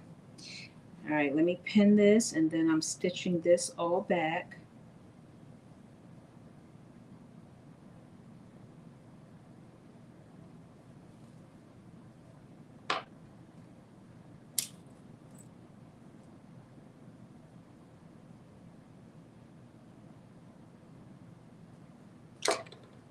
So I'm going to stitch this back in place, and then I am going to put in the casing.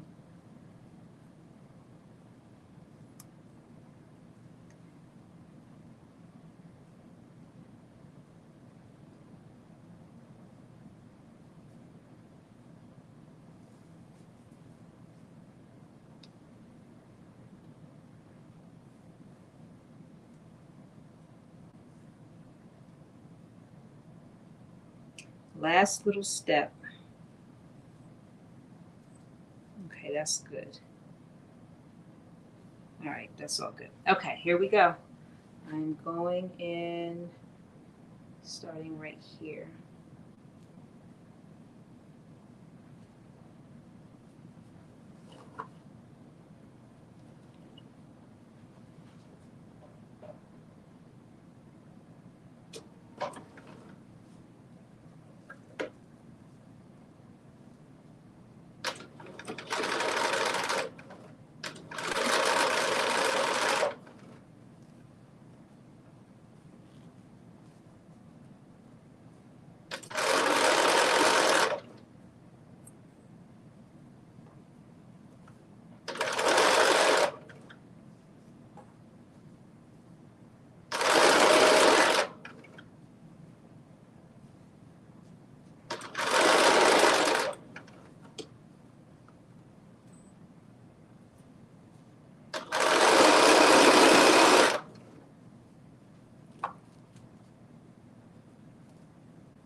Okay, so now we got that done. And now we are going to, you said the pattern has a bodice pattern included, in the package as well. So it's a nice bonus. Thank you. I am excited about that. I'm going to get that pattern. So again, for those that were interested, it is Simplicity. Let me go back and see. $86.95. It was the pattern with all the different sleeve options. Monica said it also has a bodice that came with the pattern. So it's a whole bunch of different sleeves. And then it also has a bodice that came with the pattern as well. And it is now on sale at Simplicity for $3.99. So definitely take a look if you're interested. I'm going to be buying it. So don't buy them all up before I get a chance. All right. So now I'm going to be sewing in my second stitch, that casing stitch. I'm going to be sewing that in, and it says sew at 1/4 from the edge. So now that I did that cleanup, I am literally going to sew it in. Now, one of the things I do want to do is I want to remember to know where am I going to be inserting my elastic. So I'm literally going to do 2 pins where I'm going to insert my elastic. So that way I know like this is where to stop stitching. So I'm going to start here. And then I'm going to stop when I get to my pins.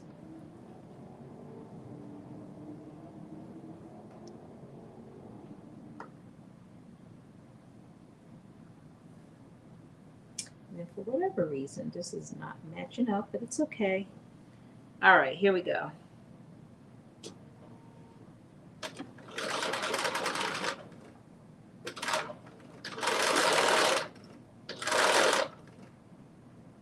Again, I'm just creating a casing.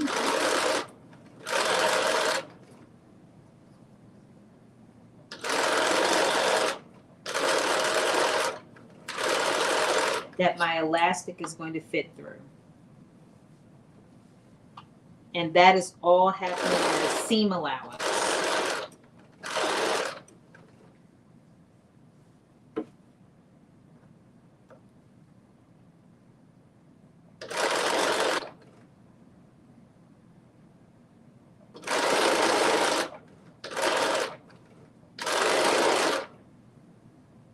And once you do that cleanup, it really makes it so much easier because then you don't have to be thinking like, oh, it's not going to fit in this section, or you don't have to be worried about it getting stuck anywhere. It should just go right through. That's the goal.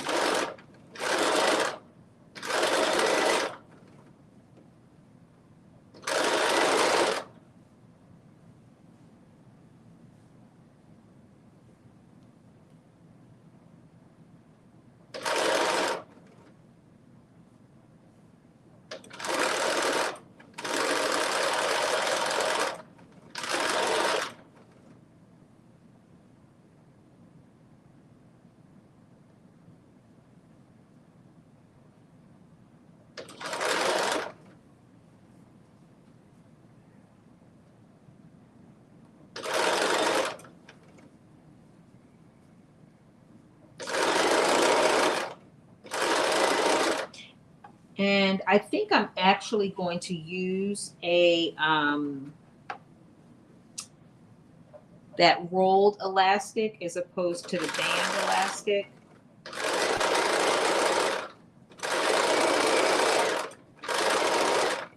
That flat elastic rather, as opposed to I'm going to use the rolled one instead of the flat. I think. We'll see.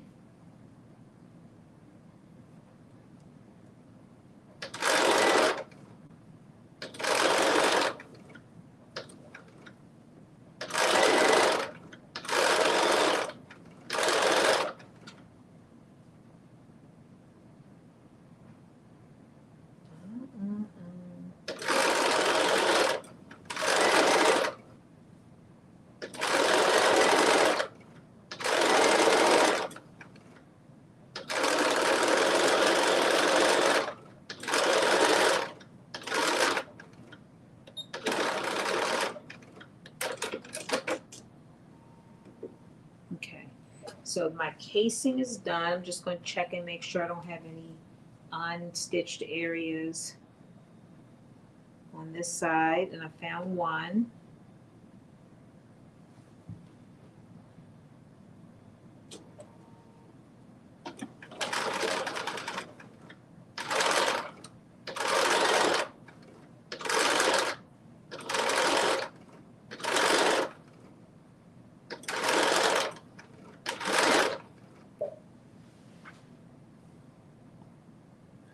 There we go.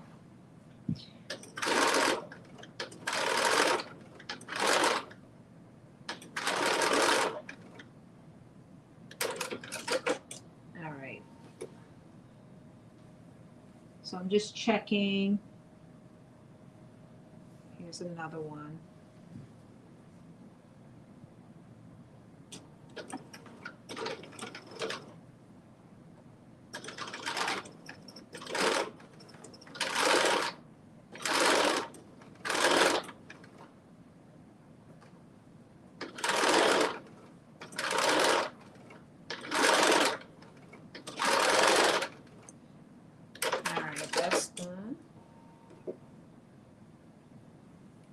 I'm just checking again if I have any areas that didn't stitch well for the casing.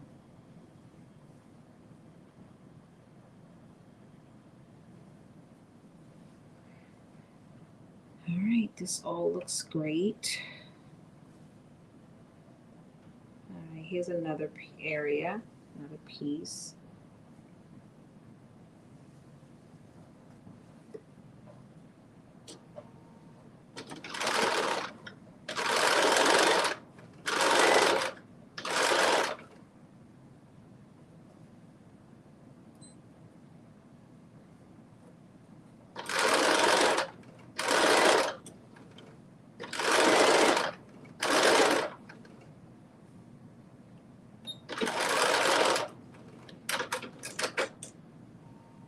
All right, so the casing is done, and now we're to the last step, which is inserting the elastic.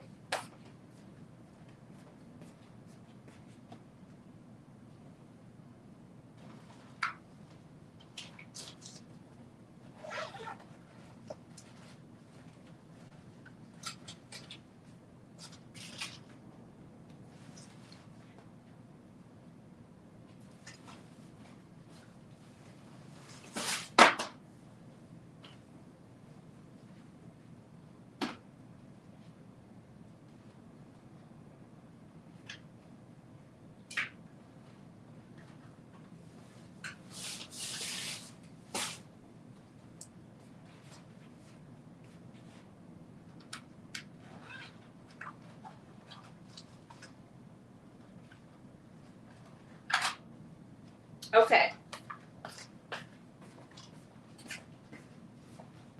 So I've gotten two things. I got safety pins and I have a loop turner, which I can use to help pull through if I need it.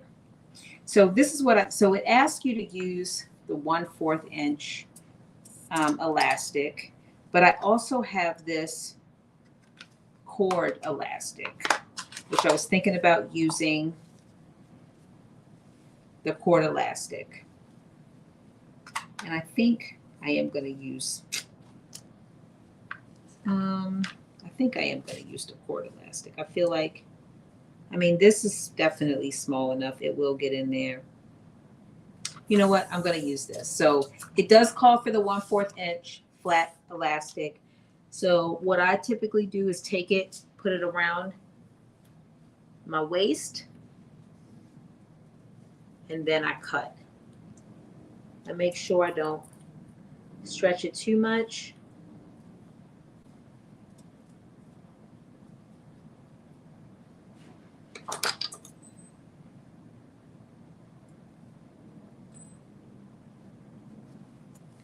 And then I'm just going to cut this.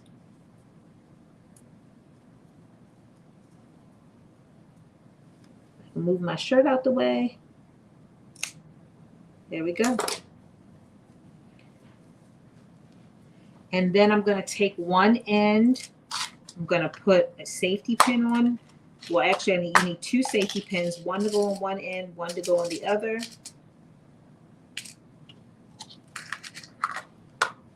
Hey, Julian. Hey, Auntie Carol.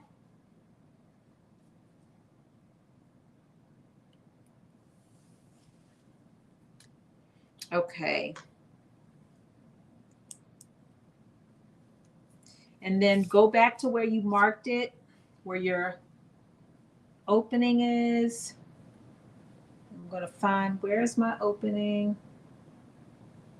Like I said, I do plan to go back in and clean up this inside with my serger.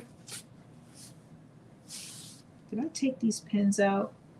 Where is my opening?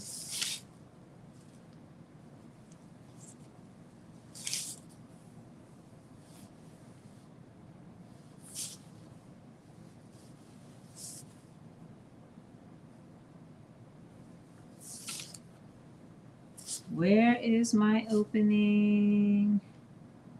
I hope I didn't stitch over it. Nope. Oh, is this it? Yes. This is it. Okay. So I'm going to take my one end, I'm going to safety pin it on there. And then the other end, I am going to push through. Making sure that, again, I'm not twisting the elastic.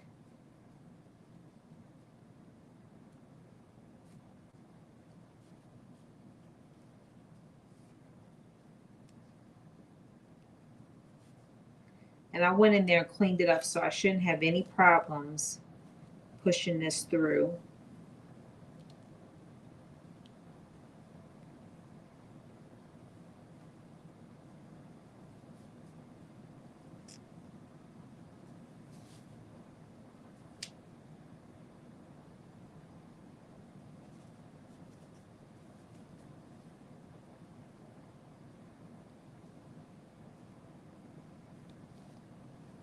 What happened there?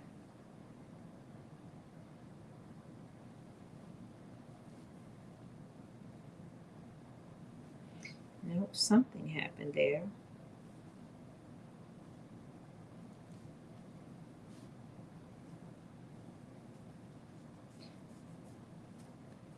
This is one of those parts where it doesn't get underneath the right.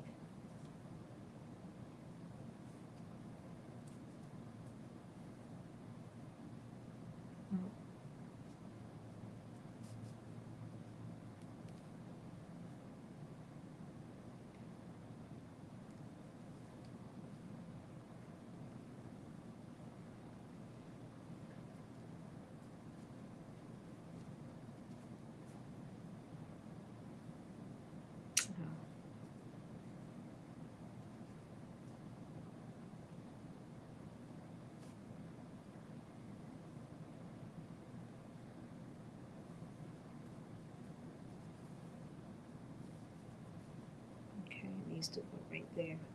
So in that front part, because there's so many layers, you gotta just make sure that you get it underneath all those layers.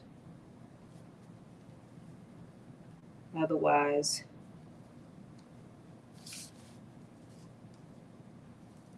there we go. Once you get past that, you're good to go.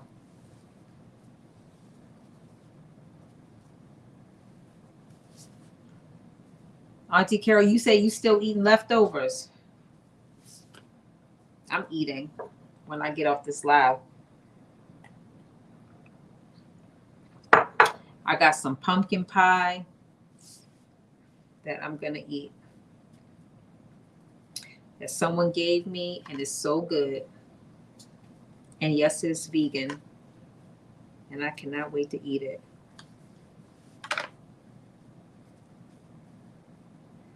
Oh, here's another little hole. I'll fix it.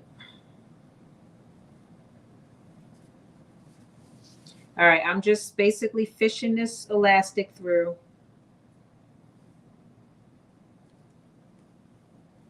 I found a little hole, but it's not anything major.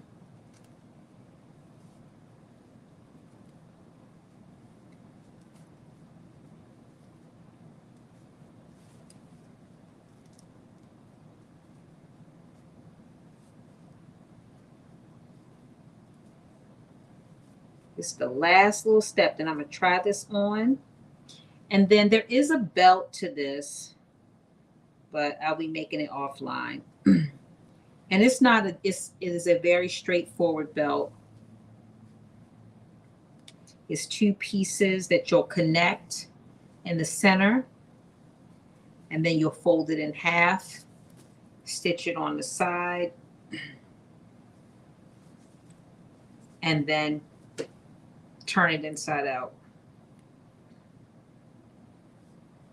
right side out.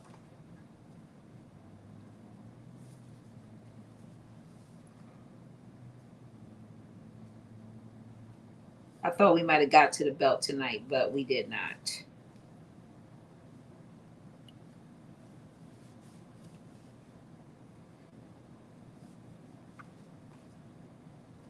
I appreciate all y'all hanging in there. Oh, y'all just having a good old time in the chat. I need to keep reading. Y'all, them chats is moving fast. When the chats is moving fast, I know something is going on. Okay.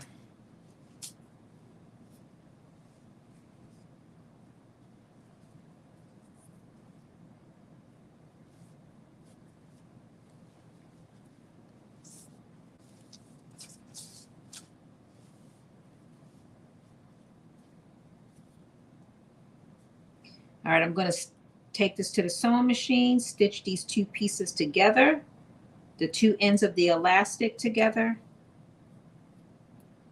and then we're going to try the dress on. Again, making sure I'm not twisting them.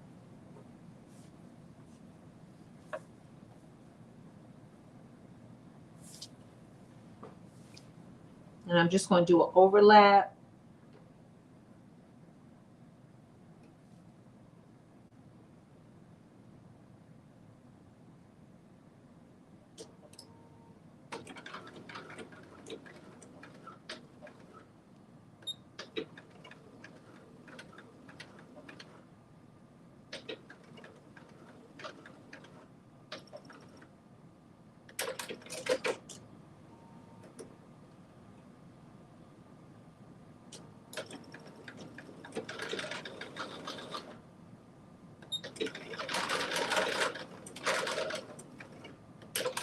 Okay, there we go. Let me just stretch this out.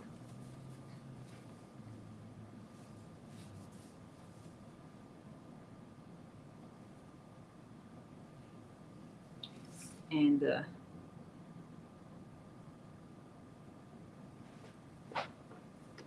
just see this little hole. I gotta fix it. I can't not fix it.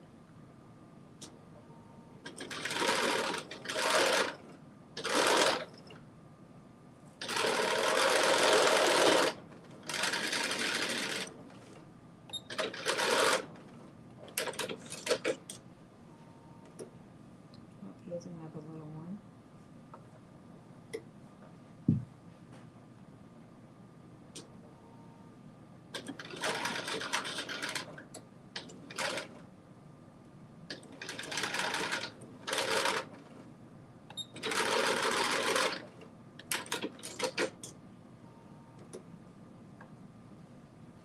All right, there we go.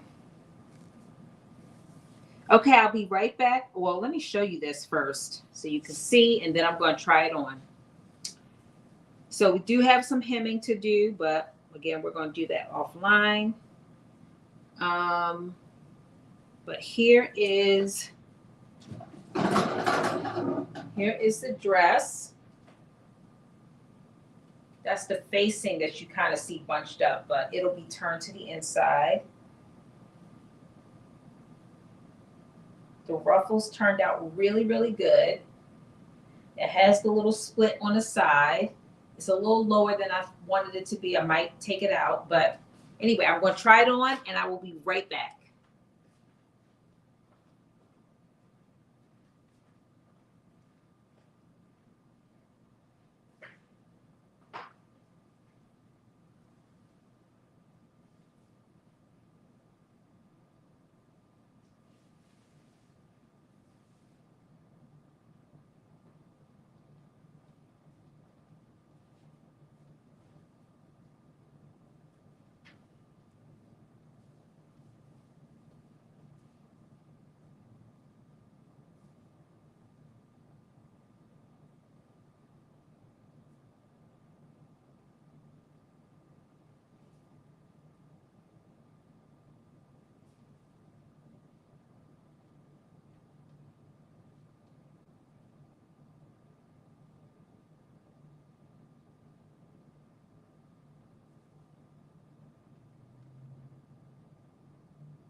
So I'm definitely going to have to make an adjustment to the front piece. I feel like I didn't bring it over enough, or maybe I cut a size too big because it's still a little loose in the front, and it's a little long on the bottom, which I knew it was going to be.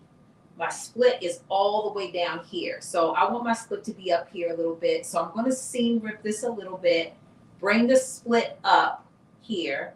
And then I'm also going to, so there is a section where both these pieces overlap and it's in the center. And I think what I have to do is bring it over more so that it is. So one of the things I probably should have done, which I didn't do, is try the bodice on before I connected it to the skirt to make sure that it was right, that it was fitting me the way I wanted it to fit. It doesn't fit me the way I want it to fit. So what I'm going to do is I'm going to here's the end of the bodice. So I'm going to bring it over probably to like right here, because as you can see, it's like a little extra. And on the inside, it's a little extra. So I'm going to bring it over a little bit more. And I'm gonna bring up the split a little bit because I definitely like the split. And then I'm probably going to take off maybe like an inch off the bottom, or we'll see when I'm probably going to take an inch off the bottom. So either I'm going to do that by hemming it, but you can see it's kind of loose at the top. And I think I'll be able to fix that when I bring this part will be over here and this part will be over here. And then I'm going to have my belt. So it comes with the belt. And so then I'll have my belt. And I think that will give me exactly what I want. But that is it. So I will fix it. I'm going to make the small adjustments. And then I will post some more pictures. And then also give you like a little bit of feedback. Like what did I change? What did I do? So that you can see the difference between what you're seeing now and what you will see when it's finished. But I love the fabric. I do love the design of the dress. You can't really see the ruffles as much, but because the fabric, but in person they look really, really good. They turned out really, really good. So stay tuned.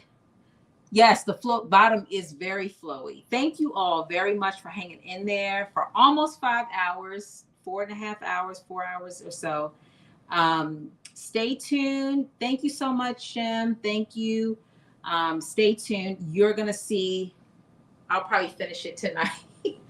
And then you'll see the finished pictures probably over the weekends, tomorrow or on Sunday. I'll post some finished pictures of what it looks like when it's fully done with the adjustment to the top. But I can see that it definitely will be what I want it to be. With this, you can see how the sleeves are a little different. So stay tuned. And if you have any suggestions about the shoes, let me know, because I'm still not confident that I have some shoes that I'll like with it. But I appreciate all of you for hanging in there with me. 4.5 hours. Instagram, we added Instagram this time, although I think Instagram probably ended because they only gave me a limited time. I think they ended at hour 4. So they probably got cut off a little bit early.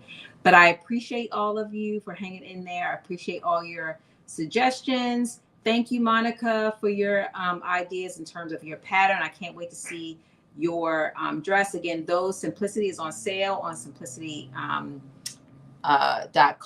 And if you are interested in that pattern that Monica had talked about with the sleeves, Simplicity $86.95. It's on sale for $3.99.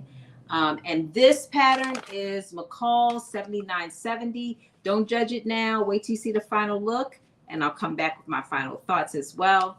Thank you all, and have a great rest of your evening. Bye. Enjoy the rest of your night. Thank you, Miss Tata. Thank you, Aisha. Thank you, Shem. Thank you, Monica. Who else? Thank you, Peach. Thank you for hopping on. Thank you, everyone. Thank you, Auntie Carol, Terrence. Thank you all. I appreciate you all for hanging in there. Stay tuned for the final look. I'm going to be posting pictures when I make those last updates. Thank you, Somo. Thank you. Thank you, Brenda. All of you, thank you so much. I'm just going to stand back so you can see where we're at. Don't judge now. Wait till tomorrow till we do the final changes, modifications, and the final look. Stay tuned. Have a good evening. Thank you, everyone. Your dress fits. Okay, you need to hem it, Monica. Make sure. I want to see it. I want to see it. All right, I'll talk to you in a minute, Aisha. I'm hanging up now. Bye, everyone. Thank you.